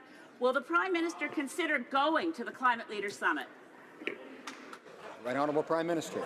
Mr. Speaker, Canadians know that climate change is a global problem that requires global solutions. I'm proud of our international leadership over the past 2 years to address climate change, including the ratification of the Paris Agreement, the amendment to the Montreal Protocol to phase down highly polluted HFCs, and the historic agreement to address greenhouse gas emissions from the aviation sector. I'm also proud to say that the Canadian delegation will be ably led by the Minister of Environment and Climate Change to the One Planet Summit. I know that by working together, we will achieve our international commitments as laid out in the Paris Agreement. I would like to draw to the attention of honourable members the presence in the gallery of the recipients of the 2017 Governor General's History Awards. It's a long list, so bear with me, please. But stand as I call their names, please. Leah Lang, Naomi Fortier-Fresson, Mackenzie Anderson, Alexander Unaluak, Kay Dawn Martin, Denise Lipscomb, Daniel Francis, Glenn Thielman, Ellie Hooker, David Swanson, Marie-Ève Gingras, Michel Arnois, Chief Dominic Frederick, Tracy Calagiros, Isaac Landry, Maureen Matthews, Linda Brown, Armand Doucette, Rob Flosman, Janet Rouet, Mark Mayo.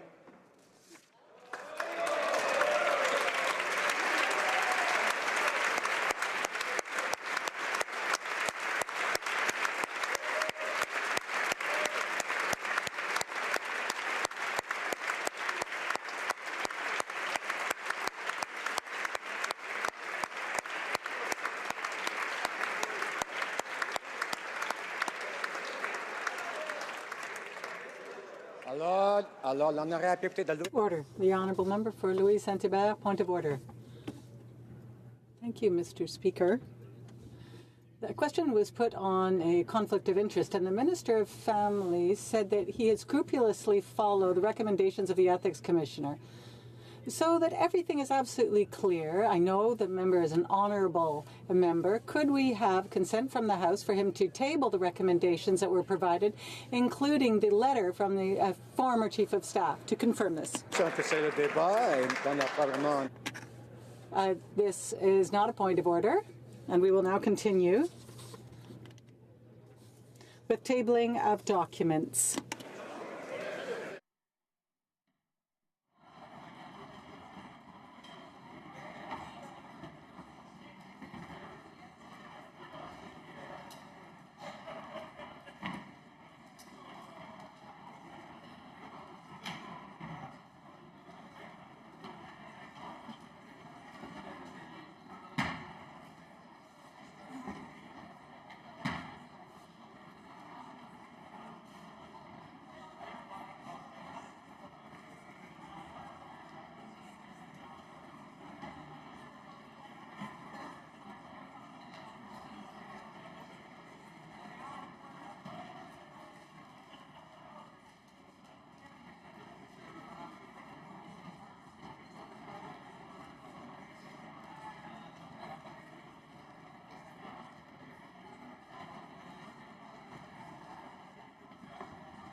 Order. I'd encourage members to take their conversations into the lobbies. J'encourage les députés. I would encourage members to take their conversations in their lobbies, please.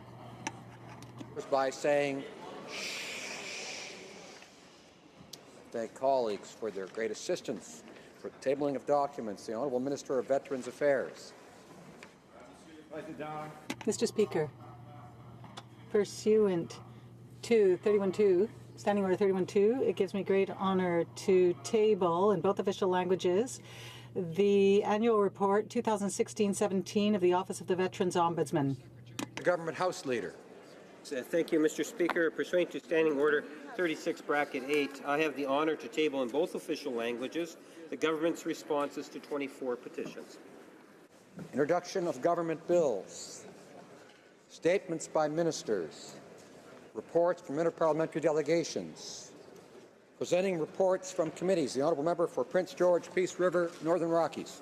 Thank you, Mr. Speaker. I have the honour to present in both official languages the 7th report of the Standing Committee on Access to Information, Privacy and Ethics in relation to Bill C-58, an act to amend the Access to Information Act and the Privacy Act, and to make consequential amendments to other acts.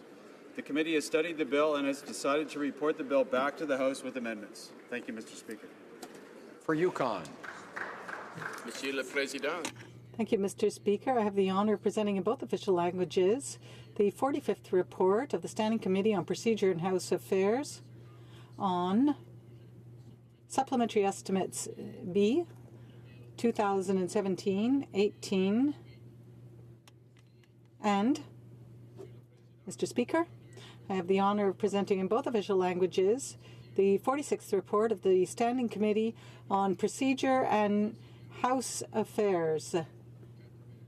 Pursuant to order, the committee is reporting on its decision to adopt the subcommittee's report. That Bill C-352, an act amending on marine freight, and a bill developing a national strategy will not be the object of a vote. Et de Montréal. Honourable Member for Montreal. And in both official languages, the 17th report of the Standing Committee on Justice and Human Rights in relation to Bill C-51, an act to amend the Criminal Code and the Department of Justice Act, and to make consequential amendments to another act. The committee considered the bill and decided to report to the House with amendments. Member for Humber River Black Creek. Thank you, Mr. Speaker. I have the honour to present in both official languages the 17th report of the Standing Committee on Transport, Infrastructure and Communities, Supplementary Estimates B 2017-2018. Thank you, Mr. Speaker. And last on this list, but I would never say least, the member for Scarborough-Guildwood. Thank you, Mr. Speaker, for that recognition. Monsieur le Président, j'ai l'honneur. Mr. Speaker, I have the honour to table in both official languages the 15th report of the Standing Committee on Public Safety and National Security on Supplementary Estimates 2017-2018. Thank you, Mr. Speaker. Introduction of private members' bills. First reading of Senate public bills. Parliamentary Secretary to the Government House Leader. Yes, thank you, Mr. Speaker. There have been discussions amongst the parties, and if you seek it, I think you will find unanimous consent for the following motion, that notwithstanding any standing order or usual practice of the House, at the conclusion of oral questions on Tuesday, November 28, 2017, a member of each recognized party, a member of the Bloc Québécois, and the member for Saanich Gulf Islands, each be permitted to make a statement, and that time taken for these statements shall be added to the time provided for government orders. Does the honourable member have the unanimous consent of the House to move the motion? The House has heard the terms of the motion. Is it the pleasure of the House to adopt the motion? Carried. Presentation de pétitions. Presenting petitions. Algoma, Manitoulin, Kapuskasing. Thank you very much, Mr. Speaker. I'm pleased to rise to table the petitions from members from Wawa, Richards Landing, Pancake Bay, Alona Bay, Batchewana Bay, Sault Ste. Marie, Nipigon, and Goulet River. The petitioners remain extremely concerned that the Algoma passenger train is still not back in operation. They point out that the growing negative economic impact, which includes loss of employment due to lack of accessibility to transportation options. They remind the government that the roads available are industrial and that these pose serious safety concerns, and add that not all owners and tourists have roads that lead to their properties. They ask the Minister of Transport to assist in putting the passenger train back in service, Mr. Speaker. Thank you. The honourable member for Banff Airdrie.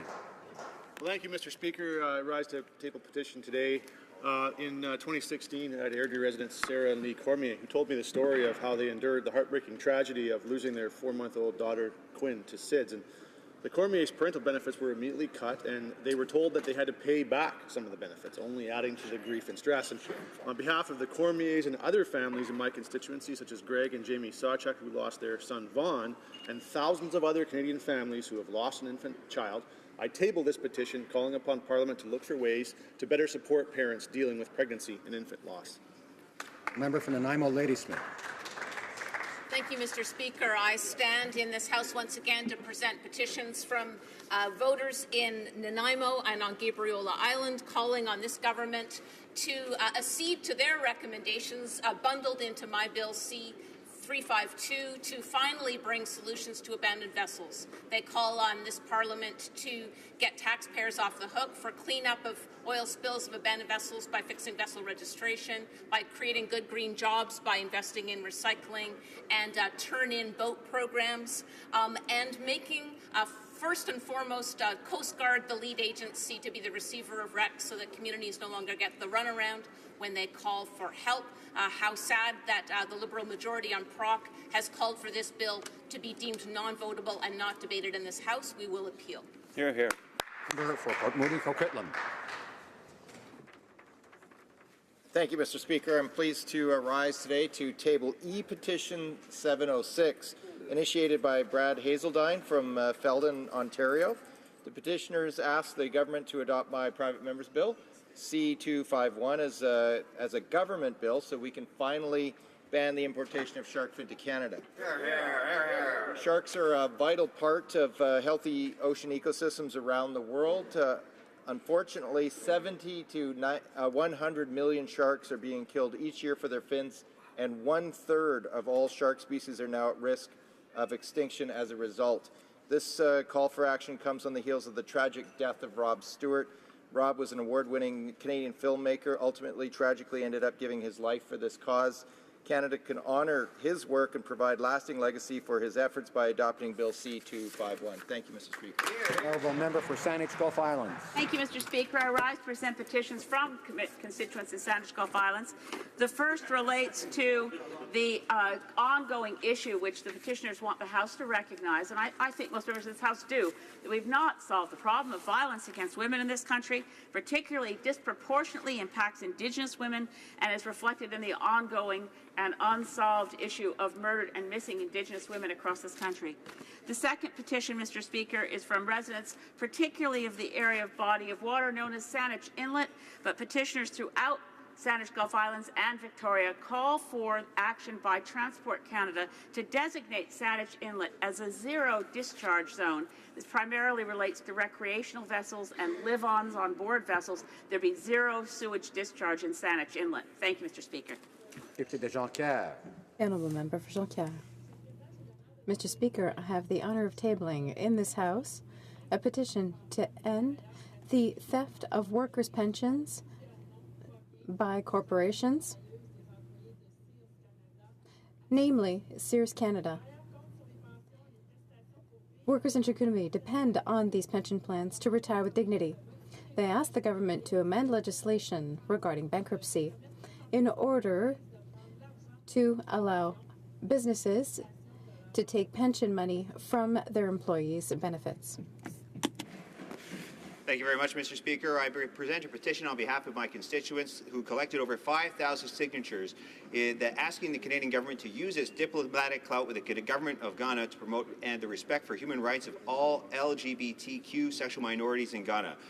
Specifically asking the government of Ghana to decriminalize the same-sex activity, in particular repeal sections 104 of the Ghana Criminal Code, which makes same-sex sexual activity among males a serious crime and punishable by imprisonment. Thank you. Fanshawe. A petition signed by a number of constituents along the Thames River who are very concerned about the fact that the Conservative government stripped environmental regulations covered in the Navigable Waters Act and made many rivers vulnerable, including the Thames River, which is a significant heritage river and is the place where many species at risk thrive. They are also asking that the Liberal government keep its promise to reinstate environmental protections gutted when we lost the Navigable Waters Act, and to support my bill, C-355, which commits government to prioritizing the protection of the Thames River by amending the Navigational Protection Act. Présentation de pétition. Presenting petitions. paper, the Honourable Parliamentary Secretary to the Government House Leader. Thank you, Mr. Speaker. The following questions will be answered today. Question 1201, question 1207, question 1211, and question 12172, question 1219. And furthermore, Mr. Speaker, if the government's responses to questions question 1192, question 1195, question 1196, question 1198, question 1200, question 1202, question 1206, question 1209, question 1210, question 1212, question 1216, question 1220, question 1223, question 1226, and question 1227, as well as starred questions numbered. Question 1225 could be made orders for return. These returns would be tabled immediately. What was the part after Mr. Speaker? Order. Sorry. Is it the pleasure of the House that the aforementioned questions be made order for return and that they be tabled immediately? Agreed and so ordered. The Honourable Parliamentary Secretary. And finally, Mr. Speaker, I would ask that all remaining questions be allowed to stand at this time, please. Agreed. Agreed and so ordered. I am now prepared to rule on the question of privilege raised on November 2nd, 2017 by the Honourable Member for Thornhill concerning allegedly misleading statements by the Prime Minister. I would like to thank the Honourable Member for Thornhill for having raised this matter, as well as the Parliamentary Secretary to the Government House Leader and the Member for Skeena-Bulkley Valley for their comments. In raising the matter, the member for Thornhill alleged that the Prime Minister had misled the House when, during oral questions on October 31, 2017, he stated that the Minister of Finance was the only minister currently holding controlled assets indirectly. This, the member indicated, contradicted information provided by the Conflict of Interest and Ethics Commissioner. En réponse, le secrétaire parlementaire de la... In turn, the Parliamentary Secretary to the Government House Leader noted that, in fact, the Ethics Commissioner then herself declared that she was not at odds with the Prime Minister's statement. Furthermore, it was explained that the established criteria used to determine if a member had deliberately misled the House had not been met and characterized the matter as simply a dispute as to the facts. Well, that in any case in which the veracity of what a member of the House has said is called into question, the Chair's role is very limited to the review of the statements made in a proceeding of Parliament. In other words, the Chair cannot comment on what transpires outside the deliberations of the House or its committees. Le Président Milliken, Speaker Milliken reiterated this essential principle in a ruling on February 10th, 2011, which can be found at page 8030 of the debates, and I quote, "It may sound overly technical, but the reality is that when adjudicating cases of this kind, the Chair is obliged to reference material fully and properly before the House," end quote. Limitation, any comments made by the Conflict of Interest and Ethics Commissioner outside of our proceedings are not officially before the House. That is not to say that the right and need of members to receive accurate information is in any way diminished, for it is not. But it does place boundaries on what comments the Chair can review. In addition, as with any charge that a member has misled the House, the Speaker must uphold the requirement that the three pre-established conditions be met. That is, the statement must be misleading, the member must know when making the statement that it is incorrect, and finally, there must be proof that the member deliberately intended to mislead the House by making the statement. In the absence of these criteria, the matter is usually found to be simply a question of debate. In a ruling from January 31st, 2008, which can be found at page 2435 of the debates, Speaker Milliken stated that, and I quote, "Any dispute regarding the accuracy or appropriateness of a minister's response to an oral question is a matter of debate. It is not a matter for the Speaker to judge." End quote. Our review of the evidence officially before the House leaves the chair unable to conclude that on the basis of exchanges last October 31, the member was unable to fulfill his parliamentary functions. Accordingly, I do not find that there is a prima facie question of privilege. I thank all honourable members for their attention. Orders of the day. Government orders, government bills, comments. Motion to refer Bill C-59, Act respecting national security matters, to committee before second reading. Resuming debate. The honourable member for Drummond. Thank you, Mr. Speaker. It is a pleasure, in fact. It's not always a pleasure, but it is an honour, nonetheless, to rise in the House today to speak to this bill. Bill C-59. Regarding an act respecting national security matters. We're in a strange situation, Mr. Speaker. In order to set up the context for people listening, ordinarily we'd be at second reading, and so we would be discussing the bill at second reading, and there would eventually be a vote in order to send it to committee if we agree with the general principle. What's happening here, which is very strange, is that now we are not at second reading. We are discussing to send it to the committee before second reading. What that means, Mr. Speaker, is that the Liberals have tabled a bill. They've realized that they themselves are not satisfied with this bill, and so they're going to send it to committee and fix it up a little bit. And then it will come back before the House in order to finally go through second reading. It's exceptional to do things this way. It doesn't make any sense. We'd say that this government is improvising and doesn't know where it's headed. If the bill doesn't make any sense, well, withdraw it. And then come back with another bill that makes more sense. Because right now, what's going on is unacceptable. We're discussing that we're going to send a bill directly to committee rather than move on to second reading. It's unbelievable. Where does this bill come from, C-59? I will recall to you, Mr. Speaker, that it is something that flows from the infamous bill C-51, the Conservative bill, which is, let's admit it, relatively infamous. It's a bill that was terrible when it came to protecting human rights.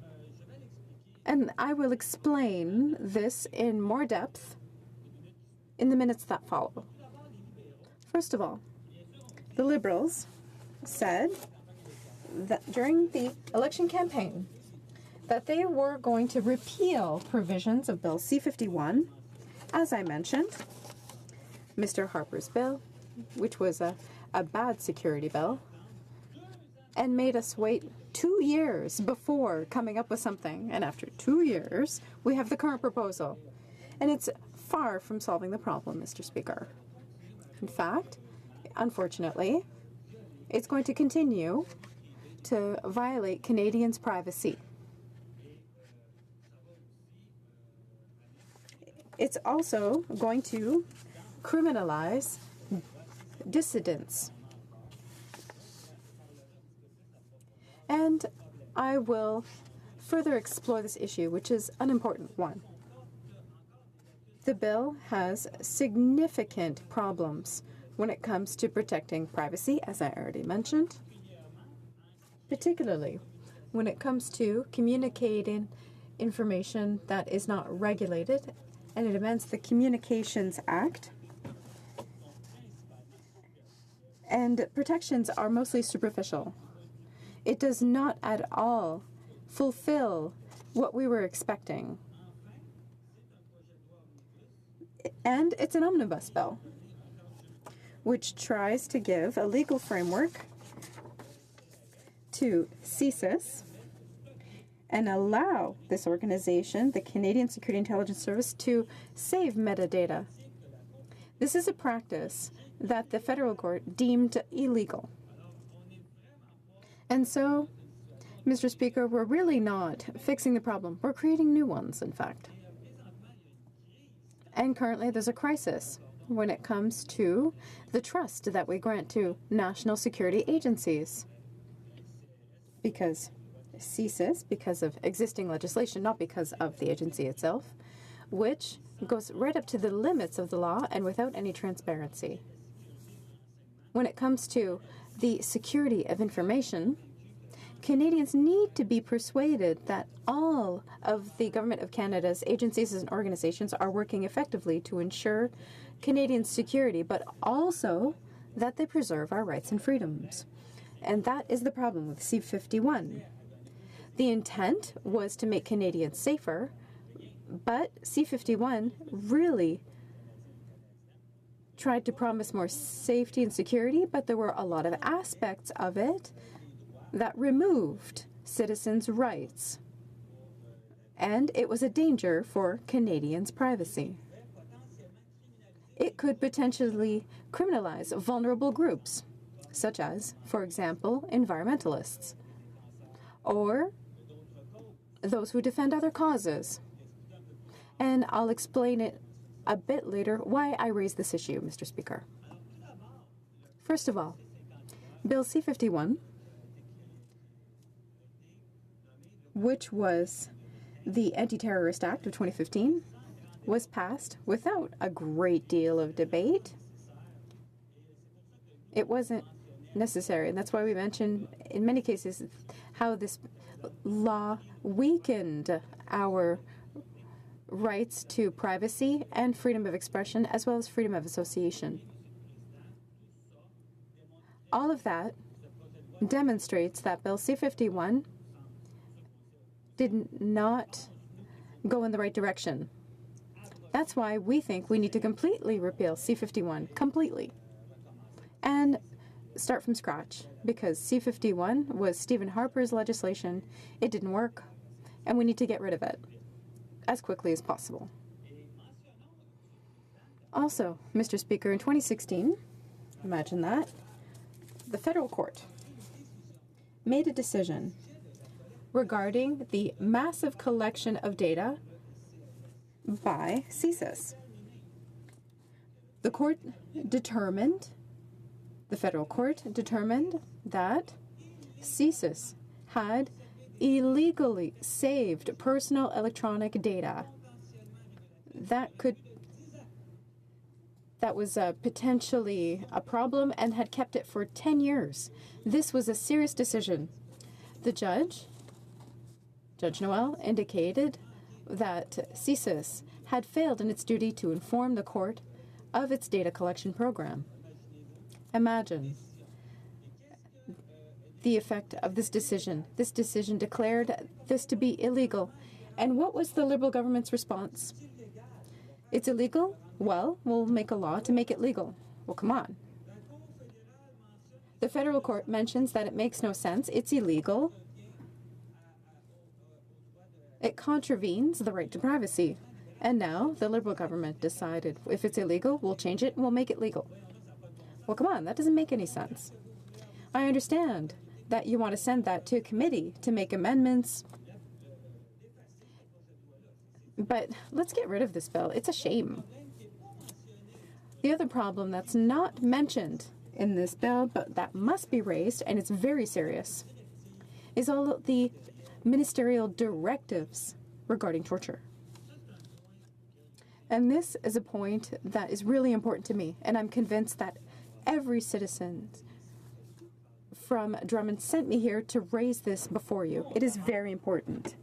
We are asking that the Minister of Public Safety and Emergency Preparedness repeal and replace the ministerial directive from 2010 on torture to ensure that Canada defends the absolute prohibition on torture, particularly when it comes to using information that may have been obtained by other countries under torture, nor to communicate information that could lead to torture.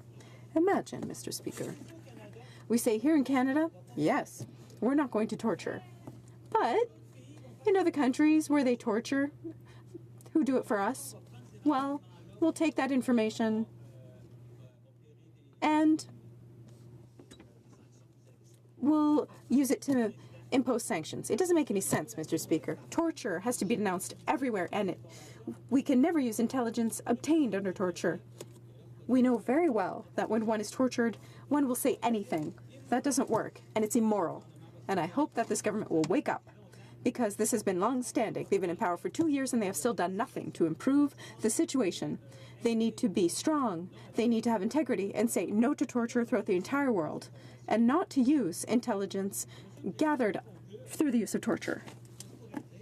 So to conclude, Mr. Speaker, what I would say is that if the government itself thinks that this bill isn't good, and they want to send it to committee directly without even having a second reading stage, well, perhaps they should withdraw the bill and then present a new one that makes more sense. And they should work with that on other parties. Thank you, Mr. Speaker. Questions and comments?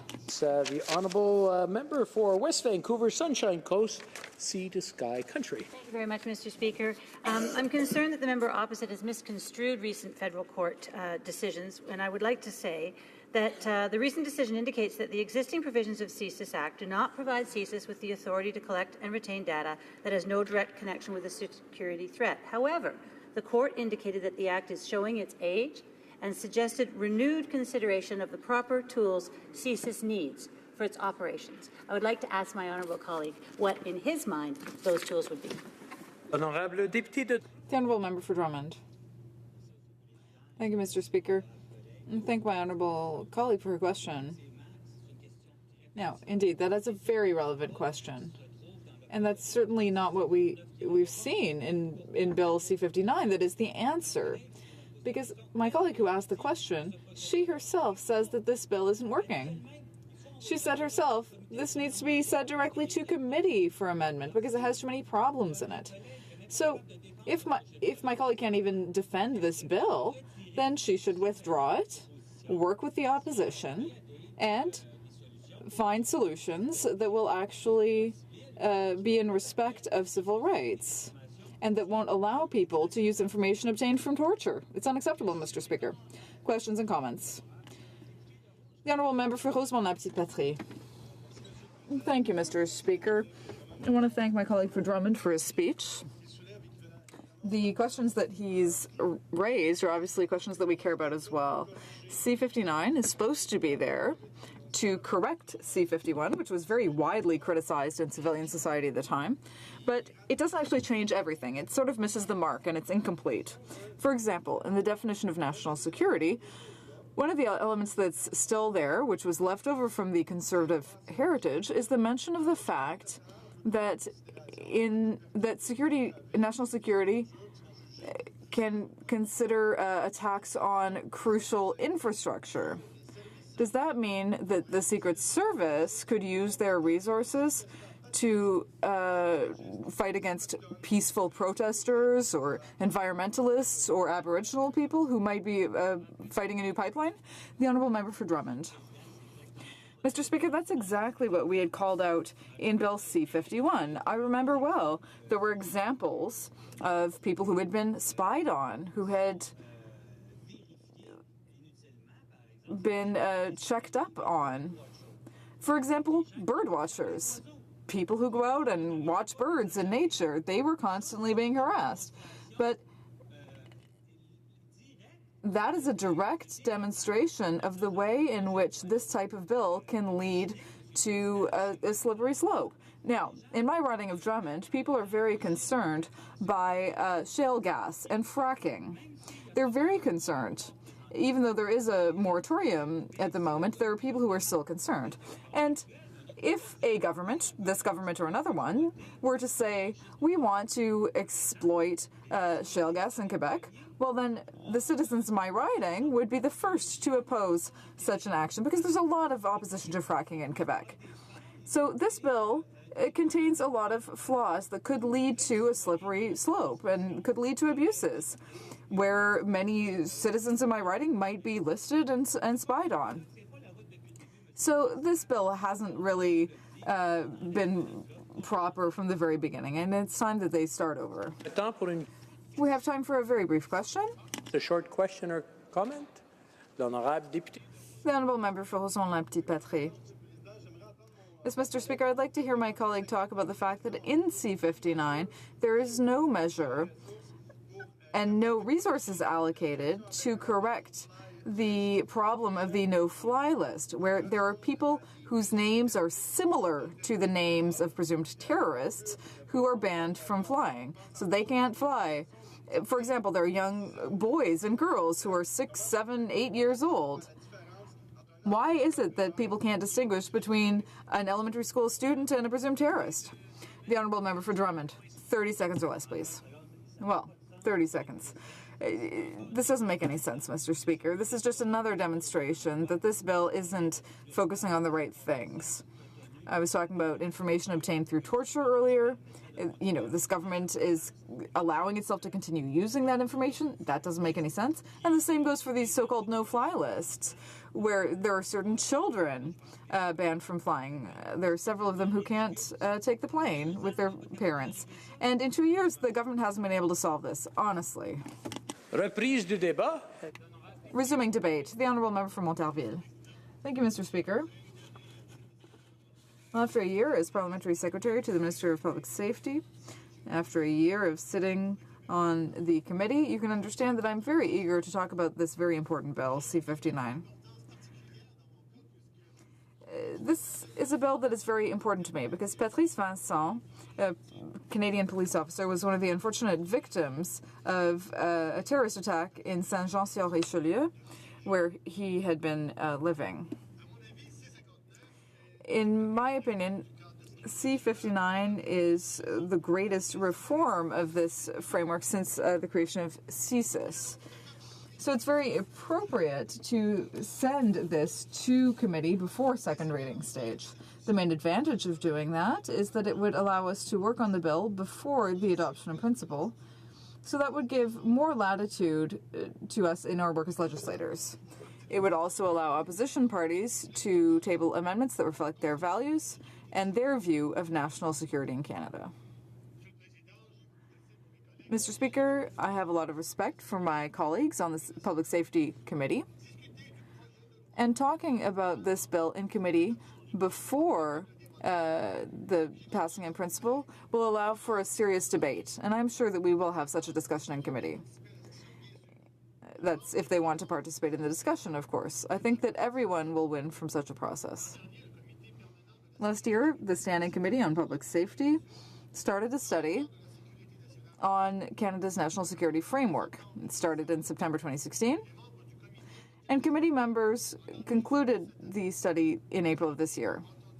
The committee heard from 138 witnesses and received 39 submissions. It also traveled to 5 major Canadian cities to hear the concerns of Canadians from coast to coast. This study is also part of a broader process. The Minister of Public Safety also launched a public national consultation and published a green book. There were thousands, tens of thousands of responses online and by mail. This is a historic success when it comes to consultation on a government bill. On a more personal note, I've had the opportunity to lead more than a dozen consultations in Quebec and across Canada, and I've received a wide range of responses. But it's clear that Canadians are very interested in this subject, and they did come out to express themselves, and their viewpoints were taken into consideration in drafting Bill C-59. Following this exhaustive process, the Standing Committee published a report entitled Protecting Canadians and Their Rights, a New Roadmap for Canada's National Security. The Minister of Public Safety published a report, which we took into consideration, and all of this has led us to Bill C-59, which the Minister tabled in the House in June 2017. After a busy summer of discussion, during which we familiarized ourselves with the bill, we've arrived at this point, and it's time to deal with this bill. Mr. Speaker, I'd like to read a quotation from the Canadian Bar Association. It's injustifiable to sacrifice individual freedoms and democratic protections in exchange for a promise of national safety. These are essential and complementary aspects of a free and democratic society. Now, this quotation was placed at the beginning of our report entitled Protecting Canadians and Their Rights.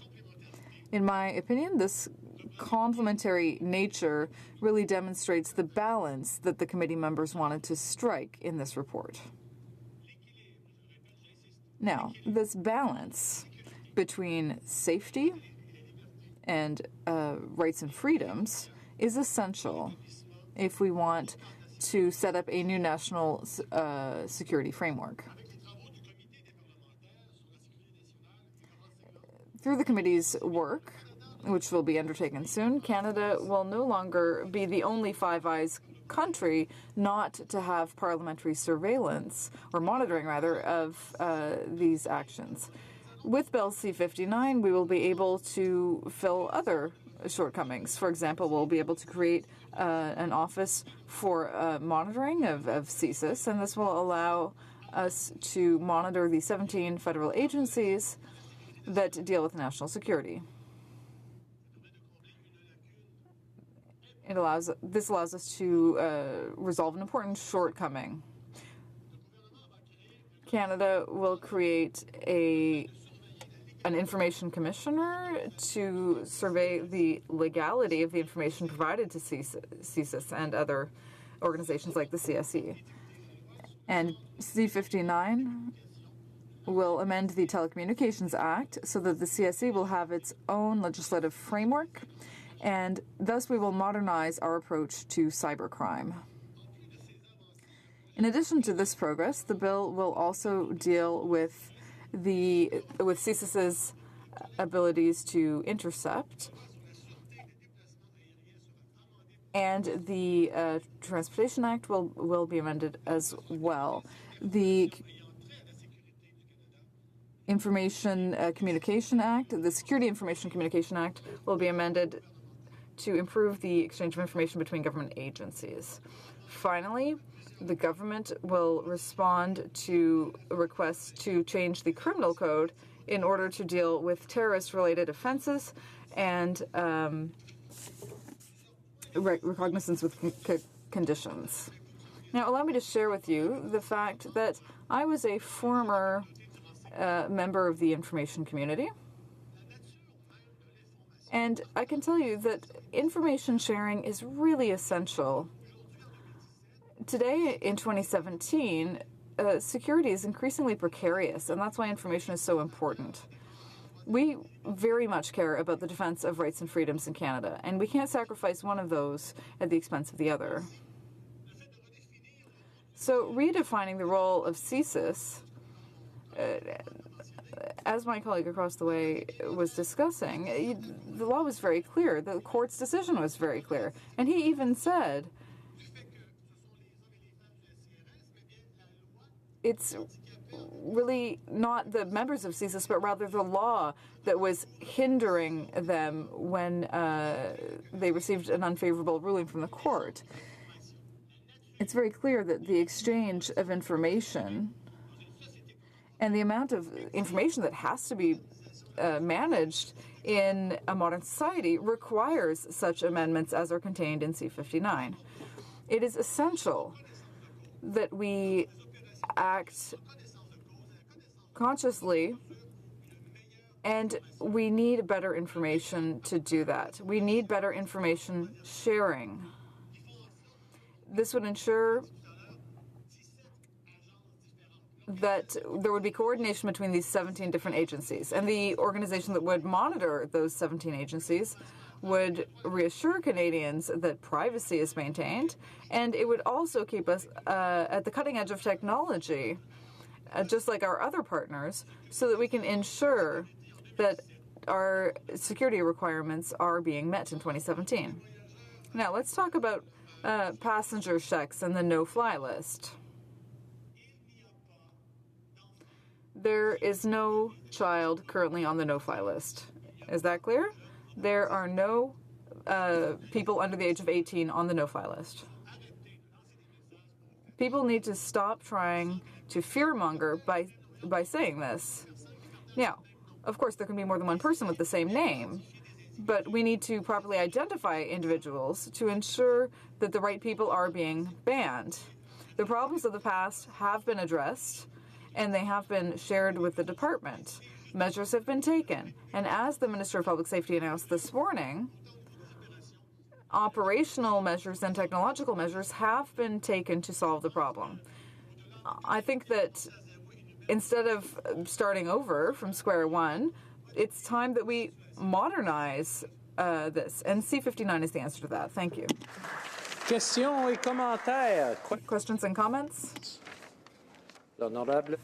The Honourable Member for Rosemont-la-Petite-Patrie. Thank you, Mr. Speaker. Take this opportunity to thank my colleague for his speech. He certainly has a lot of conviction in his defense of C-59. So I would ask the same question that my colleague did earlier. The problem with the definition of national security and the fact that, any interference with critical infrastructure could be considered a national security issue. We believe that that could be used as an excuse to hinder or spy on citizens who might be opposed to a pipeline, for example, like environmentalists, activists, and Indigenous persons. What guarantee can the government give that that won't happen and that there are provisions in the bill to prevent that? The Honourable Member for Montarville. Thank you for raising those privacy concerns. Thank you for raising concerns about safety. But let's stop trying to fearmonger every time someone says something. It's not going to happen that someone's going to say something and then be investigated by CSIS. It's very clear that that no activity relating to the Charter of Rights and Freedoms would be monitored by CSIS. Questions and comments? The big center. Center. Thank you very much, Mr. President. Now there's a little tussle going on there with my other colleague. Thank you very much to my colleague here for the wonderful, informative speech. I was just wondering if you could talk a little bit about how this bill will go about ensuring that it strengthens the accountability and transparency by creating the National Security and Intelligence Review Agency and the position of the Intelligence Commissioner, which I hope will also complement the National Security and Intelligence Committee of Parliamentarians, which was created by Bill C-22. De Montarville. Honourable Member for Montarville. I think that Canada has really shown leadership, both when it comes to protecting information and in having high-quality surveillance operations. There was a real lack of monitoring, and so we had to ensure that information would be shared from agency to agency properly. And that required setting up organizations that really aim to ensure not only that information is shared between agencies, but also that that is done according to the law and the standards and the charter. So I think that setting up that sort of institution was necessary.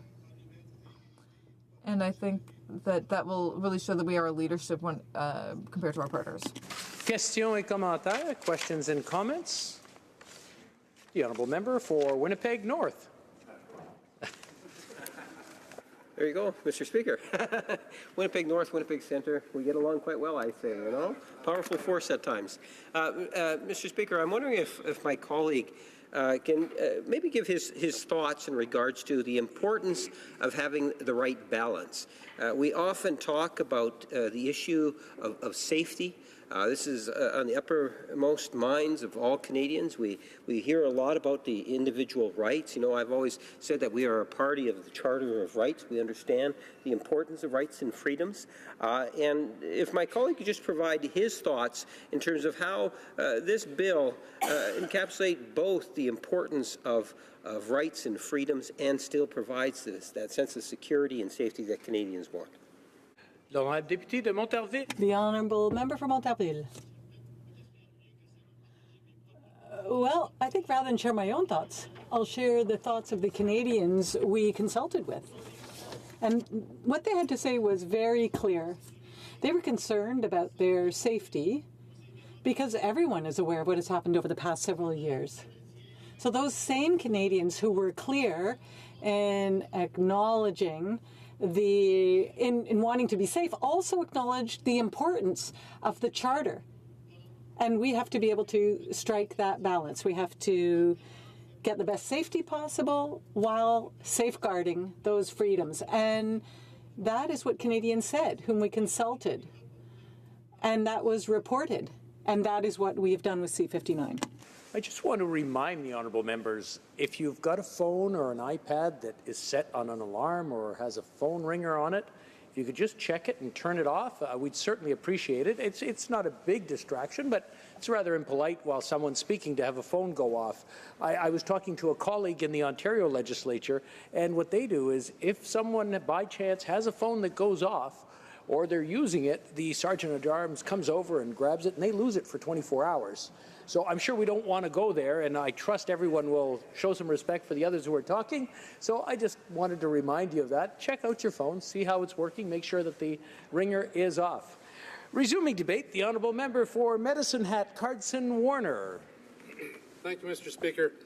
I rise today to address the government's intent to send Bill C-59, a National Security Act to amend oversight and powers for our security agencies directly to committee. As I have said in this place before, the top priority of this House must be to protect all Canadians. The protection of our people should be placed ahead of political manoeuvring and should be of top concern for all members, regardless of their political party. I would hope that the recent request of the Minister of Public Safety to move Bill C-59 directly to committee before second reading as a support of this ideal, that the safety of Canadians comes ahead of political goals. However, I'm left to wonder, is this just a disguised time allocation move? Or is this maneuver just a ploy to avoid multiple votes at second reading on this omnibus bill as per the Liberals' recent changes to Standing Order 69, or both? Whether or not this government acknowledges that there are areas of this bill that might be improved is to be determined. But my hope is that an open, thorough, and complete study of this bill will not be met with time limitations or political deadlines ahead of the goal of protecting Canadians. To do this, Mr. Speaker, we would need to allocate adequate time to ensure we hear from all points of view, from those that think this bill goes too far and from those who feel it doesn't go far enough. Over my 35-year career in policing, I know full well that the playing field is not level. Our national security and policing agencies operate within the rules and are confined generally to national borders. They act in the best interest of Canadians to protect us and ensure that the measures they undertake are reasonable and in the public interest. Those who would seek to do us harm, both foreign and domestic, are not concerned about rules or about where they are from, but rather about what they intend to do. Empowering and supporting our security agencies is about defending the best interest of Canadians. This is why unreasonable limitations on our national security agencies will have a negative impact on protecting Canadians. Let's be clear. When we identify a specific list of activities that our security and intelligence agencies can do, and then create a set of rules around using those tools, we are creating a playbook for those seeking to do us harm to avoid detection and operate outside the reach of those agencies set to protect us. Unreasonable limitations on police, judges, national security agencies for monitoring known threats would be a mistake. Checks and balances are needed, but we need enhanced and more effective communications and information sharing and powers to determine threats in advance, not limiting those powers. Unprecedented attacks have been witnessed repeatedly across Europe. The killing of innocent people for no reason other than for them being members of an open, welcoming, and plural society. The recent events in Edmonton are a Canadian example, where Officer Mike Chernick was stabbed and heroically fought off an extremist attacker after being struck by a car. The suspect then went after innocent people using his vehicle. Canadians were sickened by this attack. Such things stand in direct contrast to our Canadian values: freedom to worship, freedom to speech, freedom from fear of random and cowardly attacks, all things that fundamentalists like ISIS are against. What concerns many Canadians was that the information about this individual being a threat was there, but that nothing was done to prevent it. We knew this man was a threat because Canadians came forward and reported him as a potential radical and suggested he could carry out an attack. Police did interview him, but could not take any further action. The same man came into Canada as a refugee after being ordered deported from the United States as a failed refugee claimant. It would be inflammatory to suggest that all illegal border crossings are like this one, but it would also be naive to think that others like him won't attempt to abuse our flawed system. The information was there, but it was not used in a form that could help Canadians, and police lacked the ability to take further actions. We owe it to those who are protecting us to give them the powers they need to act. Reducing or limiting the use of monitoring or recognizant orders does little to protect Canadians. And given that these orders come from a judge for monitoring of Canadians, it seems questionable at best that monitoring suspected or known threats should be limited. We owe it to all of those who work for the cause of protecting Canada from threats, both foreign and domestic, to ensure that the risk and execution of such attacks are mitigated. We owe it to everyday Canadians, people who are living good, honourable lives and seeking nothing other than to live free and to support their communities.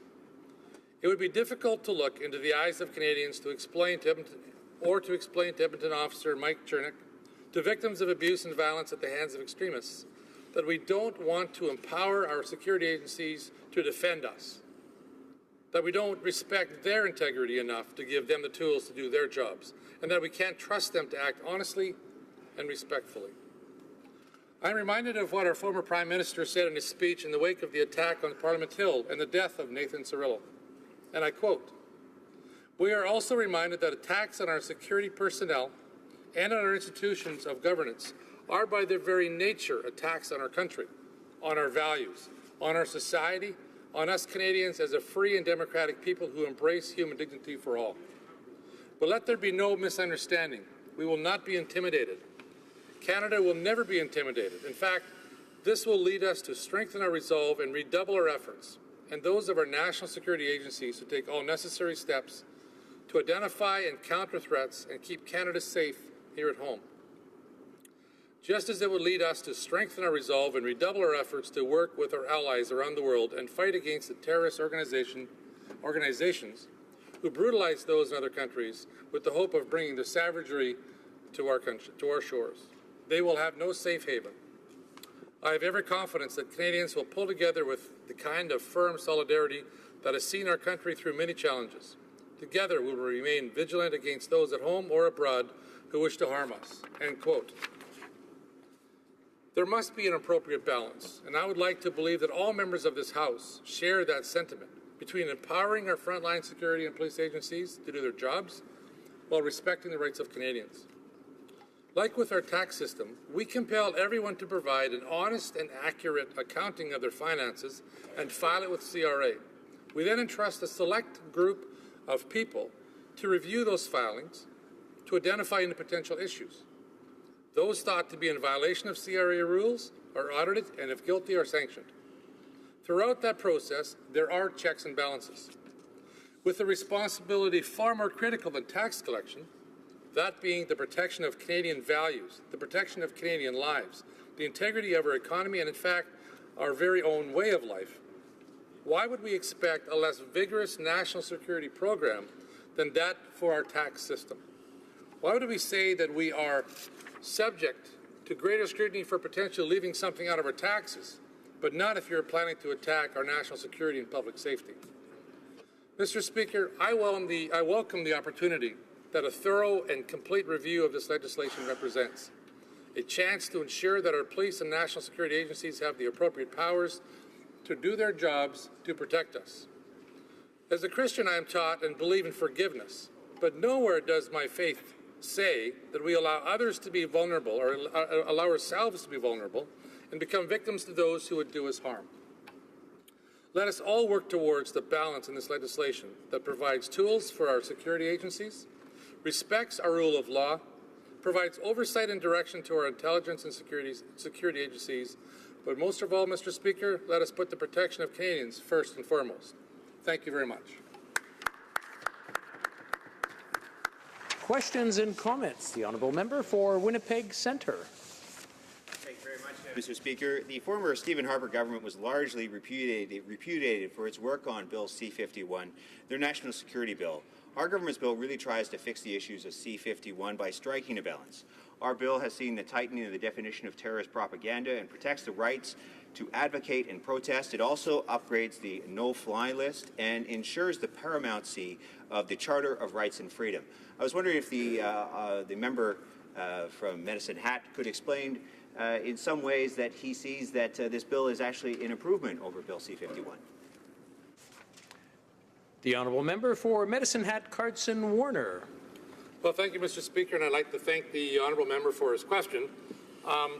Quite honestly, I am reviewing the bill to find out some good points. I am challenged by the fact that there seems to be slippery slopes toward defending those who would do us harm in this country, that we are going to limit the authorities for recogs and such orders, that we're going to limit the ability for security agencies to do what C-51 allowed them to do without, time restraints that could be in effect. I am optimistic, however, that the move by the current government to bring this bill to committee before second reading will allow an opportunity for all parties to look at the bill, to review it clause by clause, and ensure that a nonpartisan approach to public safety and national security is evident and available to all Canadians once this bill comes back to the House. Thank you, Mr. Speaker. Questions and comments? The honourable member for Barrie, Innisfil. I'm missing part of it here. Oro Medonte? No. Just Barrie. Barrie, Innisfil, period. Yeah, yes. Thank you, Mr. Speaker. I want to thank the honourable member for his speech. I don't share his optimism with respect to this going to committee. Since the changes to the standing orders have taken place, this is the first time that a bill has been sent to committee in advance of second reading, and the cynic in me tells me that perhaps they're doing this because they don't want the proper scrutiny. They also know, the government does, that they control the committees, Mr. Speaker. So the issue of whether, in fact, opposition amendments to this committee, to this bill, will actually be accepted remains to be seen. But I know that the honourable member at the beginning of his speech on this talked about political maneuvering, and he did show some cynicism towards that. So I would like to ask the honourable member what he thinks the reason is that the government is moving this to committee in advance of second reading. Thank you, Mr. Speaker. Honourable member for Medicine Hat, Carson Warner. Thank you, Mr. Speaker, and I'd like to thank my honourable colleague for his question. I guess my optimism comes from my naivety. I'm new, 1 year old in this House, and I do appreciate that I may not see things the way others have seen with some experience. I do, however, believe that and hope that national security and public safety, as I've said at the front end, Mr. Speaker, is the #1 priority for this bill and moving it forward. I am concerned, though, that because of the precedent of having it go straight to committee before second reading, that there may be some behind-the-scenes political games being played. And I would beseech the government to ensure that that isn't what happens, that there isn't time allocation, and this is just a ploy to invoke a different type of time allocation, that there isn't just a ploy to avoid the opportunity to have multiple votes on an omnibus bill, which is a great possibility. I would hope that the safety of Canadians, the safety of Canada and our national security is of #1 importance, and that none of this political maneuvering will occur. And Mr. Speaker, in direct response to my colleague, I would say that the proof is going to be to determine how this plays out in committee, how willing the committee actually is to hear from everybody on both sides of this argument, those who believe that we've gone too far, those that believe we haven't gone far enough. And we will see at the end of the day whether or not the best intentions and the best interest of Canada and Canadian security is what actually the government was after. Thank you, Mr. Speaker. Resuming debate, the honourable member for Victoria. Thank you, Mr. Speaker. I rise today to address the motion that proposes to send this bill, C-59, to committee before second reading, something that has not been done thus far in this Parliament. Debate, of course, is crucial when we're discussing something as significant to Canadians as their safety, insofar as national security is concerned, as well as their rights as citizens in this country. So I want to use my time to ask my colleagues and Canadians who may be watching, with respect to national security, what kind of country do we want to be? And how can we strike the appropriate balance between giving our national security agencies the powers they need to do the job to protect us and at the same time protect Canadian values? The first question is maybe a little broad for a 10-minute speech, Mr. Speaker, but my answer to the second one is very simple. We have to approach this task with great caution and open debate. C-51, of course, was brought in by the Harper Conservatives, the former government. It was nothing short of disastrous. The largest demonstrations in my riding of Victoria, I think, in recent history. Town halls with people spilling out into the streets. That's what C-51 provoked. Anxiety on behalf of people from all walks of life in our community. And the consensus was clear that the legislation was open to abuse, was far too wide. The language was vague, permissive, and people were unsure where they stood as Canadians and what their rights meant under that new legislation. The Liberals did nothing except to say they liked part of it, didn't like other parts, refused to go along with the NDP's request that this bill be repealed in its entirety, and promised to repeal the problematic elements. And so what we have before us is this 138-page statute with 8 or 9 parts that is a comprehensive attempt after 2 years of consultation to get it right. And the question, of course, is whether they have. It's our contention that this poorly conceived bill should not be supported in the first place and needs to be repealed. That's not a new position. My colleague from Esquimalt, Saanich Suk, introduced Bill C-303, which simply asks that C-51 be repealed. That continues to be our view of what should occur in this situation. We think this bill is not in the interests of Canadians and should be rejected outright. But since the Liberals voted in favor of C-51, and instead of scrapping it and beginning anew, they created C-59, which was supposed to correct the numerous deficiencies of the former legislation. They brought in a green paper, consulted for 2 years, and that green paper was criticized for its lack of neutrality, for favoring the national security side as a preoccupation over the civil liberties concerns and the right for peaceful protest, freedom of speech, lawful assembly, and dissent. They assured Canadians that the most problematic areas would be repealed. And the resulting bill, Mr. Speaker, I'm afraid, has not done that. Several problematic elements remain. There's much in this bill, however, that I wish to say that I think is right. I think, for example, the creation of the Super Circ, the expanded committee oversight committee, is an excellent step. There are many other things, however, that are deeply problematic, which, if time permits, I'd like to talk about. I think there are some elements in particular involving the Communications Security Establishment, this shadowy agency that Canadians know from U.S. TV to be our counterpart to the National Security Agency in that country, the NSA.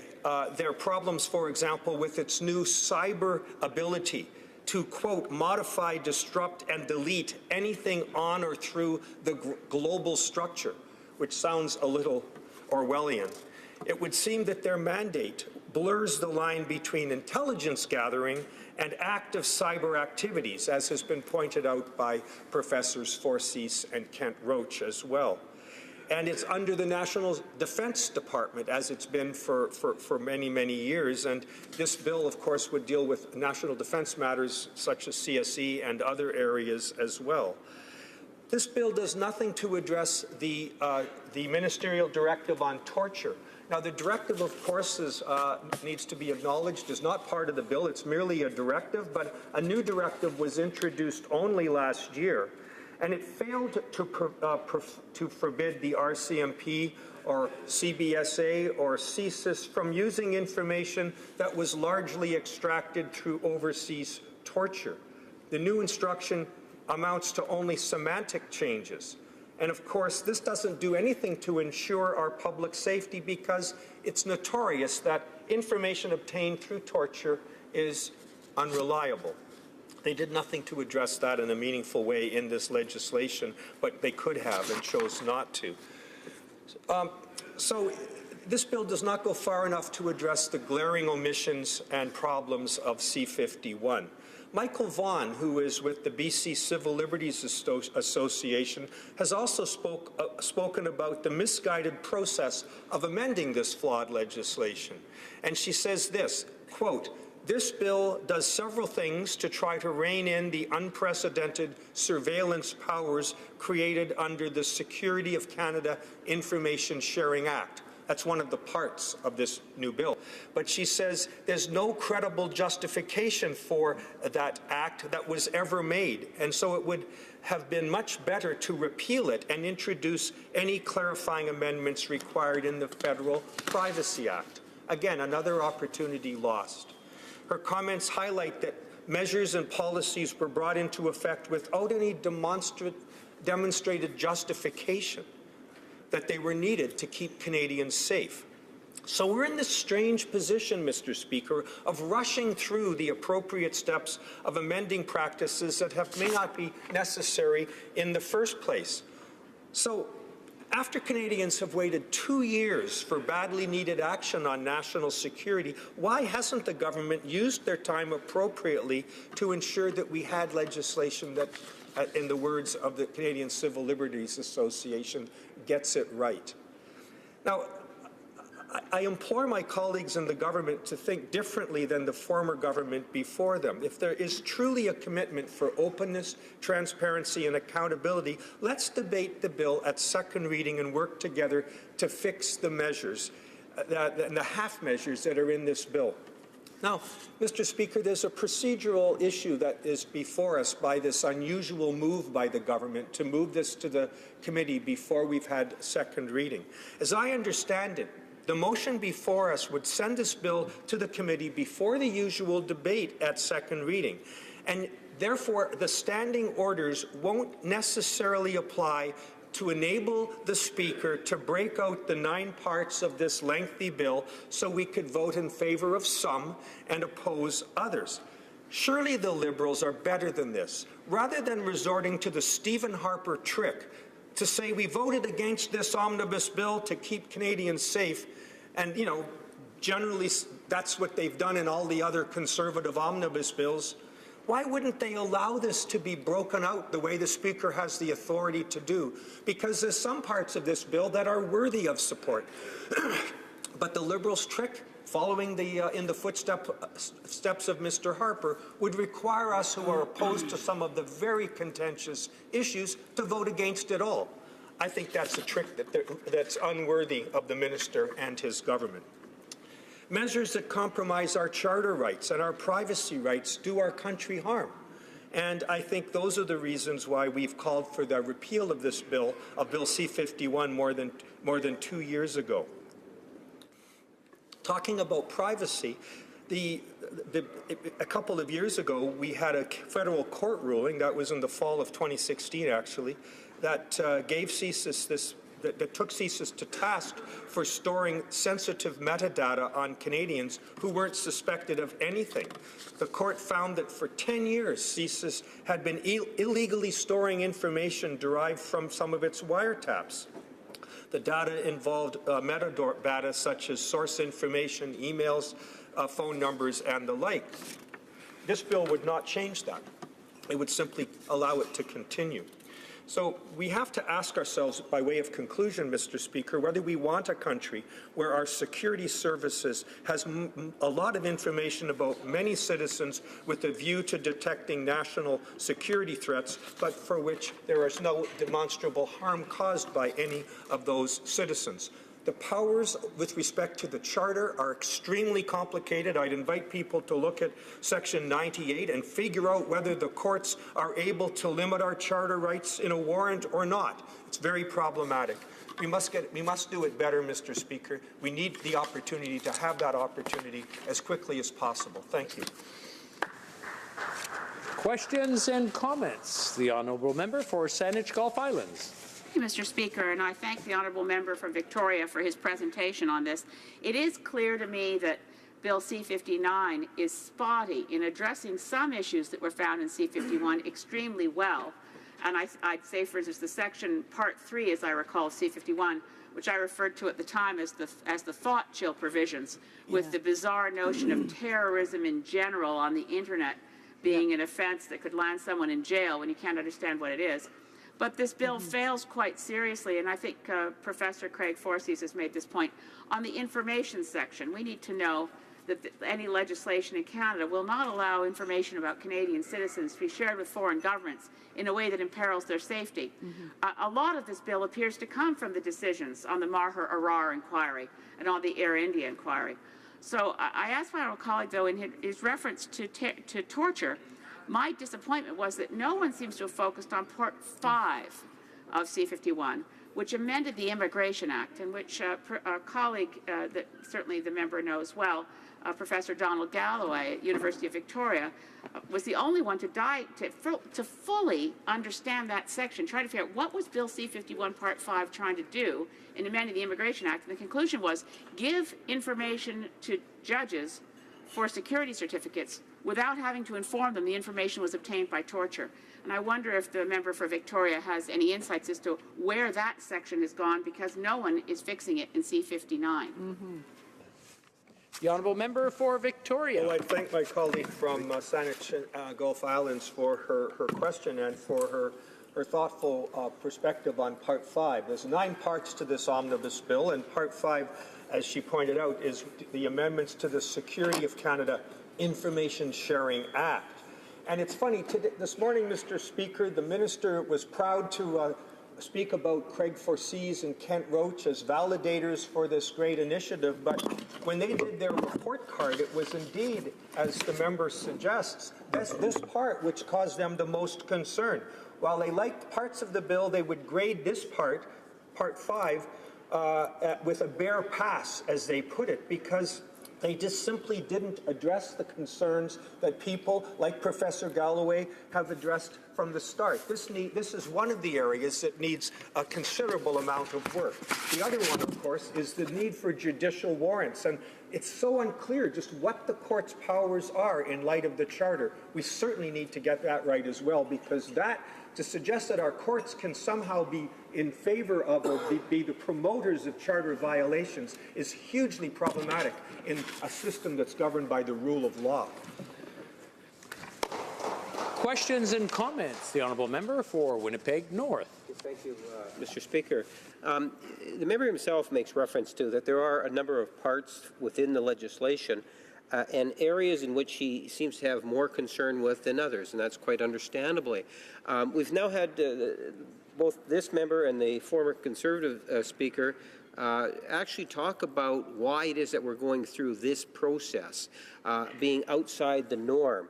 And my question is, because I know my colleague is very knowledgeable about processes here in the House, is that by allowing the bill to go through in this manner, would he not acknowledge that it allows us to have a wider assessment and possibly dealing with the bill in terms of the scope of the legislation? And I think that's a very important aspect of what we're doing by having it go through this process. And I'd be interested in his thoughts in terms of just how we will be better able to deal with the wider scope of the issue by doing it in this way. The honourable member for Victoria. Thank my friend from Winnipeg for that question, and I think that the ability to have at the scope more broadly is welcome. What is concerning, and I may be mistaken on this point, and I'd welcome clarification, is because of this unusual procedure to send it to committee before it goes to second reading, I'm advised that that will not allow the Speaker necessarily to have the power to break this omnibus bill into separate parts. I would like to vote in favor of the part that creates the National Security and Intelligence Review Agency, for example, but might be not in favor of Part 5, as we've just been discussing.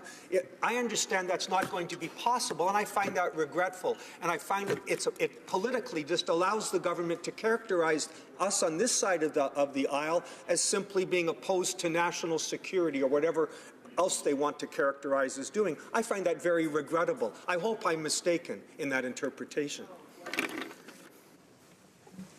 The honourable member for Belleuil-Chambly has risen on a point of order. Yes, thank you, Mr. Speaker. I'm rising today to ask you to look at 69.1 and to separate certain provisions of the bill before us today, C-59, to separate it into distinct pieces. As has been observed during the debate today on C-59, it is an omnibus bill, and as described in this regulation. One now says, in part, and I quote, "In the case where a government bill seeks to repeal, amend, or enact more than one act, and where there is not a common element connecting the various provisions, or where unrelated matters are linked, the Speaker shall have the power to divide the questions for the purposes of voting."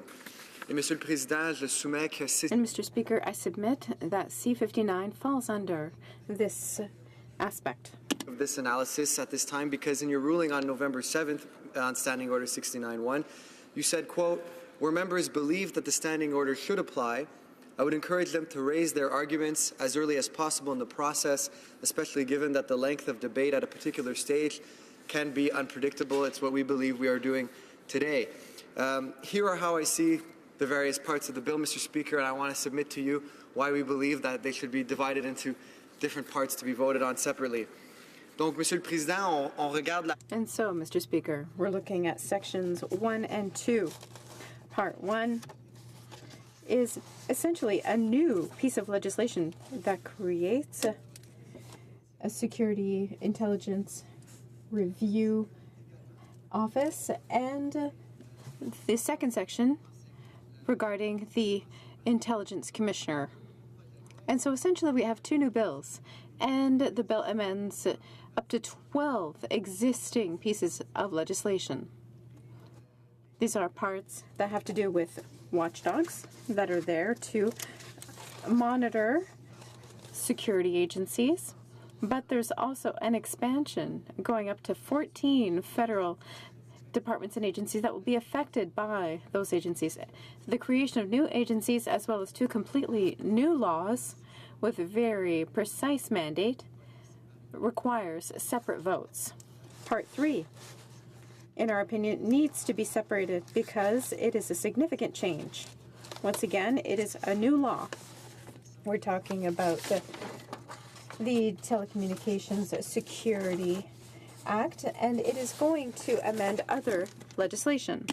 Also amending the National Defense Act, which, as you know, is the minister responsible for CSE, is the Minister of National Defense. And again, we feel that that puts a certain optics around this debate, given the Minister of Public Safety tabling this bill and the purpose of changing that particular piece. And still on Part 3, Mr. Speaker, I do want to mention many of these components are being painted as dealing with specific aspects of national security, more specifically terrorism. But if you look at Part 3 dealing with CSE, we see that a large part of the mandate goes beyond just terrorism. It can be individuals, so to use the colloquial term, hackers, or even states that would be engaging in certain forms of cyber activity, and then giving CSE the ability to interfere and even to counter certain things that might be done, which is very separate from reforming elements of what was at the time Bill C-51. Part 4 and 5 deal with metadata collection and the threat disruption powers that are being given to CSIS in the case of the metadata collection. That, of course, is something new. In the case of threat disruption, we are obviously looking at specifically what the actual intent of the bill was, which is to repeal and amend, in this case amend, certain things that were brought in under what was Bill C-51 in the previous Parliament. We're also looking at changes to SCISA, which was the information sharing regime brought in by former Bill C-51, which again, it leads us to argue that Parts 4 and 5, given their nature and the connection they have with previous legislation being changed, should be looked at together. La partie 6, Monsieur le Président. Part 6, Mr. Speaker, amends the Secure Air Travel Act. In English, the no-fly list. Evidently, this is something that should be distinct, in our opinion.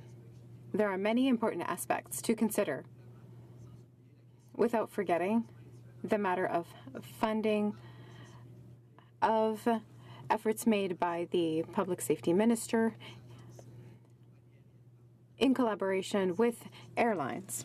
Specific changes to the criminal code, certain offenses that were brought in under Bill C-51, and other aspects that needed to be cleaned up based on the reforms that the government wished to propose to the criminal code, specifically based on what the previous government did in that aspect. So we're looking here at specifically how terrorism charges are laid and prosecuted in Canada, which to me, I think it's fair to argue is very distinct from, for example, dealing with cybersecurity threats or even the no-fly list. We're looking here at the way the justice system is treating these matters.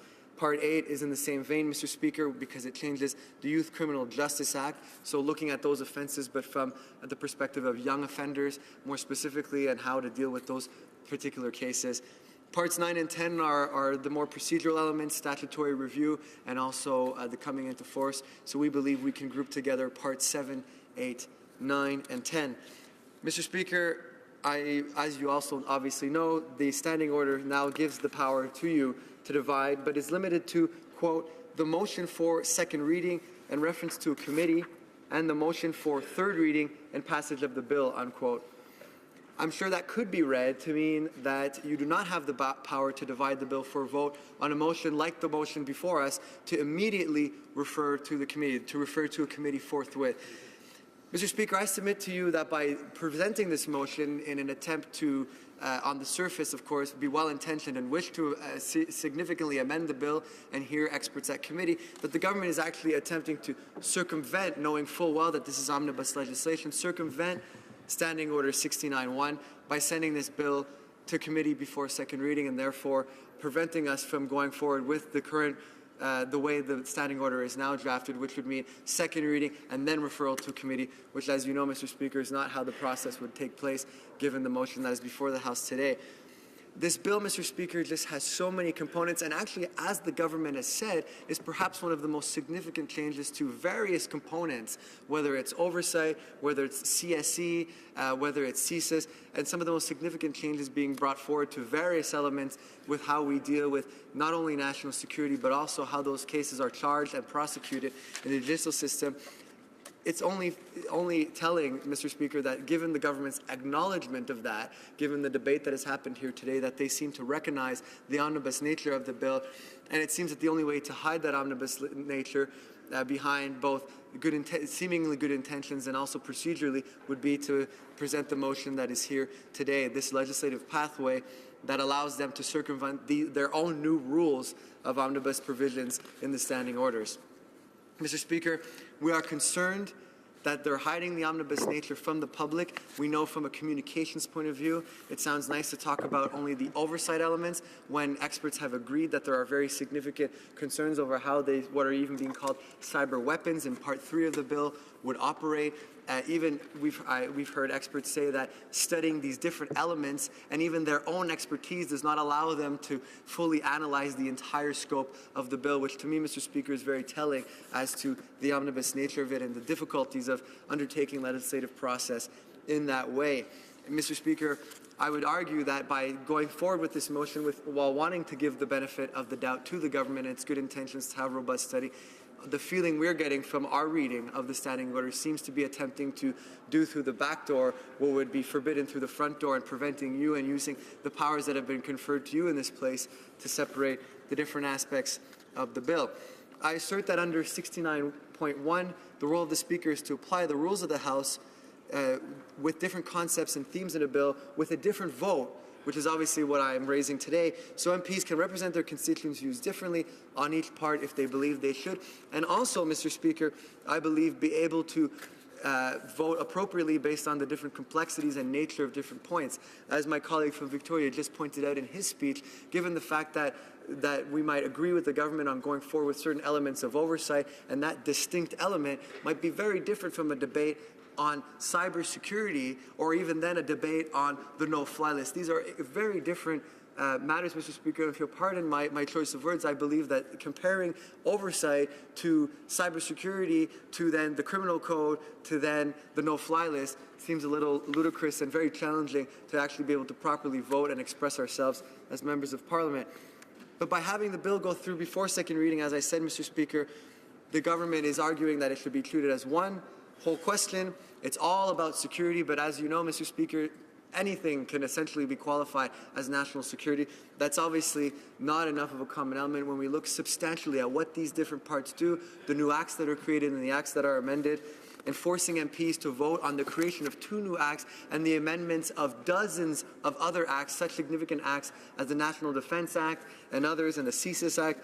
I believe, Mr. Speaker, that it certainly causes problems for the members of Parliament who wish to vote on these different distinct components.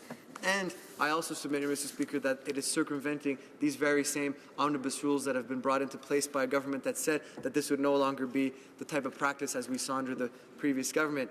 You said in your November 8th ruling about the uses of Standing Order 69.1 that, in my view, the spirit of the Standing Order was to provide for a separate vote when new or unrelated matters were introduced in the budget implementation bill. Mr. Speaker, I agree with the logic you expressed at the time and certainly believe that in this particular case the same logic could apply, because we are, of course, dealing with new and unrelated matters that were not part of the debate leading up to the tabling of this legislation and the arguments the government made for the need to reform certain elements of legislation tabled in the previous government. And I certainly hope that you will agree with our assessment and have the same finding here today. Finally, Mr. Speaker, I submit that 69.1 should apply at all stages of the process, including sending the bill to committee before second reading. Again, the motion that's before us today. This way, a bill which contains very different ideas will be divided in such a way at every stage that members continue to express their view and obviously their constituents' views and Canadians' views more broadly on dealing with these very distinct, very complicated matters when it comes to these important reforms, and not simply have to say yes or no to these sweeping reforms to then be accused to be on one side or the other when clearly there are some very distinct components here. I'll end on that, Mr. Speaker. Je vous remercie pour votre indulgence. Thank you for your indulgence, and I'd like to thank my colleagues for their indulgence. I fundamentally believe, and the NDP fundamentally believes, that such important and distinct changes that have such an important effect on our rights and freedoms and democracy and privacy, for those reasons, this bill really should be split so that Canadians' concerns and positions can be represented in our voting. That's why we think it's very important to bring this to your attention. Thank you. The honourable member for Brossard is rising on the same point of order. Thank you, Mr. Speaker. Thank you, Mr. Speaker. I want to thank my honourable colleague for rising and on that point of order. As you've heard throughout the day, Mr. Speaker, much of the same concerns that has been brought up by the honourable member has been brought up by the official opposition, and as such, Mr. Speaker, we're asking that we reserve the right to comment on this in advance of any decision being made respectfully by you, Mr. Speaker. Thank you. I thank the member for Barry Innisfil. I apologize for the error in his writing name at the beginning for his intervention. Je remercie l'honorable député. I thank the honourable member for Belleuil-Chambly. I will take this question under advisement briefly. So I would ask the honourable member for Barry Innisfil. Yes, I would hope that there could be an argument made from his side in short order. I would like. It would be important to resolve this fairly soon. In the meantime, debate will continue. Resuming. Excuse me. However, conformément à l'article. It's my duty, pursuant to Standing Order 38, to inform the House that the questions to be raised tonight at the time of adjournment are as follows. 1. The Honourable Member for Windsor West, Finance. 2. The Honourable Member for Leeds, Grenville, Thousand Islands, and Rideau Lakes, Health. 3, the Honourable Member for Sherwood Park, Fort Saskatchewan, Foreign Affairs. Resuming debate, the Honourable Member for Victoria. Mr. Speaker, I believe I've already presented my remarks. I'm not sure if any further questions are in order at this time. If so, I'd be delighted to entertain them. I appreciate the Honourable Member. I have a monitor at my feet that aids me in this case. Perhaps I wasn't working at the right part of it or something or other. It is the Honourable Parliamentary Secretary who I'll now call upon. Mr. Speaker, I'm delighted to have this opportunity to speak in support of sending Bill C-59, legislation that would bring Canada's national security framework into the 21st century, to committee before second reading. This bill is the result of extensive consultation, and it is in this spirit that it continues through the legislative process. I'd like to thank the numerous agencies and individuals who've offered their expertise and advice in order to ensure that Bill C-59 balances the security of Canadians with the privacy and rights of Canadians, and particularly for their participation through an open and transparent process. Mr. Speaker, Bill C-59 takes significant steps in 3 key areas. 1, it repeals problematic elements of the former Bill C-51. Secondly, it updates and improves national security law commensurate with and in order to keep pace with evolving threats. And thirdly, it enhances accountability and transparency. Taken together, the proposed measures in Bill C-59 represent comprehensive and much-needed improvements to Canada's national security framework. These improvements will make Canada more secure, our agencies more accountable, and our laws more transparent and up-to-date. It's important to understand, and perhaps self-evident, that much of Canada's national security law was written in the 1980s, and well before, the standard of information technology today, which has transformed the national security and intelligence landscape. Today, smartphones and wireless connectivity is a natural extension of our lives and maybe even ourselves. So it should be obvious and deeply concerning that technology today, in the hands of criminals and terrorists, can be used to plan and carry out horrific terror attacks against innocent people. It can also be used to influence and recruit individuals. Cyber threats, espionage, and foreign interference are complex and active threats. And yet rapidly evolving technology is not the only national security challenge we face. The emergence of non-traditional threat actors, outdated legal authorities, and resource shortfalls reveal further gaps in our national security framework. Compounded by an unstable international political environment marked by violence and repression, civil war, and failed and failing states throughout the world. A very different world from the one that existed in 1984, which is when the Canadian Security Intelligence Service Act came into force. Canada's national security law has not kept pace with the transformative changes of the past few decades. According to Justice Knoll of the Federal Court in a judgment last fall, he said that the CSIS Act was showing its age with regard to new technology and developments over the past quarter century. Mr. Speaker, the safety and security of Canada and Canadians depends on having laws in place that accurately reflect today's realities. The proposed legislation before this House is the right way forward in that regard. It modernizes the CSIS Act in a responsible, accountable, and transparent way. If passed, Bill C-59 will allow our security and intelligence agencies to keep us safe by staying ahead of new and emerging threats and technologies in full respect of our rights. First and foremost, a modernized CSIS Act would serve to address the agency's outdated legal authorities. It would also update and improve the transparency and accountability regime under which CSIS operates, a consideration, I should add, that was noted time and time again during last year's consultation process. Mr. Speaker, Bill C-59 proposes to bolster the authorities underpinning the technical capabilities of CSIS in order to modernize the collection of digital intelligence. The legislation also proposes to establish a list of distinct measures that can be authorized under warrant to reduce threats in the current environment. It would also clarify that a warrant would be required for any threat reduction measure that would limit a right or freedom protected by the Charter, and that a warrant could only be issued if a judge is satisfied the measure is consistent with the Charter. A strong framework would also be created within the Act for data analytics that involve data sets and that put the rights of Canadians first. For example, once the bill is passed, CSIS will require authorization from the Intelligence Commissioner to acquire any Canadian data sets and federal court approval to retain them.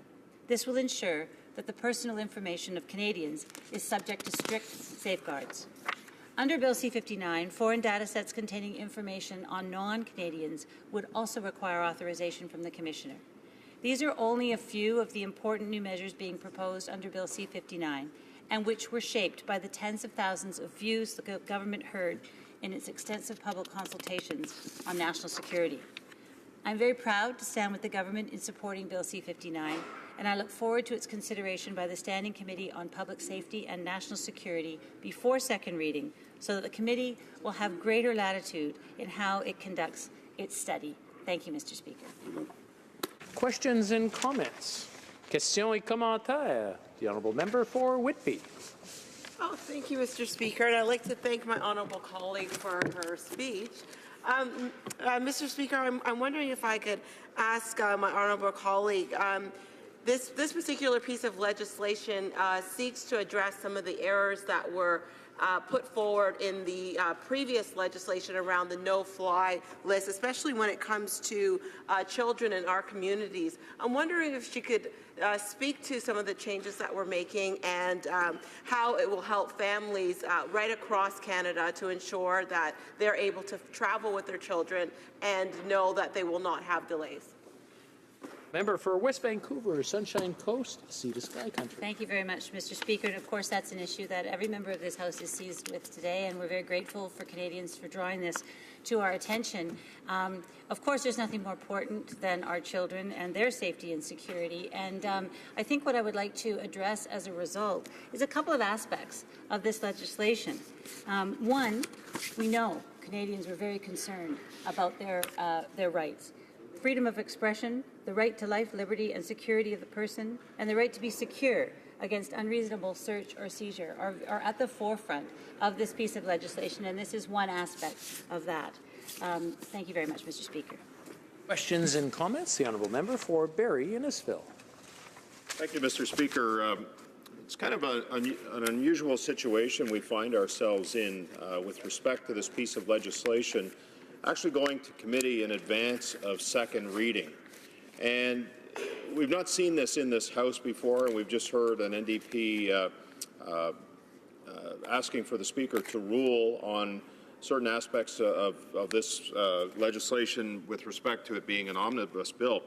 But I want to ask the honourable member, Mr. Speaker, through you, isn't it the reason why this is going to committee in advance of second reading so that members of the Liberal committee can just basically ram through some of these changes that they want?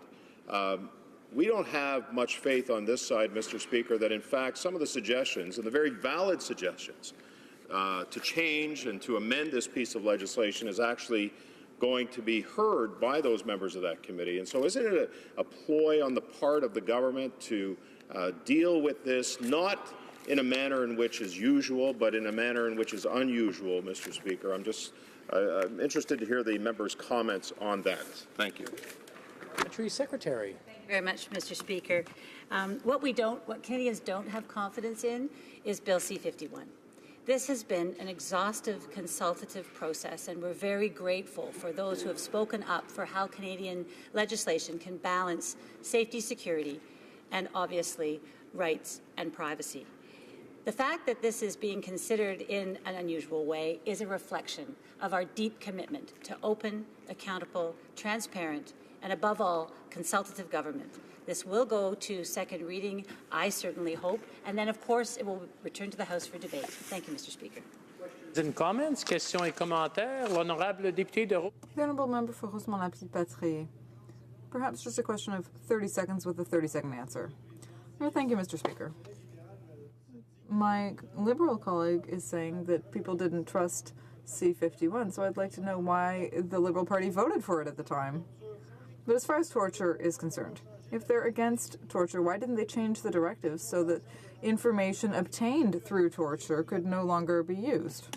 Honourable Parliamentary Secretary. Thank you very much, Mr. Speaker. I'm very happy to be reminded of the reason why many of us put our names forward to stand up for Canada in the last election. Certainly Bill C-51 was a big part of that. Certainly I didn't vote for that, and certainly it is a priority for our government. And I'm very much in support of Bill C-59. Thank you. Resuming debate, the Honourable Member for Thornhill. Thank you, Mr. Speaker. Mr. Speaker, the legislation before us, Bill C-59, is a huge piece of legislation. It goes far beyond the Liberal campaign promise to unwisely roll back a number of elements of Bill C-51, a bill which the Liberals supported when they were the third party in the House. More about that in a moment. But C-59 is a multifaceted attempt at the largest, broadest, deepest redrawing, remodeling, overhauling, consolidation, call it what you may, Mr. Speaker, of Canada's national security laws in 3.5 decades. It is, by any definition, an omnibus bill by any measure. C-59 creates 3 new acts. C-59 makes significant changes to 5 other existing acts.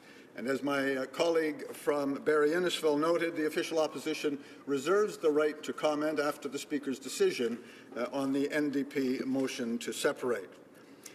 In its complexity, Mr. Speaker, Bill C-59 can only be described as an imperfect bill. There are good elements, which we in the official opposition support, but other elements which we strongly oppose.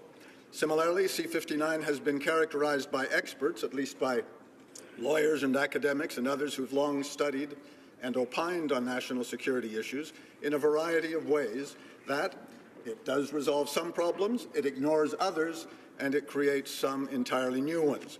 That its elements are a combination of roses and thorns. And this, a firmly held criticism by the official opposition, that 2 sections actually weaken Canada's national security agencies and their ability to keep Canadians safe. That this Liberal government is actually making it more difficult for law enforcement and security agencies to prevent terrorist attacks on Canadian soil, that instead of combating radicalization, cracking down on those who promote terrorism, C-59, Mr. Speaker, creates loopholes that advocates of terrorism can easily exploit. So to the detail. Part 1 of Bill C-59 creates what's described as the centerpiece of the legislation, what others more colloquially describe as a superintelligence agency. It will be called the National Security and Intelligence Review Agency, and under its acronym, NSIRA, it will be assigned to review and report on the lawfulness of all national security and intelligence agencies across government. It would investigate complaints against the Canadian Security Intelligence Service, known by its acronym CSIS, complaints against the Communications Security Establishment, acronym CSE, and complaints against the Royal Canadian Mounted Police. NSIRA is intended, the Liberals tell us, to work with the new Committee of Parliament, the National Security and Intelligence Committee of Parliamentarians. And, Mr. Speaker, the new agency, like the Parliamentary Committee, will report annually to the Prime Minister. And this last point for me, Mr. Speaker, is another point of concern. On this side of the House, we would have preferred to have had these reports made directly to the Houses of Parliament rather than filtered through the Prime Minister's office. Part 2 of Bill C-59 will establish what's described as an independent quasi-judicial intelligence commissioner who would assess and review ministerial decisions regarding intelligence gathering and cybersecurity activities. Our concerns here, Mr. Speaker, flow from the procrastination and delays by these Liberals, more directly by the Prime Minister's office, to fill vacancies across a range of close to a dozen existing commissioner positions the last time I looked. Delays that have more to do, it seems, with the PMO's misguided intent to socially engineer with partisan overtones these arm's-length positions rather than to appoint by talent and qualifications. Moving on, Mr. Speaker, Parts 3 and 4 are said to respond to concerns about charter consistency of the mandates and the powers of CSE and CSIS, but Part 4, Mr. Speaker, strips an important element of Bill C-51, passed by our previous Conservative government in 2015, an element that gave CSIS new authority to disrupt terrorist threats.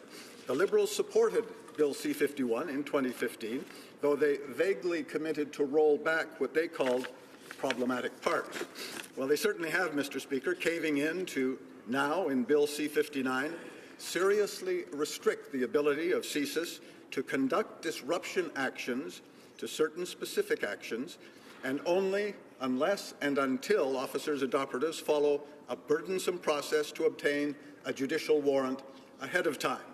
Now, this list would include, Mr. Speaker, many of the routine elements of undercover intelligence work, such as impersonating a criminal, fabricating documents to, for example, support such a character impersonation, or misdirecting an identified threat individual to a meeting with co-conspirators.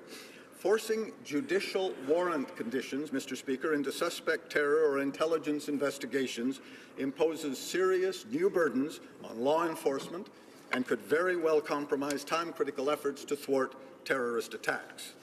Part 5 of the proposed act is an important part that commits to clarify disclosure and accountability provisions in the newly renamed Security of Canada Information Disclosure Act. This should see the end of departmental and agency intelligence silos and a more effective sharing of information critical to threats to national security. We'll see. Part 6 attempts to bring, quote, greater coherence to the no-fly list, where children and adults get red flagged as false positives because of names shared with threat-identified individuals. But these improvements, Mr. Speaker, are very slight and imperfect. Thousands of Canadian families are still stuck in limbo because their names appear or a member of the family's name appears in the no-fly list. Now, Part 7, Mr. Speaker, is another section which we firmly believe seriously weakens public safety by minimizing certain terrorist activities. It removes the advocacy and promotion of terror as a criminal offense. It replaces it with what is characterized as a more targeted general counseling offense for terrorism offenses, whether or not a specific terrorism offense is committed or a specific terrorism offense is counseled. As well, Part 7 makes it harder for police to preemptively detain people without a criminal charge. The power of making preventive arrests, Mr. Speaker, a sometimes life and death tool for officers and operatives, is now limited to situations where such an arrest would be necessary to prevent terrorist activity.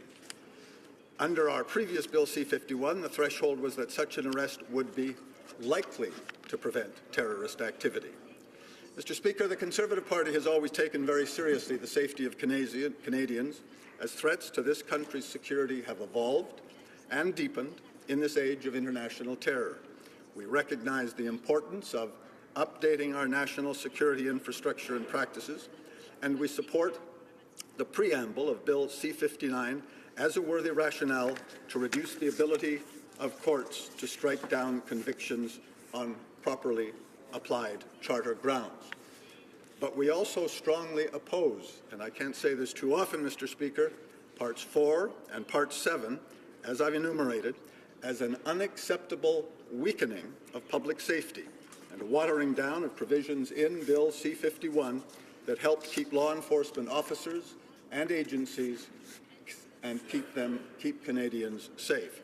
So, in conclusion, Mr. Speaker, again, by any measure, Bill C-59 is a complex bill, and it is certainly, by any measure, an omnibus bill. It creates 3 new acts, it makes changes to 5 other existing acts, and as I said earlier, we stand in the official opposition to reserve comment on your ruling in the fullness of time, and we hope that it is a relatively short period of time to make that decision on the NDP motion to separate. Thank you, Mr. Speaker. Questions and comments? Questions et commentaires? The honourable member for Winnipeg North. Yes, thank you, Mr. Speaker. And I'm sure my colleague across the way would recognize, or at the very least acknowledge, that when we dealt with C-51, there was a significant amount of concern from Canadians as a whole. There are certain areas in which, when we were in opposition, we pointed out to the government that needed to be addressed. And what we have before us today, in good part, is a response to some of those issues that were raised back then when we passed C-51. This is a Prime Minister that had made some commitments to Canadians leading up to the last federal election, and in good part, this legislation deals with some of those commitments. And my question to the member across the way is, why would he not, or the Conservative Party, recognize that what we're witnessing today in the form of this legislation, and hopefully seeing it go to the committee, that at the end of the day that we are seeing a fulfillment of some significant commitments by this Prime Minister during the last election, and to the degree in which we've incorporated additional aspects of the legislation to deal with things such as concerns related to independent freedoms and rights, and still deal with the issue of security at the same time. We can do both at the same time. Would he not agree? The honourable member for Thornhill. Well, thank you, Mr. Speaker, and I certainly thank my honourable colleague for attempting to put the government's spin on the treatment of Bill C-51 and what they consider to be reasonable changes, but which we, as I've said in my remarks, consider to actually weaken crime-fighting agencies, intelligence agencies in protecting national security.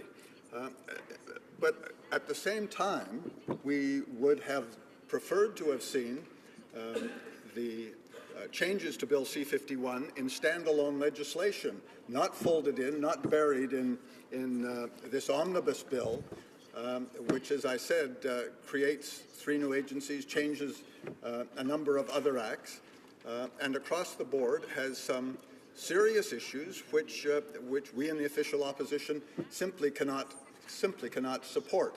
There are good elements, as I've said. The preamble to the Act does lay out very clearly some protections against a judicial finding of error with decisions by security agencies. But we consider this a deeply flawed bill. Questions and comments. The honourable member for Saanich Gulf Islands. Thank you, Mr. Speaker, and my honourable colleague.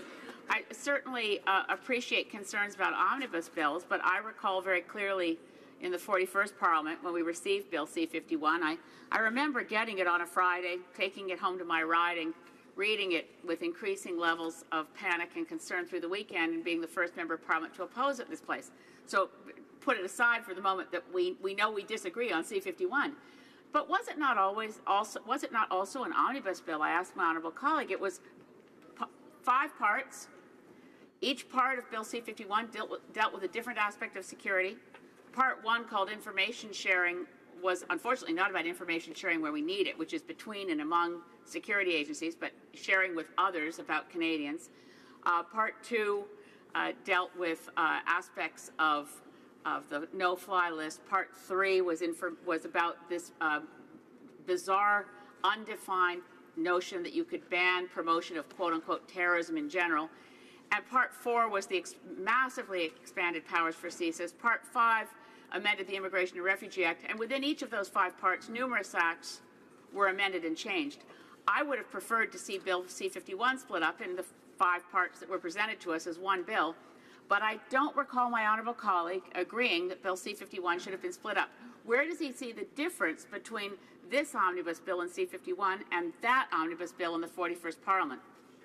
The honourable member for Thornhill. Well, I thank my colleague for her question, but I think her question should more appropriately be asked to this Liberal government.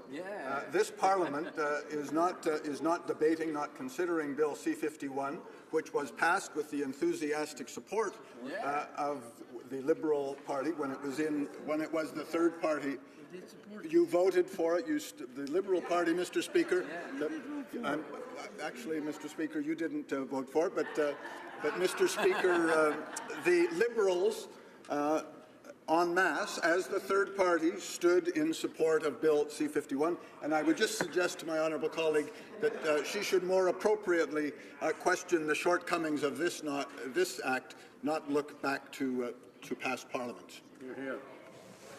Resuming debate, the honourable member for Windsor West. Thank you, Mr. Speaker, and I appreciate the opportunity to speak today. And quite frankly, you can't not look at the past that took place with regards to where we're at today on this particular act, Bill C-59, because it is really from the framework of Bill C-51, and one of the reasons as New Democrats will be opposing this, as we oppose C-51, and at least we had an honest debate with the Conservatives about C-51 with regards to our positions on that, whereas the Liberals had ordained, kind of the element of, well, we have concerns and we're going to do one thing, we're going to do this thing, and then they voted for C-51, and then later on ran an election to get rid of C-51, and then they come to this place, and now we're stuck with a Bill C-59, which is clearly their objective, which I quite frankly is to muddy the waters so much that nobody really can follow this outside the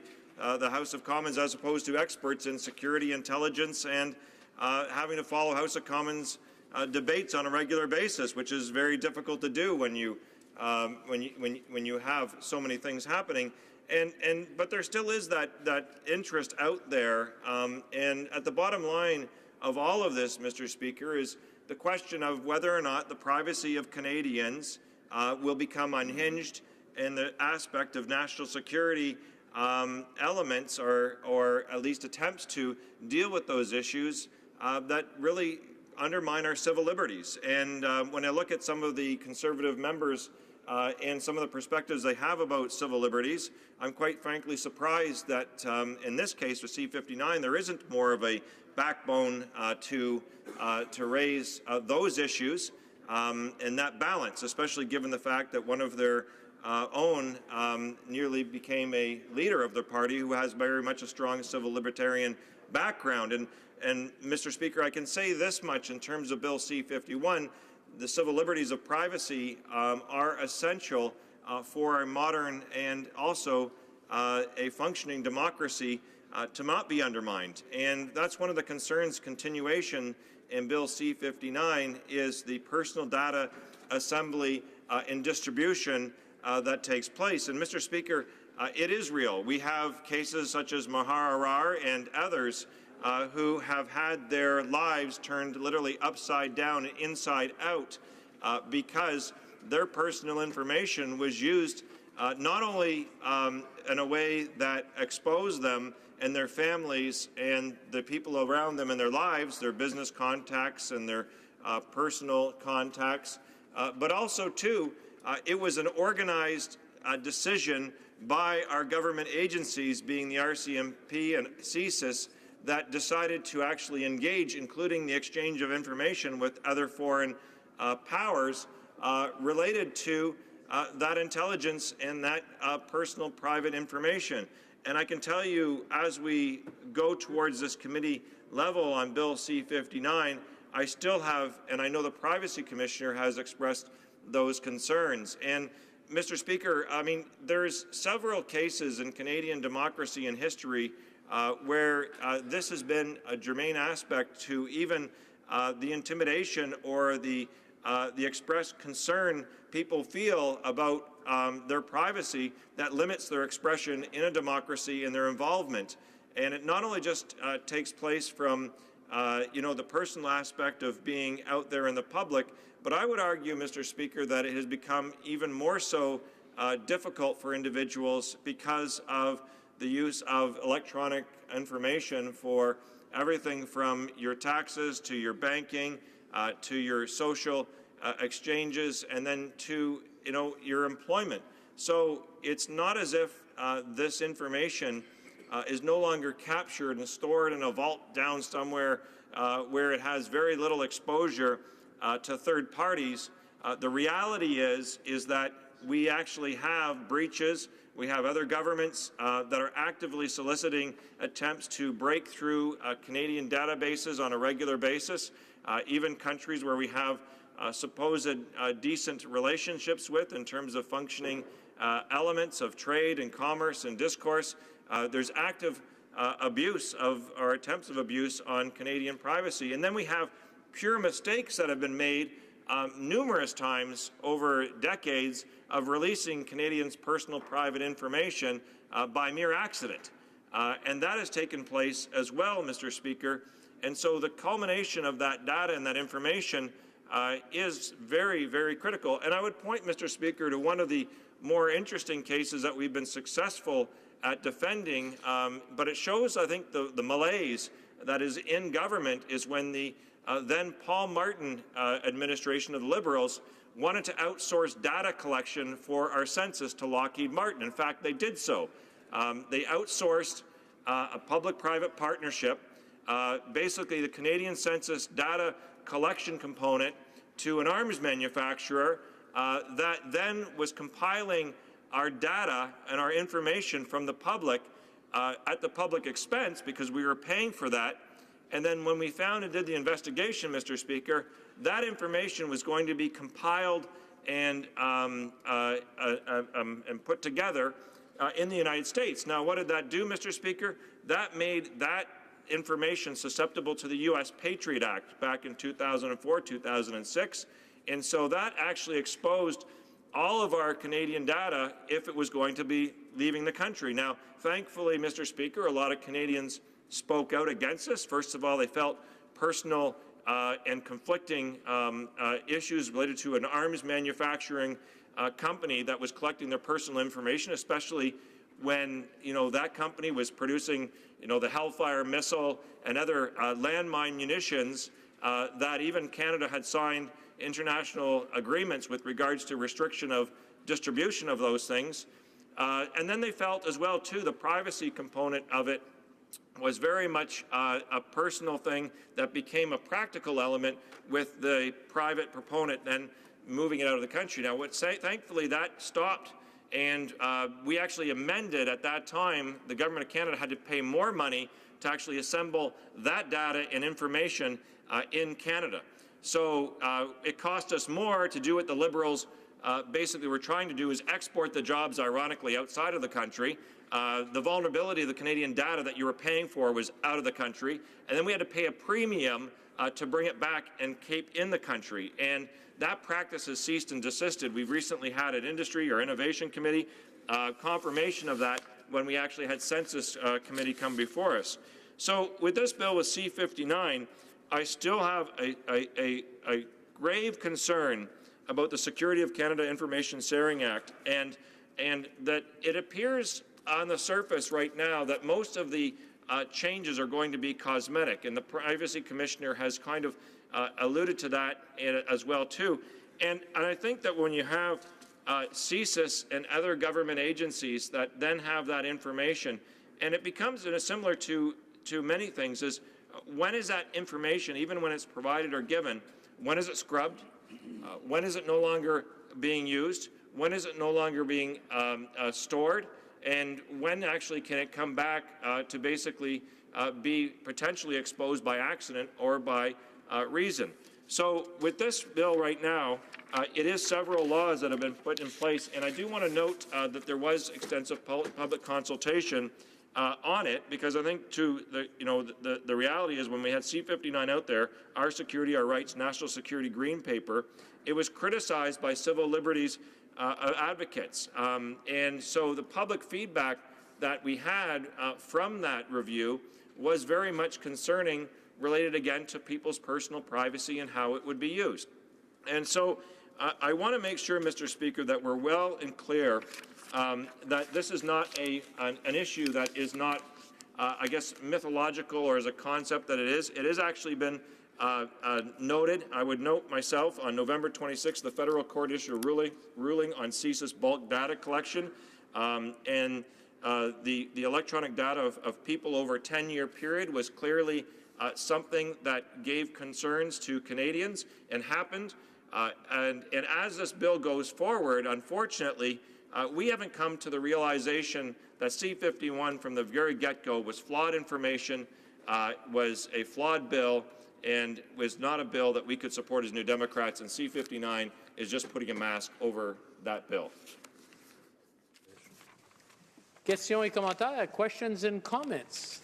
The honourable member for Saanich Gulf Islands. Thank you, Mr. Speaker. I thank and commend the honourable member for Windsor for his thoughtful speech, and I certainly thank the New Democratic Party caucus for joining me in the 41st Parliament in opposing Bill C-51. I do think there have been substantial improvements made in Bill C-59. I think we'd all agree with that. But I remain very concerned that the powers are overreaching for CSIS agents to seek a court order from a single judge that would allow a warrant for constitutional breach. Now, I've raised this in briefings we've had with officials. Officials claim that the language in C-59 would mean that they could not get a warrant that violated the Constitution and the Charter, but the language in the bill itself appears to negative that proposition. It does appear that it still would allow for CSIS agents to receive a warrant that allows them to violate our Charter of Rights and Freedoms. I know I'm diving into the details of this bill. It will take a lot of study. Many sections are very much improved, and the government deserves commendation for those sections. But these are the ones that chill me to the bone in terms of how our democracy functions and whether we allow security agents to obtain a warrant to violate our Constitution. I wonder if my friend from Windsor has any comments. The honourable member for Windsor West. Thank you, Mr. Speaker. I thank the honourable member for her work on this file and for the question. And it is getting to some of the details, but I think the details are very important because when you start to look at the practical applications of those details and how it affects people's lives, it's a very pertinent and important question and very much germane to what I'm concerned about with regards to personal privacy. And she is absolutely correct with regards to the language. There's a contradiction there that can become a discretionary call. And so, Mr. Speaker, what I think is very difficult and what we saw before with the Maharar case, and then we see this in other cases, is where if there isn't the clear, explicit rules and understanding of how to, move on an actual item of information or an individual, then it can create immense complications for them. I know for a fact, Mr. Speaker, that when CSIS agents have decided for whatever reasons, and sometimes they're good reasons, I'm assuming, and some other reasons I don't know, but when they interview or they intervene on a family in Canada, that it's almost impossible to do so without the community knowing in some way or the other. And that can have, even over the most innocent elements, can have a disastrous effect upon that family and also the perception of that family in the community. So that is one of the reasons why we cannot have these gray areas or contradictions that are in the legislation right now. Because I come from a community of 200,000 in the general Windsor area. The greater Windsor area is larger than that. But I can tell you that even if there is some type of an engagement with a family on CSIS, it gets beyond the personal boundaries. That can be quite complicated, and fishing expeditions, if they become that way, can have dramatic repercussions on family members, including their children. Questions and comments. Questions et commentaires. L'honorable député de... The honourable member for Rosemont-la-Petite-Patrie. Thank you very much, Mr. Speaker. I'd like to thank my colleague for his speech, and I share many of his concerns. The federal court in November 2016 handed down a clear judgment saying that CSIS had conserved over 10 years thousands of personal data pieces on people who weren't even susceptible to be a threat to Canada, just regular Canadians. And then the Liberal government decided not to appeal the federal court's judgment, but now in C-59 they are legalizing that which had been declared illegal by the federal court. That is, to conserve for a very long time personal information of those who are not targeted by investigations or those who are not a threat to national security. What does he think of this? The honourable member for Windsor West. 45 seconds or less, please. Thank you, and I'll be brief, and thank you, member, for his work on this file, and as well, too, the question. And the issue that we all have to ask, too, as part of this is what repercussions were taking place as all this breach and counter activity to the law was happening. And I can tell you is that, our men and women who are servicing Canada so well in our intelligence agency and our law enforcement agency, they need specific, clear rules that can't be reinterpreted by any means to be able to do their job in such sensitive casework and files. I'm concerned C-59 does not provide that framework and can undermine, really, quite frankly, what is necessary, the confidence for them to be able to do their job and the integrity for the public with regards to privacy and repercussions for all if there is a problem. Resuming debate, the honourable member for Mégantic-l'Érable. Thank you very much. Thank you, dear colleagues. Thank you, Mr. Speaker. Mr. Speaker, it is my turn to speak to Bill C-59, an act respecting national security matters.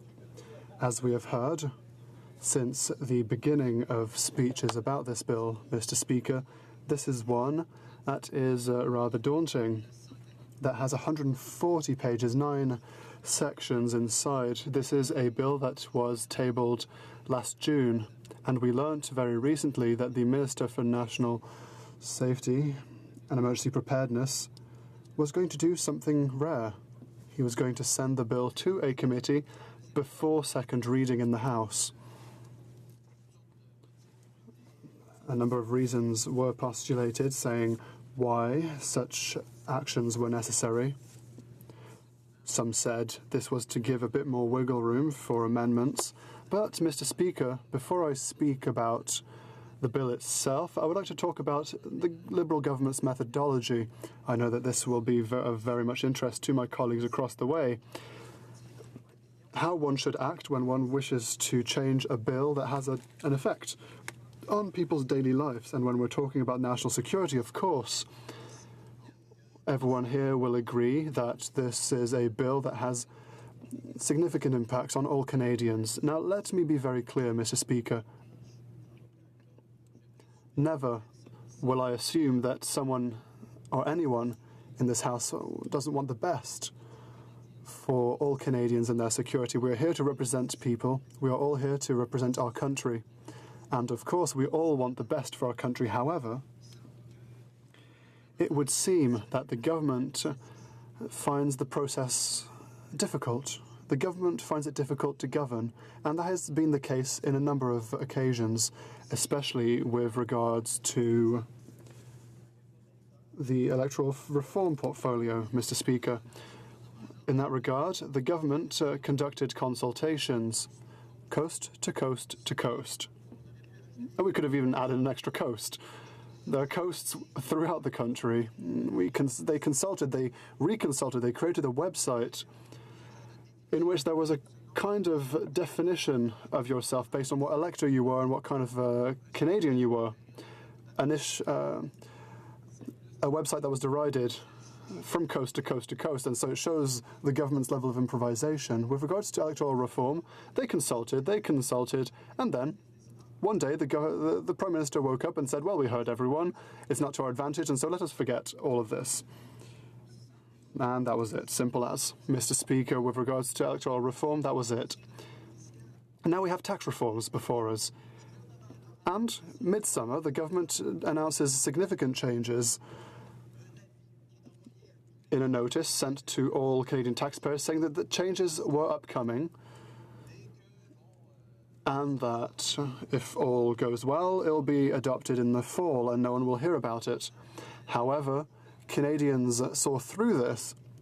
Farmers, small and medium-sized businesses realized that the changes therein were very significant and that it could have a rather dire impact on their life and on the very survival of their companies. And so people complained, and people logically contested these changes.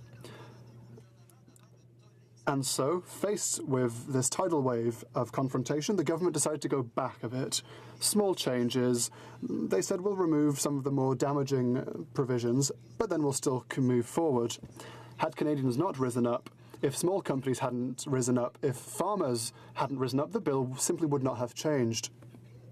The worst of all this is that when the government announced these changes, the government was proud to announce that they were working rather hard. And so, Mr. Speaker, this shows a level of improvisation from the government. The government simply cannot take a bill from the very beginning, cannot consult well, and then listen to the workings of this House to get, at the end of the day, a good bill or a good piece of regulation. Mr. Speaker, the government simply cannot do this, apparently. I've talked about the government's attempts to changing the way we work here in the House. Once again, a paper is published, and of course, no doubt, you've heard about the government leader in the House's paper proposing a new way to act here in the House. A document that wanted us to discuss, but we only had a very strict timeline, very strict rules, and if you don't agree with us, we'll stop the discussion. That's what the discussion paper seemed to imply. And so what happened? Once again, people rose up against this. Everyone realized that this document had no value, and so the government, once again, went back on this decision, and finally changes were made, minor changes, compared to what the government leader had proposed originally, but changes that mean that perhaps today this massive bill, Bill C-59, which is an omnibus bill, could potentially be split based on the Speaker's decision. But, Mr. Speaker, once again, it shows us that the government is incapable of taking a portfolio and following normal rules so that a bill can be adopted in the way it should be. And so now with C-59, what's going on? Mr. Speaker, C-59 is an omnibus bill, as I mentioned, 140 pages, 9 sections inside. It's a very significant bill. And now there's another surprise, another rabbit coming out of the hat. And now the Minister of National Safety is saying, well, we're not going to go to second reading because we're not entirely sure about what we've tabled. We're not entirely sure that what we have tabled is actually good. And so we're going to send it straight to committee. And so, in doing so, Mr. Speaker, people will be able to see the mistakes before we adopt the principle of the bill, a bill that is perhaps against everyone or that is for everyone. Who knows? We don't know this, and so now they don't know, and so they will solicit people's opinions. Mr. Speaker, C-59 perhaps has not been subject to consultations, but the government has consulted about the national security framework, and the consultation on that subject touched upon a number of points that are found in C-59. 138 witnesses, 39 briefing notes, another coast-to-coast-to-coast consultation. And now the government comes to us today and says, well, we haven't consulted enough. We have an imperfect bill, and so we're going to send it to committee before adopting its principle here in the House. Mr. Speaker, there is no logic in this. The Liberals were elected to form a government. Unfortunately, for the past 2 years, the Liberals have been incapable of acting as a government. They are incapable of governing. They are incapable when it really counts, when it closely affects significantly Canadians, small businesses, farmers. They need to take good decisions, make good decisions for all Canadians. And so, Mr. Speaker, I'm confused. I'm confused by the way C-59 is going on. What's the government's problem? By wanting to consult too much and by trying to please too many people, you end up having a bill that no one likes and that doesn't hold water. Mr. Speaker, before I finish, I wanted to talk about C-59 itself. C-59 is a significant major bill. The previous government had adopted C-51 at the time to face and tackle the terrorist threat. Since 2010, and I have a document of all terrorist attacks since 2010.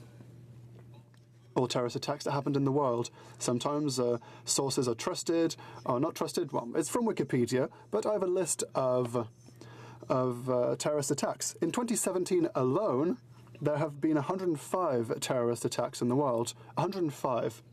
I counted. 2,236 people died because of terrorist attacks, Mr. Speaker. Only in 2017 alone. And 2017 only has to do with 3 pages of this list of terrorist attacks that harmed the world over. And so, Mr. Speaker, I don't want to enumerate all of these macabre events, but what we see is that the number of terrorist attacks is ever growing as the years go on, and so the government needs to implement measures, every single measure possible, to protect Canadians, protect them from this wave of terrorism that not only affects Canada, because yes, we have been affected, but that affects the world over, all countries. And unfortunately, that is not on the decline. And so, Mr. Speaker, we will be studying Bill C-59. We will be examining what the Speaker has to say with regards to splitting the bill. And then we'll reserve our comments later, whether or not we will be for or against this bill, Mr. Speaker. Questions and comments. Questions et commentaires.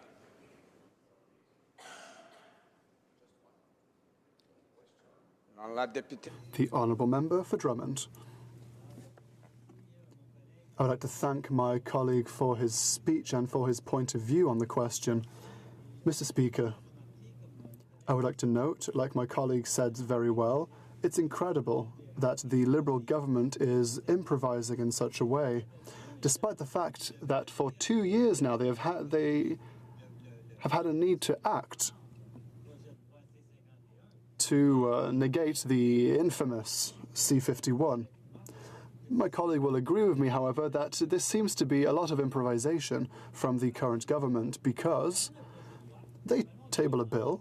We should normally be at second reading on this bill. We should be debating it to see if the principles are judicious. But now even the current Liberals are saying that it's such a bad bill that we won't even debate upon it at second reading. We're going to send it straight to committee.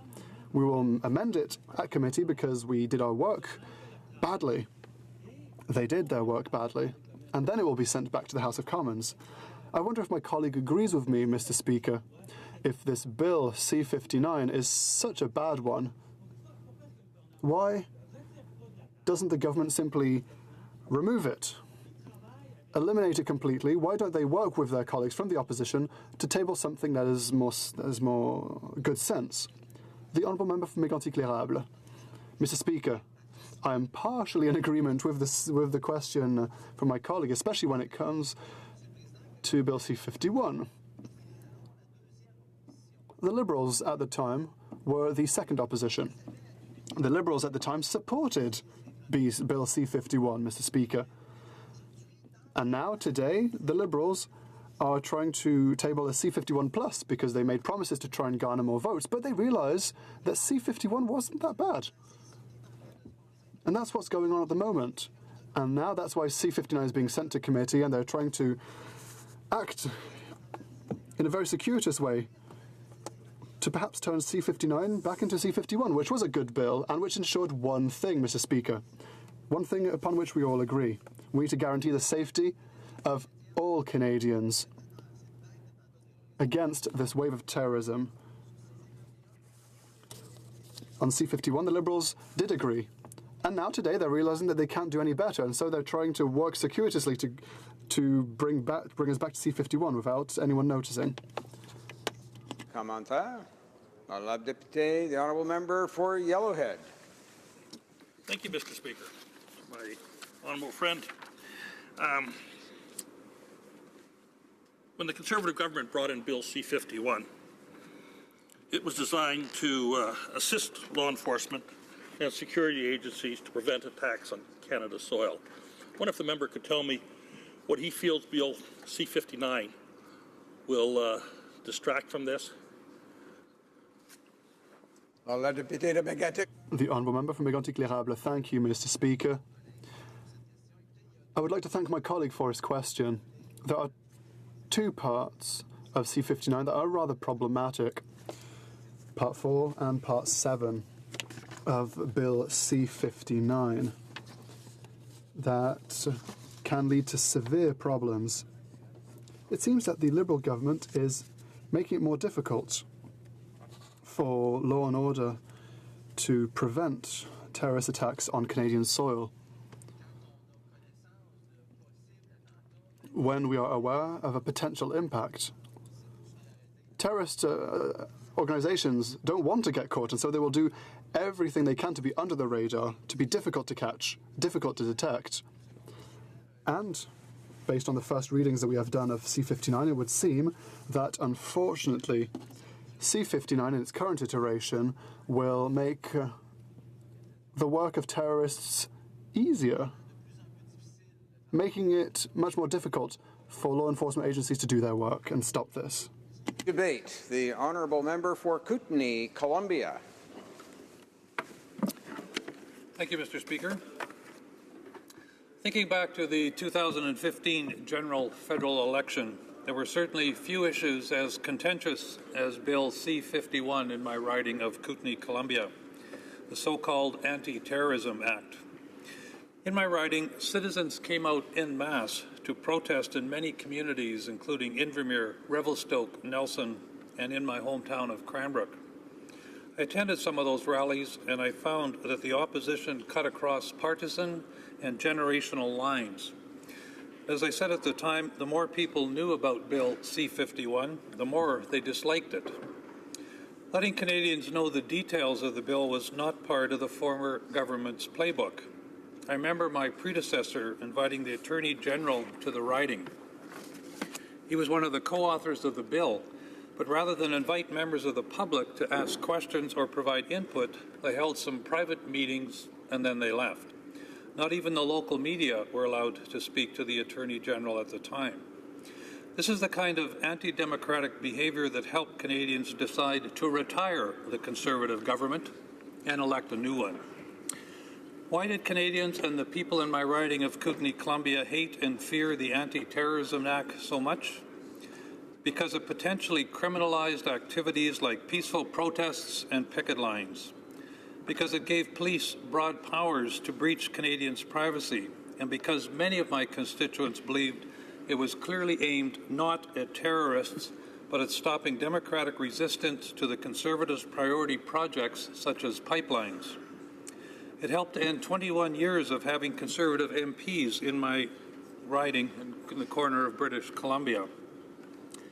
The Liberal Party, which fully supported Bill C-51 when it was being debated and voted on, promised during the election to do better.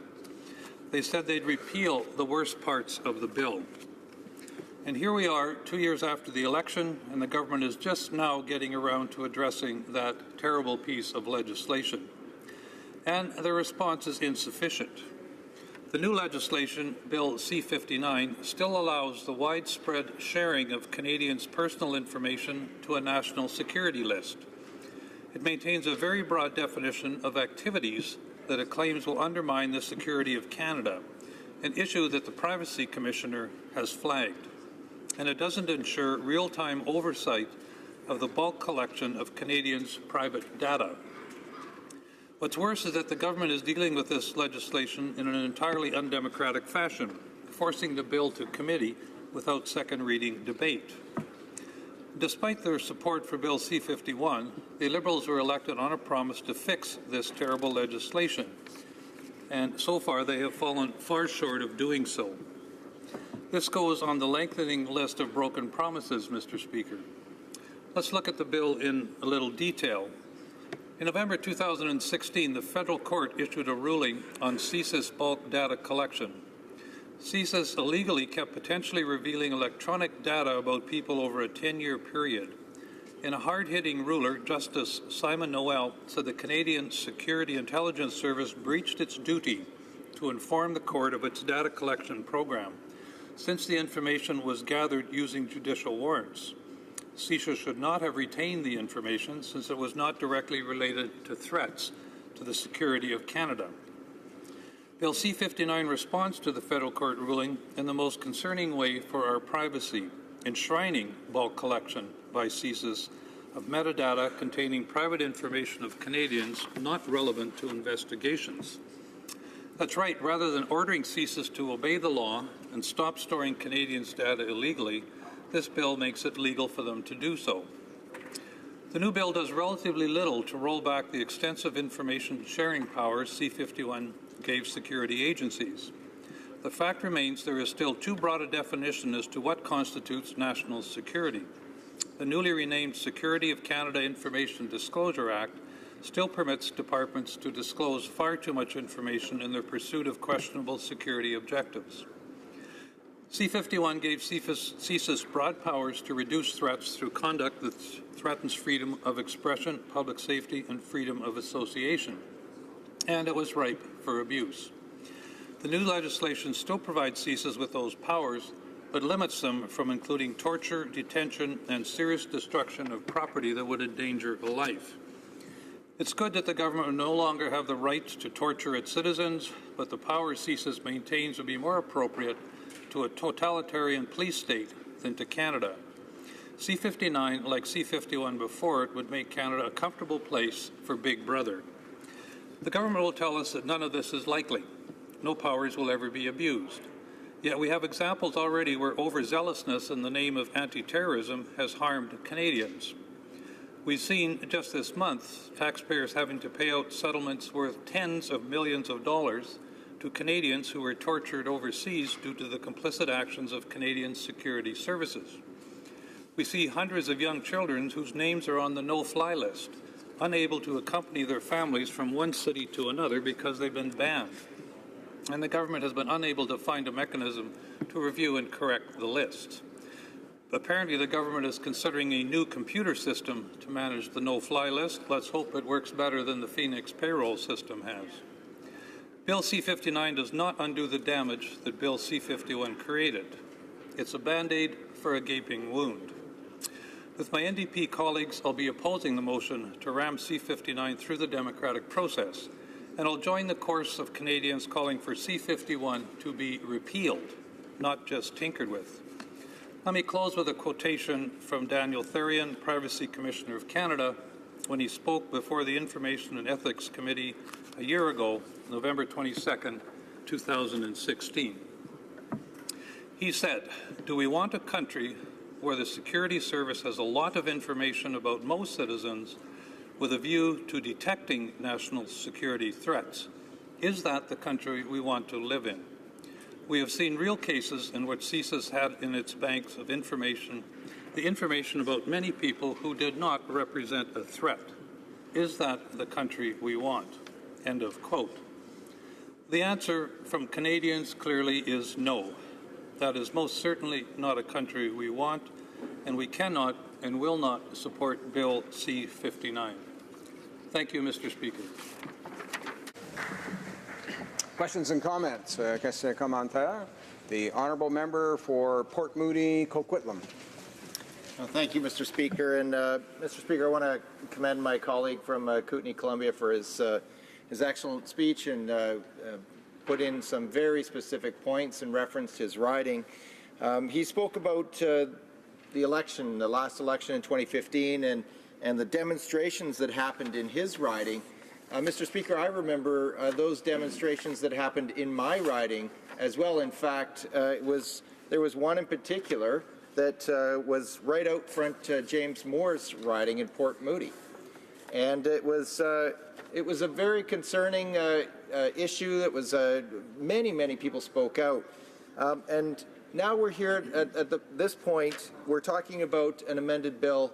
I want to ask the member. I think this bill allows continued widespread sharing of personal information of Canadians that isn't strictly relevant to national security lists, and I'm wondering if he shares that and feels that the people in his riding would feel this bill goes far enough, or is what they were looking for in 2015. The honourable member for Kootenay, Columbia. Thank you, Mr. Speaker, and I'd like to thank my colleague for his question. You know, again, going back to 2015, it really was one of the most contentious issues that came forward during the election. And the concerns from people in my riding were focused on too much information being collected that wasn't necessary, and information and the act actually being used to stop legal demonstrations. So there was a great deal of concern about Bill C-51, which did lead to protests in a number of communities, not only in my part of the riding, but across Canada. And so what my constituents would actually like to see is they would like to see Bill C-51 completely withdrawn, not necessarily amended through C-59, but repealed, and certainly, if not repealed entirely than at least repealing specific sections that Canadians found to be really most repugnant, I guess, in that piece of legislation. The honourable member, I'd ask him to be patient for a moment while I provide a quick ruling on a point of order raised a little bit earlier, and then there'll be 3 minutes remaining in questions and comments. This won't take long. J'aimerais remercier l'honorable député de Blanc. I'd like to thank the honourable member for Chambly and talk about his point of order having to do with the standing order and also Standing Order 63. Under 69, as the member knows, has a very clear wording. As is often the case, the Speaker's powers are limited in the standing orders, and it's also the case for 69.1. I'm going to read a very important section of the standing order, which says the Speaker may split a bill for the purpose of a vote on all motions at a second reading, and it should be referred to a committee for coming back at third reading. The one question in the point of order is not, in fact, a motion for second reading. It is, and nor is it a motion, of course, at third reading to adopt the motion. It is instead a motion to refer the bill to committee forthwith. As the Speaker, I am bound to apply the standing order as it's written. And 69.1 is not written in a manner that allows me as Speaker to apply it in a motion which is to refer the bill to committee before second reading. So I cannot, in my view, invoke 69.1 in this case. However, should the motion in fact be adopted to send the bill to committee before second reading, and should the bill be concurred in at report stage in third reading, I could certainly, as Speaker, apply Standing Order 69.1 at third reading of the bill. Of course, at that time, one would anticipate that after it came back from committee, the bounds of the bill, its principles, would be more clearly established. As I mentioned a few days ago in my previous ruling on a motion concerning Standing Order 69.1, at such time I would encourage members to bring forth their arguments about whether the bill should be divided for the purposes of voting as early as possible. Je remercie les honorables députés de leur attention. I'd like to thank honourable members for their attention, and we'll now continue our debate. Questions and comments? The honourable member. Langley Aldergrove. Thank you, Mr. Speaker. I listened intently to my NDP colleague and his comments regarding this bill, C-59. We heard today in this House during question period the government, under pressure, admitted that there are, in Canada, over 60 former ISIS terrorists that are in Canada that have returned from the conflict. And considering C-59, is this member in favor of the approach of the government? Well, what is that approach? It's been acknowledged that there is a degree of risk that is presented by former ISIS terrorists now coming back into Canada. And Sunny Way's treatment is, the Liberal way, is not going to solve the problem. What does his party think is the appropriate level of assessment and risk abatement to deal with these high-risk individuals that are returning from ISIS? The honourable member for Kootenay, Columbia. Thank you, Mr. Speaker, and I'd like to thank the member for his question. I think the important point is, in terms of the debate that's going on today, is whether C-59 would actually contribute anything to the ISIS question and the number of people coming back into Canada. And I really don't think it will. C-51 potentially, and now C-59 potentially creates concerns for Canadians, everyday Canadians, about the security of information around them and how it gets used. So absolutely, the government needs to figure out what to do with returning ISIS individuals and deal with them appropriately to ensure our safety. But I don't think that's relevant to Bill C-59. C-59 won't do anything to help that situation one way or the other. We probably have time for one more short question. Nous avons le temps juste pour un bref. We have time for a brief question.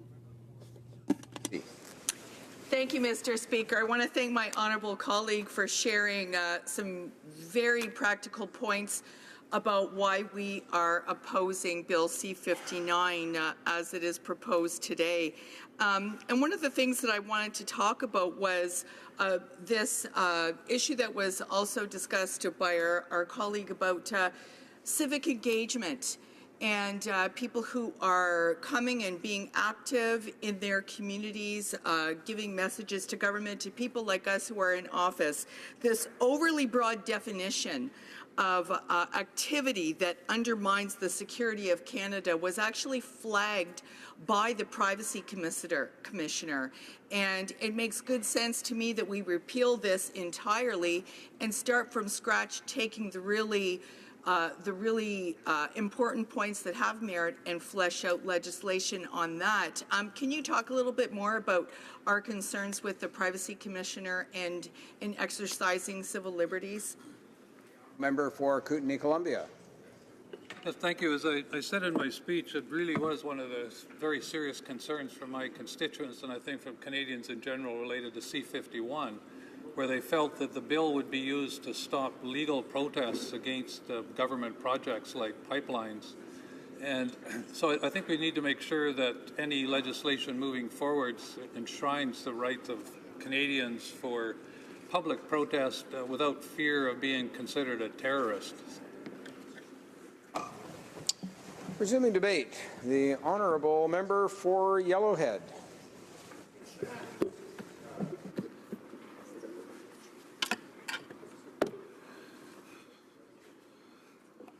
Thank you, Mr. Speaker. I'm pleased to rise in the House to speak on Bill C-59, an act respecting national security matters. This is a very large bill that seeks to make some major changes to our national security. It affects Bill C-51 that was brought in by the previous government, our government. It replaces the Security Intelligence Review Committee and the Commissioner of the Communications Security Establishment with a new National Security and Intelligence Review Agency. It creates the position of Intelligence Commissioner to provide day-to-day oversight of the national security activities. It limits the Canadian Security Intelligence Service's ability to reduce terrorist threats. It limits the ability of the government departments to share data among themselves to protect national security. It removes the offense of advocating and promoting terrorist offenses in general, and it raises the threshold for obtaining a terrorism peace bond and reconnaissance with conditions. Obviously, Mr. Speaker, there is a lot in this bill, and will not have time to speak on all of it. So I will focus on a few key areas that I have concerns with. As most of you will know, extremist travelers are those who have left Canada or other countries to join terrorist groups abroad. As ISIS continues to lose ground in Syria and Iraq, supporters of this militant group and other terrorist organizations have returned to their home countries, Canada included, with almost 60 of them now returned. According to a recent report that was released in October from the Sofan Center, a U.S.-based nonprofit organization, 33 countries have reported arrivals of at least 5,600 extremist travelers. 5,600 of them now returning home. The report states that those returns represent, quote, a huge challenge for security and law enforcement entities, unquote. Now is not the time to relax the laws that protect our national security. Canadians are at risk. Canada is not immune to the threats of terrorism. We have seen an attack on Parliament Hill, the terrorist attack that killed Warrant Officer Patrick Vincent, and the recent attack of a police officer and members of the public in the city of Edmonton, just next to my riding. We need strong legislation in place to protect our national security and our citizens. This is why our Conservative government introduced Bill C-51, which has been used to disrupt terrorist activities nearly 24 times that we know of. This includes when law enforcement and intelligence officers intervened last year to stop an ISIS supporter, Aaron Driver, who had planned to commit a terror attack in Canada. These attacks and attempted attacks demonstrate that Canada needs strong security and intelligence legislation that enables public safety agencies to do their job. Prior to our previous Conservative government's Bill C-51, CSIS mandate prevented it from engaging in any disruptive activities. They could not approach the parents of radicalized youth and encourage them to dissuade their child from traveling to a war zone or conducting attacks here in Canada. After Bill C-51, CSIS was able to engage in threat disruption. Warrants were not required for activities that were not contrary to Canadian law, such as approaching the parents of a radicalized youth. This was very reasonable, in my opinion. But now, Bill C-59 will limit CSIS threat disruption activities to very specific actions. Mr. Speaker, they will require a warrant for simple and necessary activities such as impersonating a local citizen to give a suspect the wrong directions in order to disrupt a threat. This bill unnecessarily limits and restricts the ability of CSIS to disrupt threats to national security. Bill C-59 also makes it more difficult to obtain a peace bond for terrorism cases. Mr. Speaker, we should be going forward. We should be strengthening the laws in Canada, not reducing them in the favor of terrorism. Under Bill C-51, a peace bond can be issued if there are reasonable grounds to fear that a person may commit a terrorism offense, and a peace bond is likely to prevent terrorism activities. And that is the same as a peace bond under the Criminal Code of Canada, which I have applied for a number of occasions over the years as a police officer. When I know someone may pose a threat to an individual, has indicated that she or he may pose a threat to an individual, I have gone to a judge and had a peace warrant issued to protect that person and protect the possible victim. Bill C-59 increases the threshold from is likely to is necessary to prevent a terrorist activity.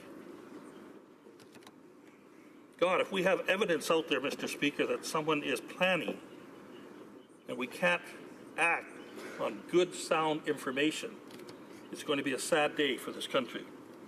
This means that the amount of evidence that would go into proving that the peace bond is necessary is nearly the same as the evidence you would need to lay a criminal charge. So if you look at those set of circumstances, why would you go in for the peace bond? You might as well do the criminal charge. It's a little late.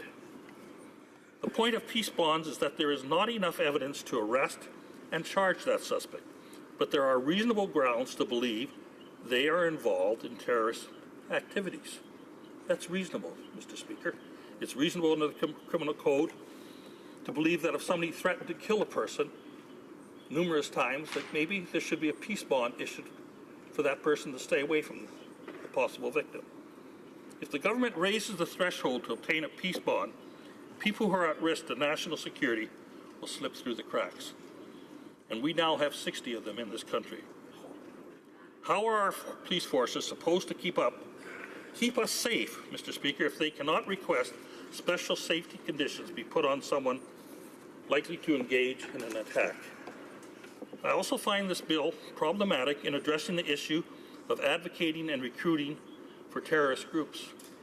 General and broad threats against Canada or all infidels is not a crime under the criminal code.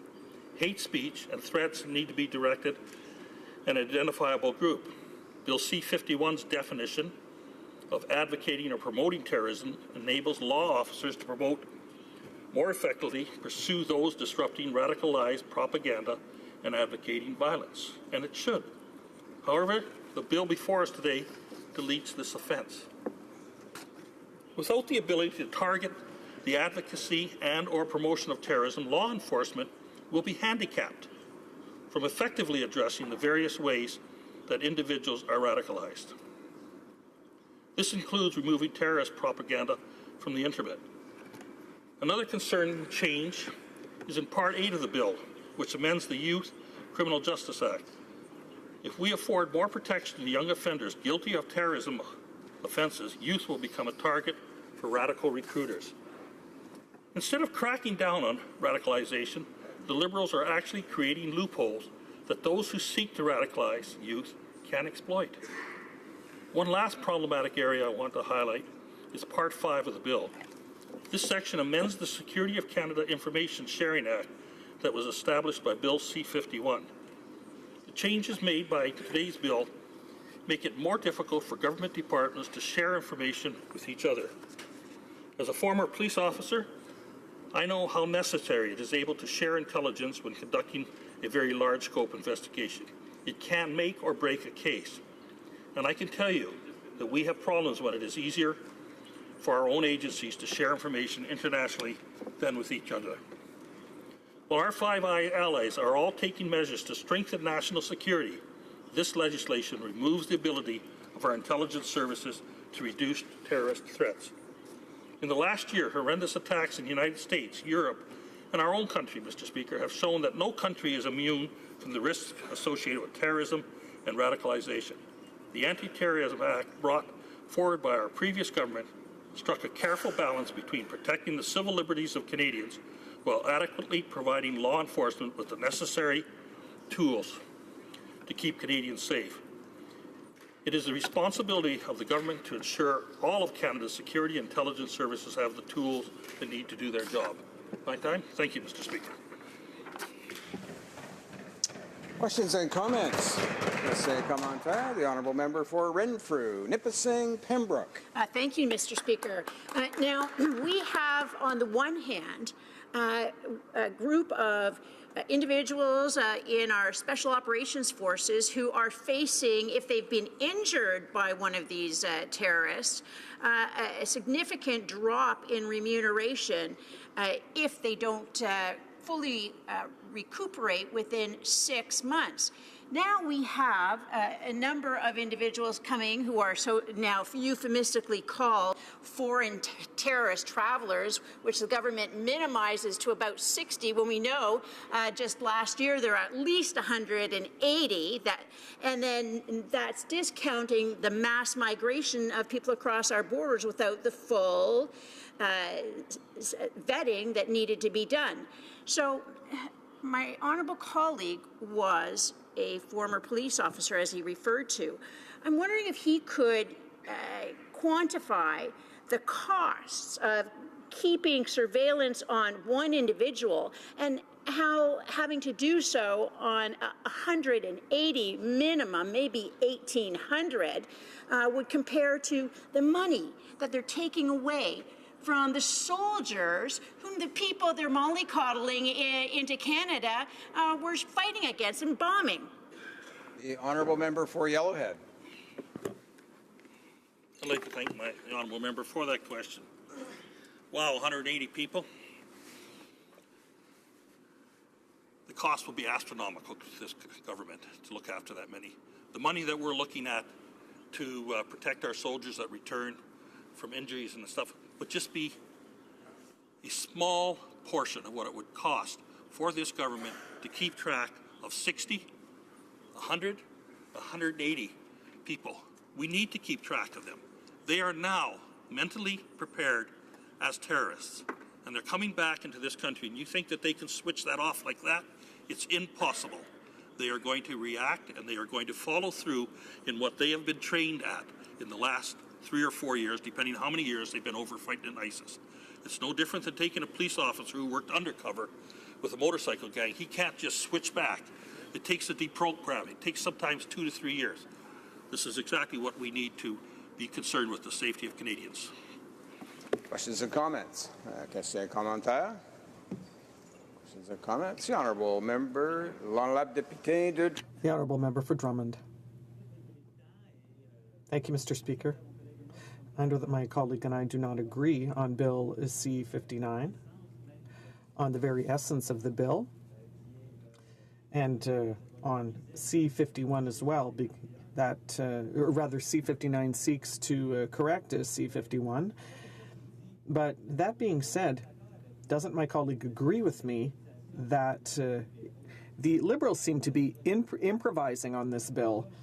They bring forward a bill, even though they've been working on it for 2 years, supposedly, and then they show up with this bill, and we can see right away that this bill is deeply flawed. It has to be sent to committee right away, according to the government. So, does my colleague not agree with me that the Liberals seem to be rushing ahead with this bill?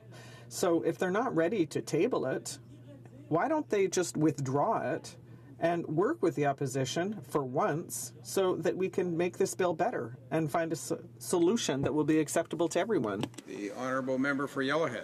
I'd like to thank my honourable friend for that question, Mr. Speaker, and he is absolutely correct. This Bill C-59 is full of flaws, and as the Liberals stated earlier today in one of their statements, that it was a election promise that they made.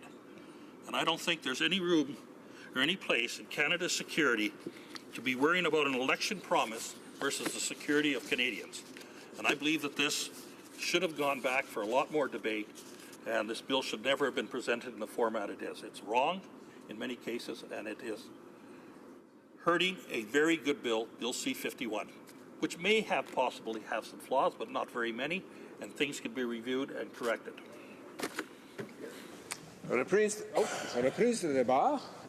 Resuming debate. The Honourable Member for Jonquière. Thank you very much, Mr. Speaker.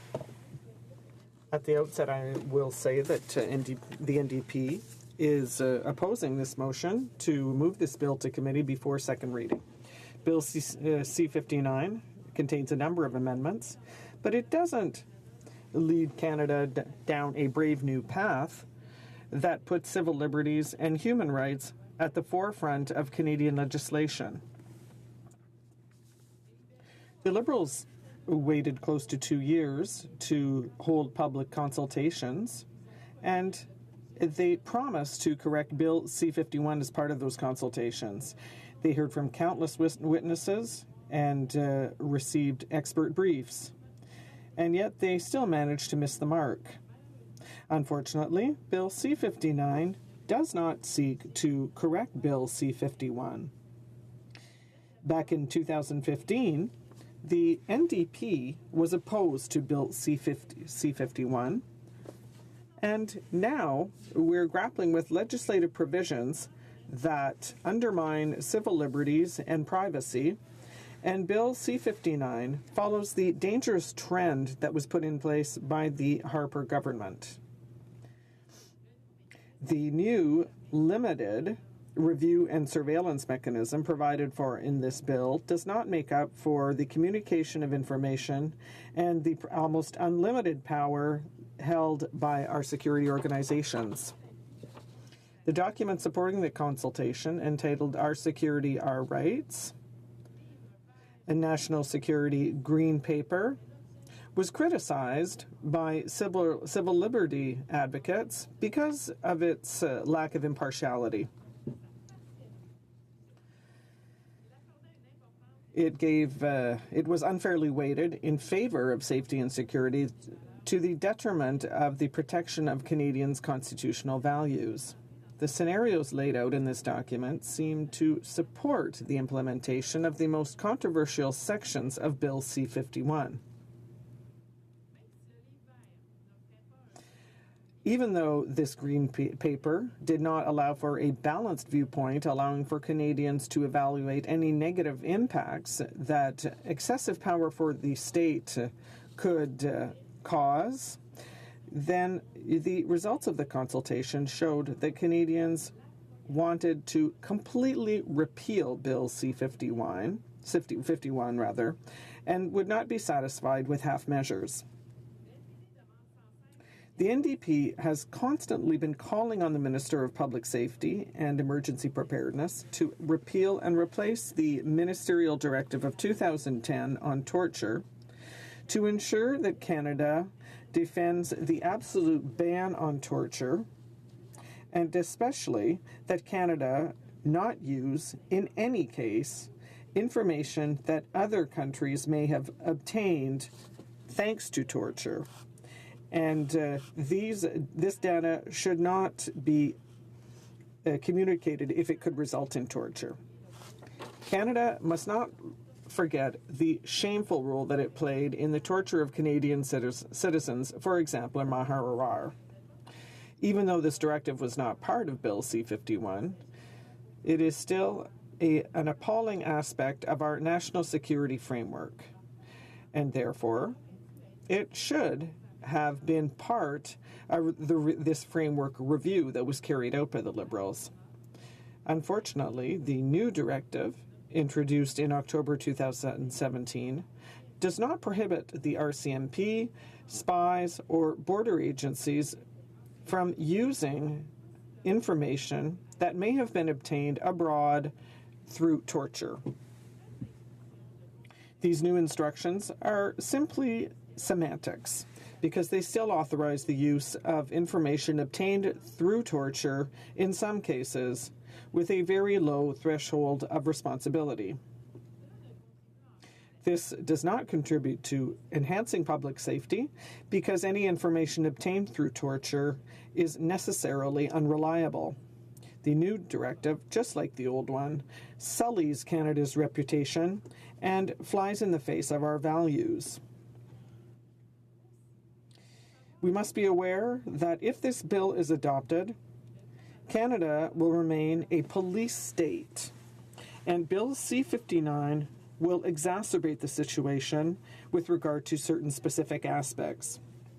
For example, it will allow the Communication Security Establishment to launch cyber attacks against foreign targets. The officers involved will thus become terrorists in the eyes of those countries. Ordinary citizens of these countries will have no other way of protecting themselves from injustice caused by Canadian secret agents, and they will not be able to protect themselves unless they take their own measures. This bill contains relatively few measures seeking to reduce the extent of powers granted by C-51 to security organizations with regard to the disclosure of information. The fact remains that the definition of national security is still too broad. This bill still allows departments to communicate too much information in their quest for achieving questionable objectives in terms of security. However, despite the fact that the government took measures to create more robust frameworks with regard to the Security of Canada Information Sharing Act and the Secure Air Travel Act, which is the no-fly list bill, the concerns raised by the introduction of C-51 remain. The government still has not shown us why it is so important to have such an intrusive law.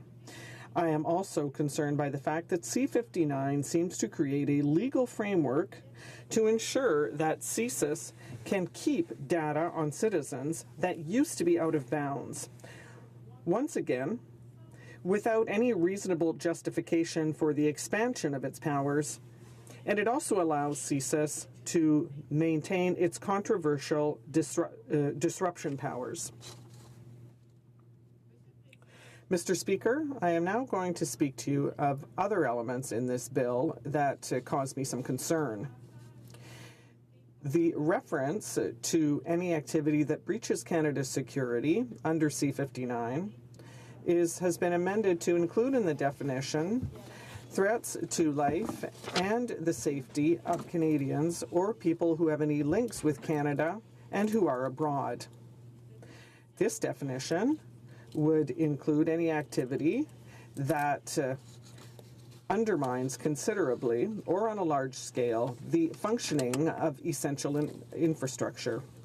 We fear that this could be used in the case of peaceful demonstrations, for example, with regard to the construction of pipelines. With regard to threat disruption, CSIS will be able to conserve these powers.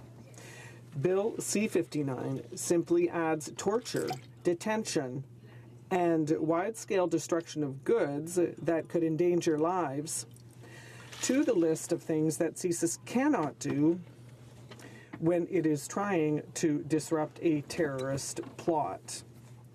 CSIS must also check with other departments and agencies as to whether it can reduce this threat in other ways.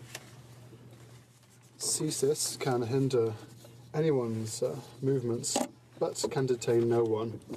There is no clear distinction between the two, and therefore, this creates a very dangerous legal grey zone. The bill does not stop CSIS from collecting relevant data of Canadians who are not considered as threats. Finally, this bill omits two concerning aspects about this act: ministerial directives and security documents that have to be abolished. To conclude, Mr. Speaker, the Liberals were elected promising that they would repeal the problematic provisions of C-51, and that we have waited 2 years for this. Their current proposal does not rectify privacy violations and the criminalisation of dissidents from Bill C-51 tabled by the former government. What's more, the Liberal government is using this omnibus bill to create a legal framework that would allow CSIS to stock sensitive metadata on perfectly innocent Canadians, a practice that the Federal Court determined was illegal last autumn. Thank you, Mr. Speaker. Thanks. Question commentaire. L'honorable député de Charlebourg. The Honourable Member for Charlebourg-Haut-Saint-Charles. Thank you, Mr. Speaker. I'd like to thank my colleague from Jonquière for her speech. When we're talking about CSIS intervention, I know that NDP colleagues have a different point of view than ours amongst the Conservatives. I would like to know how my colleague sees a CSIS's agents' work and operations. When a CSIS agent is on the ground and sees that someone is ready to carry out a terrorist attack, C-59 will not stop them from acting. How could she explain this? The Honourable Member for Jonquière, I would like to thank my colleague for his question. I'm not a specialist in security and intelligence. I was in another domain. In my former career, I delivered information. I would like to talk about this issue, but I would also like to talk about collecting information and data. What do they do with the information that has been collected? I could also talk, and I spoke about it during my speech, of ministerial directives with regards to torture. The NDP constantly asked the Minister of National Security and Emergency Preparedness to repeal and replace the 2010 ministerial decree on torture so that Canada defends the absolute banning of torture, so that we never use information that other countries gleaned through torture, and we would not communicate any information that may lead to someone's torture. Thank you, Mr. Speaker. Comments? Question commentaire. The honourable member for Windsor-Tecumseh. Thank you, Mr. Speaker. I want to thank my honourable colleague for her comments about how important it is for us to have responsible legislation that moves forward in the best interests of Canadians' civil liberties and their security. And as we know, we're asking for piece-by-piece repeal of C-51, and we've pointed out that there are certain measures that the Liberals would like to keep. We'd invite them to make their case and work with us to defend the rights of Canadians. And so having said that, and in light of the earlier question, I'm wondering if she thinks it's important for us to be concerned with new legislation in ensuring transparency and ensuring real-time oversight. The honourable member for Jonquière. I would like to thank my colleague for her question. Yes, we talked about our colleague for Belleuil-Chambly, who wanted to split Bill C-59 so that we may study it act by act, so that we may vote as well, because there are some provisions in C-59 with which we agree, but there are a number of provisions with which we are in complete disagreement. C-59 in some respects is no change from C-51. What my colleague wanted to say, and I hope that will be raised once again, so that we can talk about it anew. We also want to be able to split the bill and truly study every single bill therein so that we can construct our opinion. I also hope that we will have a bill because under its current iteration, C-59 does not correspond to our expectations and is nothing beyond C-51, like one of my colleagues was saying earlier on during his speech. It seems that this is pure improvisation and that there is a lot of information missing. To answer to my colleague's question, therefore, it would be good for us to split this bill so that we may vote on the different issues separately. Thank you, Mr. Speaker. Before we go to resuming debate and the honourable member for Sherwood Park, Fort Saskatchewan, I'll let him know that there are only about 5 minutes remaining in the time for government orders this afternoon, but I'll interrupt him at the usual moment, and he'll have, of course, the remaining time when the House next gets back to debate on the question. Resuming debate, the honourable member for Sherwood Park, Fort Saskatchewan. Thank you, Mr. Speaker.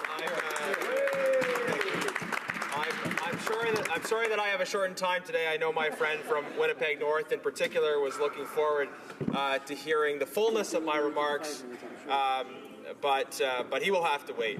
Now, Mr. Speaker, this is an important bill, an important time to be discussing it. Of course, the issue of security, the issue of terrorism is very much, I think, on Canadians' minds, in particular in the context where we know that fighters, Canadian citizens, people from Canada, have gone to fight for organizations whose values, whose objectives are totally at odds with those of Canadians, and now some of them may be coming back. And we heard, I think, very weak answers from the government to real and legitimate security concerns that have been put forward by the opposition. We take the view in the official opposition that the first job of government is to keep any government is to keep its citizens safe. And here in the Canadian context, Canadians expect this government to have their safety and their security top of mind. And yet, we don't see at all a response to legitimate and serious questions that we've presented on that subject from the opposition. Now, the government's approach to the previous bill that this new bill, C-59, seeks to repeal and change portions of. The government's response in the previous Parliament to the previous C-51 was anything but clear or consistent. Now, we, I think, in the Conservative caucus, then in government, now in the official opposition, took a principled approach that said we need to give our security agencies reasonable powers subject to oversight in order to keep Canadians safe, in order to disrupt, in order to stop terrorist activity. That was the position that we took. The New Democrats took a different position. They opposed the bill, and they were consistent in that. We were consistent in our position. The Liberals, though, were trying to, as they often do, see which way the wind was blowing on this. So at first, they said that they were going to fully support the legislation. And then, as the public debate progressed, they continued to say they supported the legislation, but they kept modifying the context of that support. And eventually, their justification for supporting it was just they didn't want people accusing them of not supporting it. So that's why they were supporting it. But then they said, okay, don't worry, we're going to repeal the problematic aspects of it from their perspective. But they still voted for the previous piece of legislation and were anything but clear about what they were going to change. Now we're a couple years into their mandate as they try to figure out, okay, what did we actually have a problem with it? We kind of wanted to be in between on this issue, and we couldn't figure out where we were going. That was the reality, I think, of the government's position. And now, finally, they've brought us a piece of legislation that makes some changes, and now they want to have it proceed to a committee for study before it's even voted on in this House at second reading. So it's interesting that they put forward a bill, but then already they're putting it in a direction that allows them to make very substantial amendments to it. So we see this continuing kind of lack of direction and general indecisiveness on security matters from the Liberal government. They don't really, still it seems, know where they actually stand, know where they actually want to go when it comes to the particular provisions of this bill. Again, the Prime Minister and the Minister who moved this bill both voted in favor of the original C-51. Now, as we look at this bill, which makes changes in a variety of different areas, we are concerned about some of the provisions because it shows that the government doesn't properly take the need to defend the security of Canadians and the need to have provisions in place enabling the protection of that security. The government isn't taking that and dealing with that at the level that it should be dealt with. A number of provisions jump out at me, Mr. Speaker. One is that, for instance, in Part 5, with respect to information sharing, we see them really undoing the information provisions that allowed different departments within government to work together and risking us moving back to a silo mentality where government departments are not actually working effectively together. Mr. Speaker, has my time run out for now? Okay, well, I'll be back. Yeah, indeed, the honourable member for Sherwood Park, Fort Saskatchewan will have 5 minutes remaining in his time for his comments on the motion before the House, and of course the usual 5 minutes for questions and comments. Now, it being 6:30 p.m., pursuant to Standing Order 37, the House will now proceed to the consideration of Bill S-211 under private members' business. Orders of the day. Orders of the day, private members' business. Consideration at third reading of Bill S-211, National Sickle Cell Awareness Day Act. Standing in the name of Mr. Fisher. Resuming debate, the honourable member for Barrie, Springwater, Oro-Medonte. Well, Mr. Speaker, thank you for the opportunity to rise today to talk about the designation of June 19th as National Sickle Cell Awareness Day. Mr. Speaker, it's certainly an opportunity for us when we think about this devastating disease to realize how blessed we are and gifted we are in this country, not only for those who are living without such a difficult disease and difficult illness, but also for those who are with. Because we're in a country where there is possibility for help. There is a healthcare system that is here, and there is a House of Parliament that can talk about the many issues that Canadians are facing. I think that's exactly what the member for Dartmouth Cole Harbour has done by bringing up this Awareness Day, and I wanted to commend the member for their work on behalf of their constituents, on behalf of people across this country who are suffering from this illness. And certainly the over 2,000 people who are dealing with this, I know would be very, very, very thankful of the member and certainly of the House as we discuss the Awareness Day for June 19th. Now, Mr. Speaker, there's a lot of issues that go along with this illness that we've been able to research and talk about, but there's so many Canadians out there that don't know about it. And the idea of this Awareness Day is to get the word out, and that provides help for researchers. It provides help for those who are perhaps doing work on the illness, trying to find ways to defeat, ways to correct it or deal with it. And this motion, the designation of June 19th, will help those individuals by providing awareness and marketing of what it is and how they can actually help in the process to eventually one day defeat it.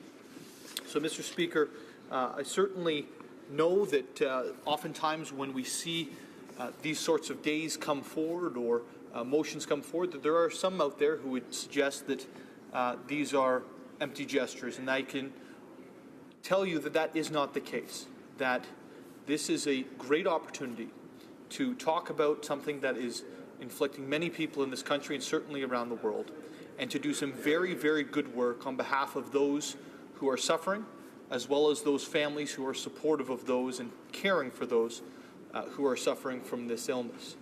So certainly just want to today say thank you to the member and offer my support. And I can tell you that on June 19th that I will be speaking to my children and letting them know what it is and what to look for in terms of working with other people in the community who may be dealing with this issue, or boys and girls in their schools who may be dealing with this issue, and trying to get awareness out there to ensure that as many people know about it as possible, as much support is offered to research as possible, and that the families know more than anything that they are not alone through this fight. So thank you, Mr. Speaker, for the opportunity to stand today, and certainly look forward to the passing of this bill. Resuming debate. Reprise de débat. Accordingly, I invite the honourable member for Dartmouth Cole Harbour for his right of reply. The honourable member has up to 5 minutes. The honourable member for Dartmouth Cole Harbour. Thank you very much, Mr. Speaker, and I'm proud of my fellow members throughout this House for showing strong support for S211, including the former Speaker, the member from across the way. An act respecting National Sickle Cell Awareness Day. When all parties work together for the good of all Canadians, we have the ability to accomplish so much in this place. Throughout all the stages of this bill, I've been moved by the comments and personal stories from other members. I've found that many members in this House and citizens across Canada have a personal connection to sickle cell disease or to other rare blood disorders. And we know, Mr. Speaker, that Canada is a world leader when it comes to championing human rights along with maternal and newborn health. And Canadians are compassionate and empathetic. It was compassion and empathy that led Senator Jane Cordy to champion this bill through the other place. And she has worked very hard to ensure that we all understand this and support those suffering with sickle cell disease. The sickle cell community is lucky to have a friend in Senator Jane Cordy. And Senator Cordy's work has ensured that this bill here before us today is already raising awareness. This bill matters to those who are suffering here in Canada with sickle cell, and it deeply matters to their families and to caregivers. Awareness bills matter. Now, the Speaker prior alluded to this. Some folks may say that we parliamentarians create too many days of awareness, but I beg to differ, Mr. Speaker. I believe that they are wrong. Greater awareness will lead to less discrimination of those who are affected with this disease. And we know that when it comes to health issues, especially issues that tend to affect specific demographics, stand together and raise awareness. We know that there are Canadians out there living without knowing that they carry the sickle cell trait. Stronger awareness will ensure that all Canadians have a better understanding of just what it means when someone we know has been diagnosed with sickle cell. We must bring awareness and continue to bring awareness to this serious hereditary genetic disease. Mr. Speaker, it is estimated that around 5,000 people suffer from sickle cell disease in Canada. That's 5,000 very important voices. I ask my fellow parliamentarians to continue to support Bill S211 and for all Canadians from coast to coast to coast to join me and join us in this place on June 19th, 2018, as we observe National Sickle Cell Awareness Day in Canada. Let's send our strong and unified voices from this House to those who suffer from sickle cell disease. Mr. Speaker, I thank you very much.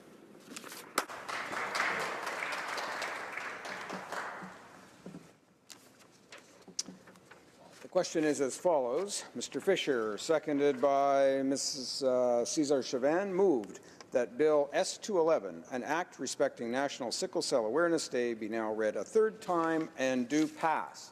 Is it the pleasure of the House to adopt the motion? All those in favour of the motion will please say yea. Yea. All those opposed will please say nay. In my opinion, the yeas have it.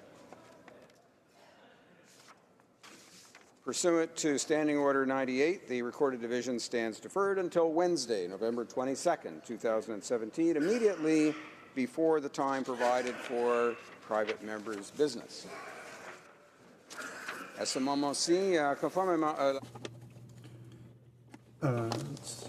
pursuant to Standing Order 38, a motion to adjourn the House has deemed to have been moved. And therefore, the question is as follows. That this House stands adjourned. For Windsor West. Thank you, Mr. Speaker, and it's a pleasure to rise here on an issue I think that Canadians need some accountability and actually the Minister of Finance to stick up for Canadians for. We know that the Minister of Finance has been under a lot of pressure because of his ethical questions related to his own financing and his connection to legislation here in the House of Commons. But what we do know, Mr. Speaker, is a question related to what I had asked and something he can act on is the financial improprieties of banks when they have had employees go public related to the fact that they have felt pressure to sell Canadians products that they did not necessarily feel was ethical. In fact, it was a CBC investigation that had brought forth a number of different bank practices that were extremely disconcerting from a public point of view and a public accountability view. And the finance minister, we find out, has been under intense lobbying by the banks. He already had, prior to this chamber, a cozy relationship from his previous private job. There's no doubt about that, and the issue of ethics and conflict of interest related to Morneau and Chappelle Associates over a number of different pieces of legislation here in the House of Commons. And so what I had asked is for the minister to at least take into specific action about predatory practices that the banks were doing, not only just in terms of a bad environment for people in their investments, because they had employees that were being pressured into selling Canadians products that they didn't think were in their best interest. And those products, Mr. Speaker, are investment and other types of cost elements related to people's finances that the banks were actually using predatory practices to pressure the sales of a number of different products that weren't helpful to Canadians. And so when you thought you were going to your bank to get some type of service, some type of, I guess, a screen in your best interest, not only do you face the overcharging on your accounts related to the service charges, but what you found out is that that premium you were paying, some of the highest in the industrialized world, was not even giving you, I guess, the internal support of a bank to do the ethical thing and not guide you to products that were simply not in your best interest. In fact, Mr. Speaker, I would argue that these type of predatory practices, because it calls under the Canadian Banking Act, is something specific we should have seen from this government and this minister, given the fact that they have been so inundated and involved and so compromised with relation to the entire ethical issues around the Minister of Finance himself. When he responded to me, Mr. Speaker, I was quite surprised that he talked about the Financial Consumer Agency of Canada, because that is not an appropriate response from the head of our finances and saying that, well, we already have this one little agency off to the side that's going to protect you for Canadians. No, what we needed was the Minister of Finance to say that he has been deluged by bank lobbyists in his offices in this government on this Hill, and they have had not only just carte blanche in terms of approaching an interactivity on the Hill, but it clearly has influence, and it was a time for him, and it still is time for this government to step up, whether it be on payday lending loading, whether it be on high costs, whether it be credit card fees, Mr. Speaker. We have some of the highest rates for small businesses in the industrialized world, and we can't even move on that. We can only move on principles.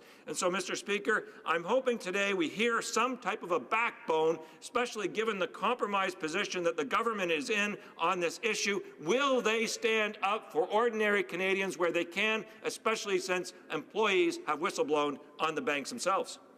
Long Lab Secretary Parliamentary. The Honourable Parliamentary Secretary to the Minister of Finance.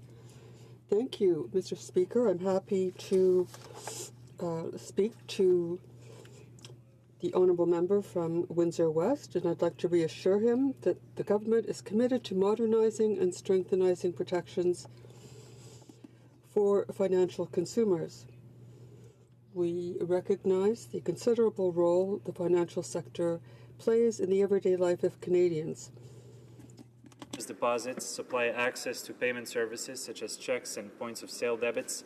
They provide mortgages and car loans and also accommodate consumers' needs in areas like health and home insurance. In short, financial institutions, Mr. Speaker, permeate every aspect of our financial lives. And that's why we want to ensure that there is a strong, efficient, and consistent regime in place that guarantees the highest standard of protection to all financial consumers, whether they bank online or in person. Today, we benefit from a financial services sector that is efficient, stable, and competitive in this country. However, we understand that this alone cannot guarantee that consumers are represented and protected sufficiently.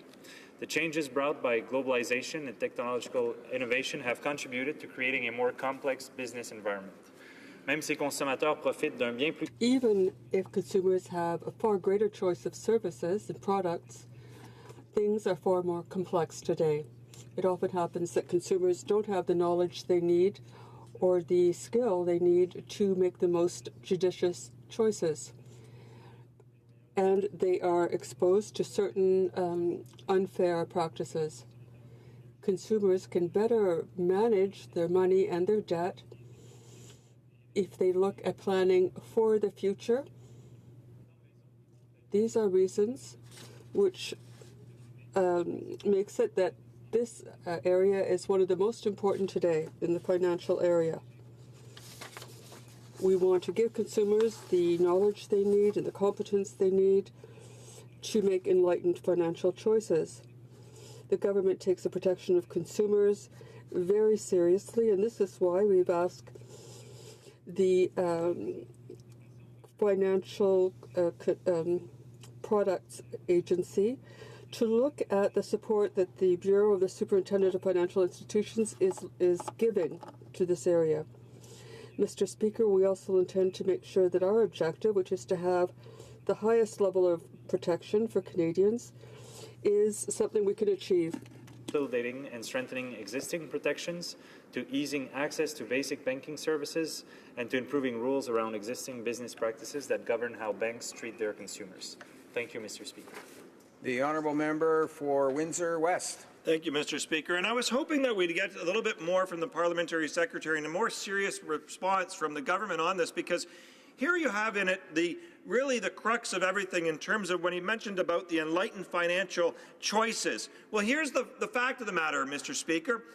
We can have all the enlightenment we want, but when the banks have an organized, structural, institutional attempt to have their employees sell Canadians products that they're not needing and the cost of those products, that is nothing short of organized crime. That is an organized effort to move people's money to financial products that are not in their best interest. So how is it this government is not standing up for ordinary Canadians when they know the financial institutions that are lobbying on their doorstep almost on a daily basis are not getting the message that this is not only not inappropriate, but it will be met with the same type of disdain and some type of attitude that Canadians see this, is that they do not want to be ripped off anymore, not only just in terms of the overt ones where it's clear in terms of payday loans, in terms of fees for your banking accounts, but they will not tolerate an organized effort to dissuade Canadians or sway them into banking practices and products that they don't need. That is organized, and that is awful, Mr. Speaker. The Honourable Parliamentary Secretary. Thank you, Mr. Speaker. I'd like to thank my colleague for his passion and what he's had to say, but our objective is very clear. We want to make sure that bank customers have the highest levels of protection, and we want banks to be even more accountable. Central to the federal consumer protection framework and should be an integral part of banks' corporate culture. Banks' board should oversee consumer protection by ensuring that appropriate policies are in place and that management and staff can carry them out. La surveillance qui est effectuée auprès du secteur des services financiers conforte le gouvernement dans sa conviction selon laquelle, lorsque l'économie fonctionne pour la classe moyenne, le pays fonctionne pour tout le monde. Je vous remercie, Monsieur le Président, et encore une fois, je vous rappelle, notre objectif ici est de s'assurer à ce que les consommateurs de produits financiers au Canada aient les degrés de protection les plus élevés, et on travaille dans ce sens. Merci beaucoup. The Honourable Member for Leeds, Grenville, Thousand Islands and Rideau Lakes. Thank you very much, Mr. Speaker. I rise tonight, as I have risen a number of times in this House, to seek an answer from the government about when they will do the right thing and compensate all of the victims and survivors of thalidomide. As I recently stated in this place, for close to 60 years, these Canadians have suffered from the ravages of this horrible drug that was approved by the government of the day.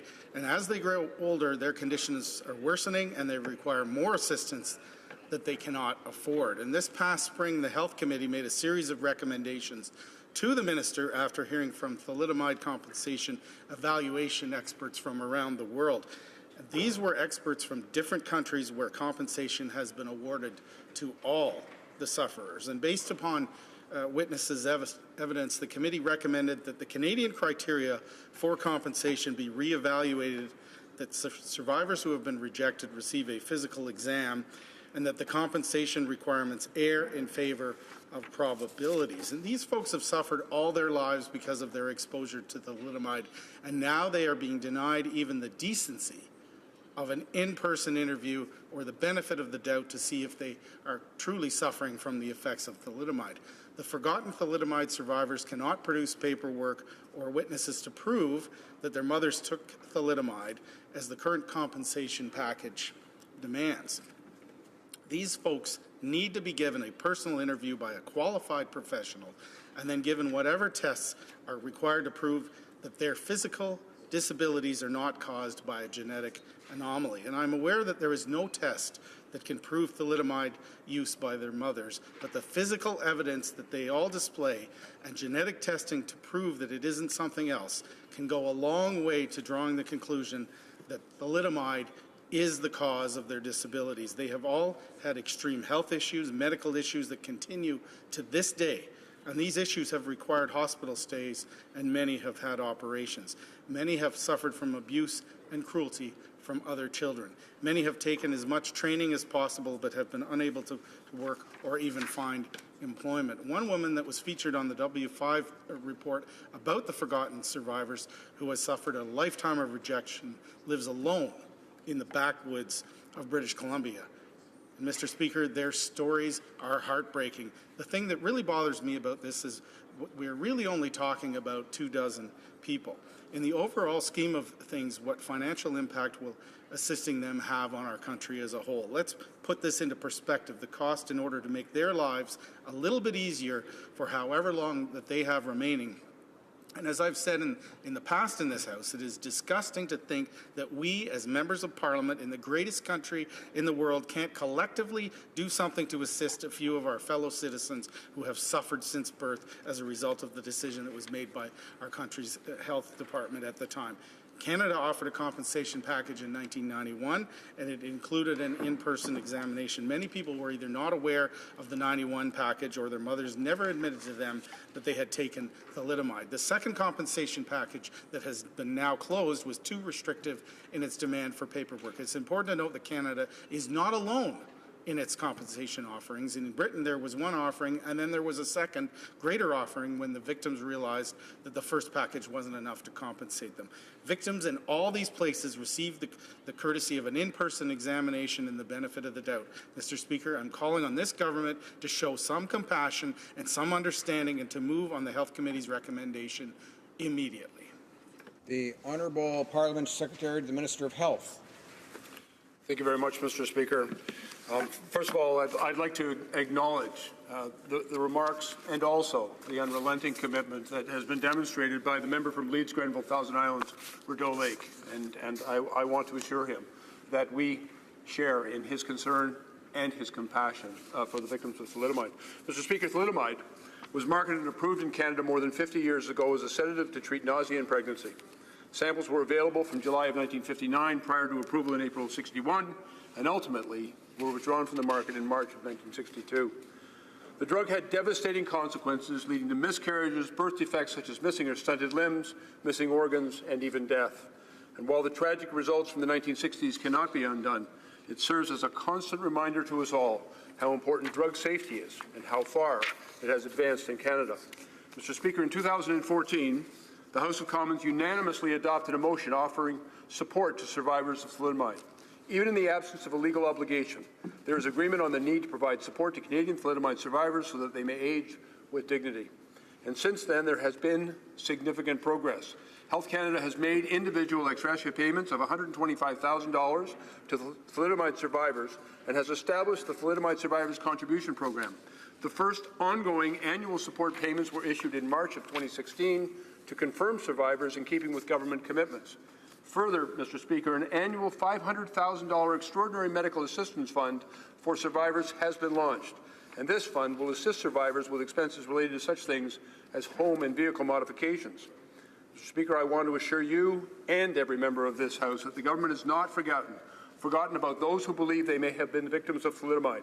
The Thalidomide Survivors Contribution Program provided an opportunity and a process to assess unconfirmed individuals who came forward to determine if they are thalidomide survivors and eligible for the same support.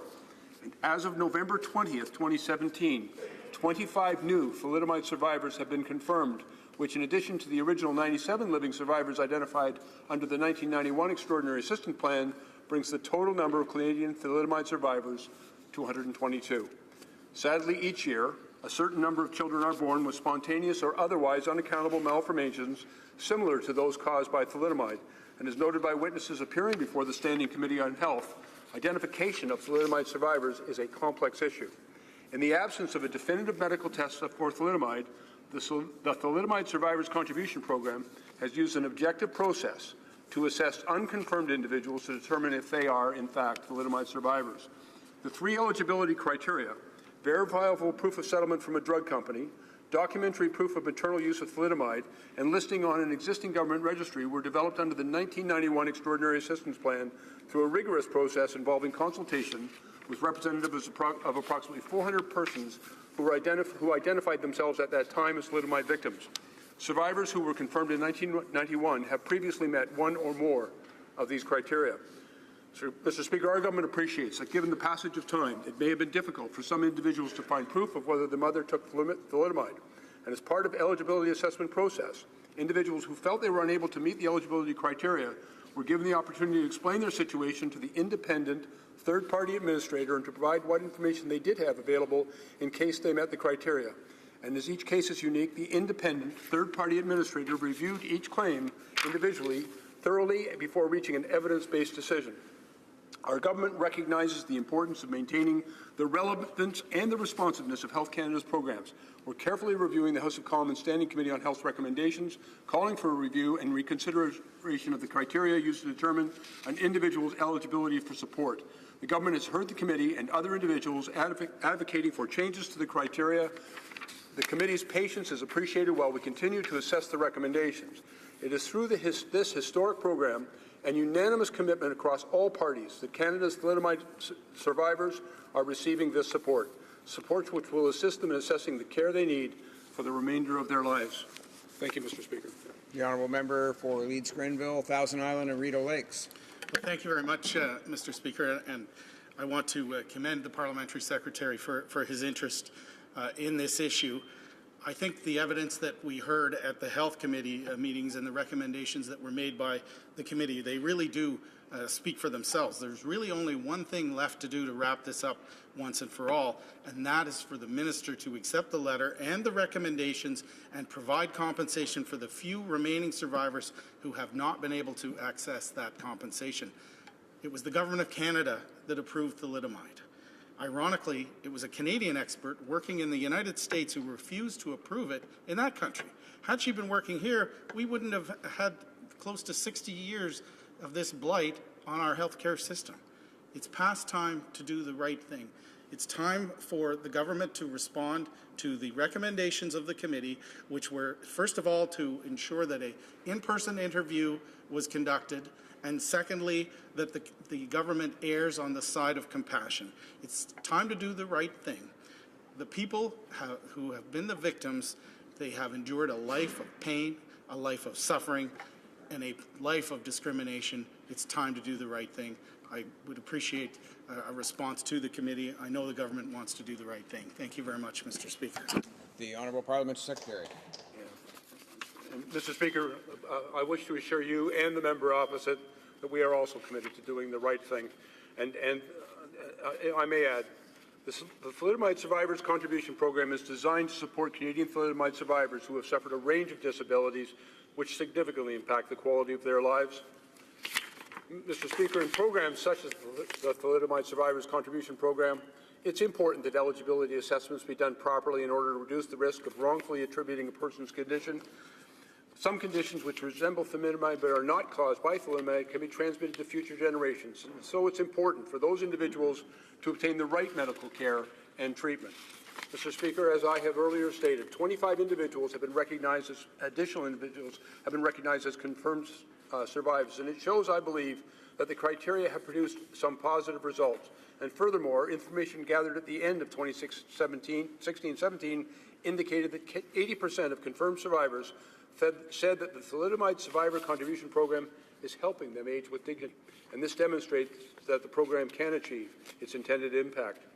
Mr. Speaker, I would ask for the House's patience while the government concludes its assessment of the recommendations made by the Health Committee, and we will report back to this House as soon as that important work is complete. The Honourable Member for Sherwood Park, Fort Saskatchewan. Mr. Speaker, during the last election, Liberals made clear and specific promises to the Tamil community. Liberals promised to support justice and reconciliation, to address the terrible crimes committed at the end of the Civil War, and to confront ongoing human rights concerns for the Tamil community today. But as on so many fronts, the Liberals have failed to keep their promises. Frankly, we can see now how they cynically made any promise to any community that they thought would get votes. But then after the election, they completely ignored those promises. For Tamil Canadians, many of whom have family members impacted by human rights abuses in Sri Lanka, Liberal broken promises in this respect are a source of great disappointment. We in the official opposition have repeatedly raised this issue in the House. I asked the government about it during question period on November 7th, and I also raised the point on May 15th, May 17th, and June 6th. At no point has the government actually even claimed to be taking concrete action. Quite clearly, there is no action to speak of. This was, in retrospect, a cynical election ploy. Tamil Canadians, like so many others who have been impacted by broken Liberal promises, feel betrayed by the lack of action from this government. Frankly, rather than being helpful on the human rights front, this government has taken actions which have added insult to injury. For example, they eliminated the Office of Religious Freedom, which had played a critical role in promoting justice, reconciliation, pluralism, and interreligious harmony around the world, and specifically in Sri Lanka. This set us back significantly in terms of our promotion of human rights around the world. They also eliminated the Ambassador of Religious Freedom position. The previous ambassador was active on a range of fronts that are particularly in discussion now, specifically with on-the-ground activities in Sri Lanka, and the ambassador was also very active on the Rohingya issue. The cancellation of this office has set us back, Mr. Speaker. And this past week, we know that there was particular concern about the participation of the Sri Lankan military in the peacekeeping conference in Vancouver. The government wanted this to be their big opportunity for peacekeeping fanfare, but in the process, they quietly gave immunity to those participating in the conference. The order for immunity said, privileges and immunities are necessary in order to facilitate the participation of those individuals in the ministerial and, in some cases, their entry to Canada. Mr. Speaker, I would like to know who would have otherwise been inadmissible to Canada if this immunity order had not been put forward, and on what grounds? Were the grounds involvement in genocide, crimes against humanity? We simply don't know what the minister had in mind here. Notably, there are not only human rights concerns about the actions of the Sri Lankan military in Sri Lanka, but also their involvement in peacekeeping. The Associated Press reported that Sri Lankan peacekeepers in Haiti set up a sex ring involving children as young as 12. And of 134 members of the military implicated, 114 did not receive any consequence. They went back to Sri Lanka without consequence. Now here's what I read recently in the Toronto Star. Someone wrote, given Sri Lanka's history in Haiti, its treatment of Tamils on the island, and its history of impunity, its soldiers should not wear the blue helmet, which is often seen as the embodiment of peace and protection of the innocent. Well, you know who wrote that? It was actually the Liberal member for Scarborough Rouge Park, and I agree with what he said there. The Sri Lankan military still participated, though, in this peacekeeping conference under the protection of the immunity order put forward by the Government of Canada. I don't doubt the commitment of the member for Scarborough Rouge Park on this, but his own government has left him out in the cold. So why is this government failing to honour its commitment to Tamil Canadians? Why is it ignoring the human rights situation in Sri Lanka? The Honourable Parliamentary Secretary to the Minister of Foreign Affairs. Mr. Speaker, the promotion and protection of human rights, including freedom of religion or belief and conscience, are key to this government's engagement around the world, as they are well in Sri Lanka. The new Office of Human Rights, Freedoms and Inclusion works to leverage and enhance Canada's international contribution to human rights, diversity, inclusion, and democracy. For example, in Sri Lanka, Canada's Peace and Stabilization Operations Program supports Equitas, a Montreal-based non-governmental organization, to work with community leaders and educators to promote increased religious harmony, respect for human rights, and inclusion. Canada is also engaging through the International Civil Society Action Network and grassroots women's-led organizations to promote peace, security, pluralism, and equality. This project was announced to coincide with the launch of Canada's National Action Plan on Women, Peace and Security. Starting in 2018, Canada is planning to implement a significant new project to promote language rights and the delivery of government services in both official languages in Sri Lanka, Tamil and Sinhalese. Mr. Speaker, these international assistance efforts are reinforced by Canada's High Commission to Sri Lanka in interactions with Sri Lankan counterparts, civil society, and other stakeholders, and in its social media messaging. Advocacy on these issues is a key component of every high-level visit and delegation to Sri Lanka. In his visit to Colombo and Jaffna in July 2016, then Foreign Minister Stéphane Dion underscored Canada's support and expectations for the new Sri Lankan government's efforts to promote accountability, human rights, and reconciliation during meetings with members of the government, opposition, and civil society, including Tamil victims of conflict. And Canada continues to work proactively through multilateral forums to draw attention to human rights and reconciliation challenges in Sri Lanka.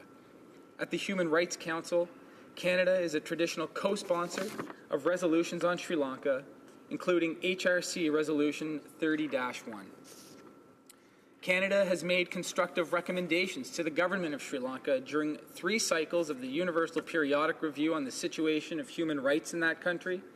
At the most recent review on November 15th, just last Wednesday, Canada urged Sri Lanka to expedite implementation of the reconciliation measures it has promised to carry out to guarantee minority and women's rights and to introduce a counter-terrorism act compliant with international human rights standards. Mr. Speaker, in closing, our Prime Minister has reiterated Canada's firm stand that reconciliation is essential for peace to emerge on the island, and to that end, Canada stands ready to support this process. All the victims of this conflict need closure, and Canada stands ready to support this process and assist in a victim-centered approach to reconciliation. The honourable member for Sherwood Park, Fort Saskatchewan. Well, thank you, Mr. Speaker. The response from the government here is quite striking. We know that they're going to talk about it, but while they talk about it in this House, we're seeing them undercutting the infrastructure which existed in the past for actually advancing these issues. It was interesting the Parliamentary Secretary spoke about the Equitas program as if this was some initiative of the government. He should know, in fact, that that was a project that was undertaken, that was started under the previous government through the Office of Religious Freedom. And he wants us to credit the government for not cancelling it. Well, thank you for not cancelling that program. But the fact is that the commitments that the government made in the last election to the Tamil community weren't to simply not cancel every program that was promoting justice and reconciliation. They actually talked about trying to advance the ball with, it seemed the implication was, new investments. But in fact, not only have they undercut the situation by removing the Office of Religious Freedom, taking away the ambassador, there's no new ambassador, but the only accomplishment they can point to is the continuation of a program that started under the previous government. And what about the peacekeeping conference? We heard nothing from the member on that. He clearly doesn't want to talk about it. Secretary of Parliament. Parliamentary Secretary to the Minister of Foreign Affairs. Mr. Speaker, Canada is pleased and proud to re-engage in a meaningful peacekeeping role with our allies around the world, as we are committed to continuing the work that has been accomplished in the promotion of freedom of religion or belief, and to enhance Canada's efforts to champion respect for diversity and human rights internationally. Our government consistently calls for sustained progress on Sri Lanka's commitment on human rights, reconciliation, and transitional justice. We have consistently taken an active role in the UN Human Rights Council in Geneva to highlight ongoing human rights concerns, noting that much work remains on accountability, transitional justice, and reconciliation. Beyond talking the talk, Mr. Speaker, human rights, pluralism, and reconciliation are also priorities of concrete action for this government and for Canada. This support will continue. Thank you. La motion pour que la Chambre s'adjourne. The motion to adjourn the House has now been adopted. The House thus stands adjourned to 10 a.m. tomorrow, according to the standing orders.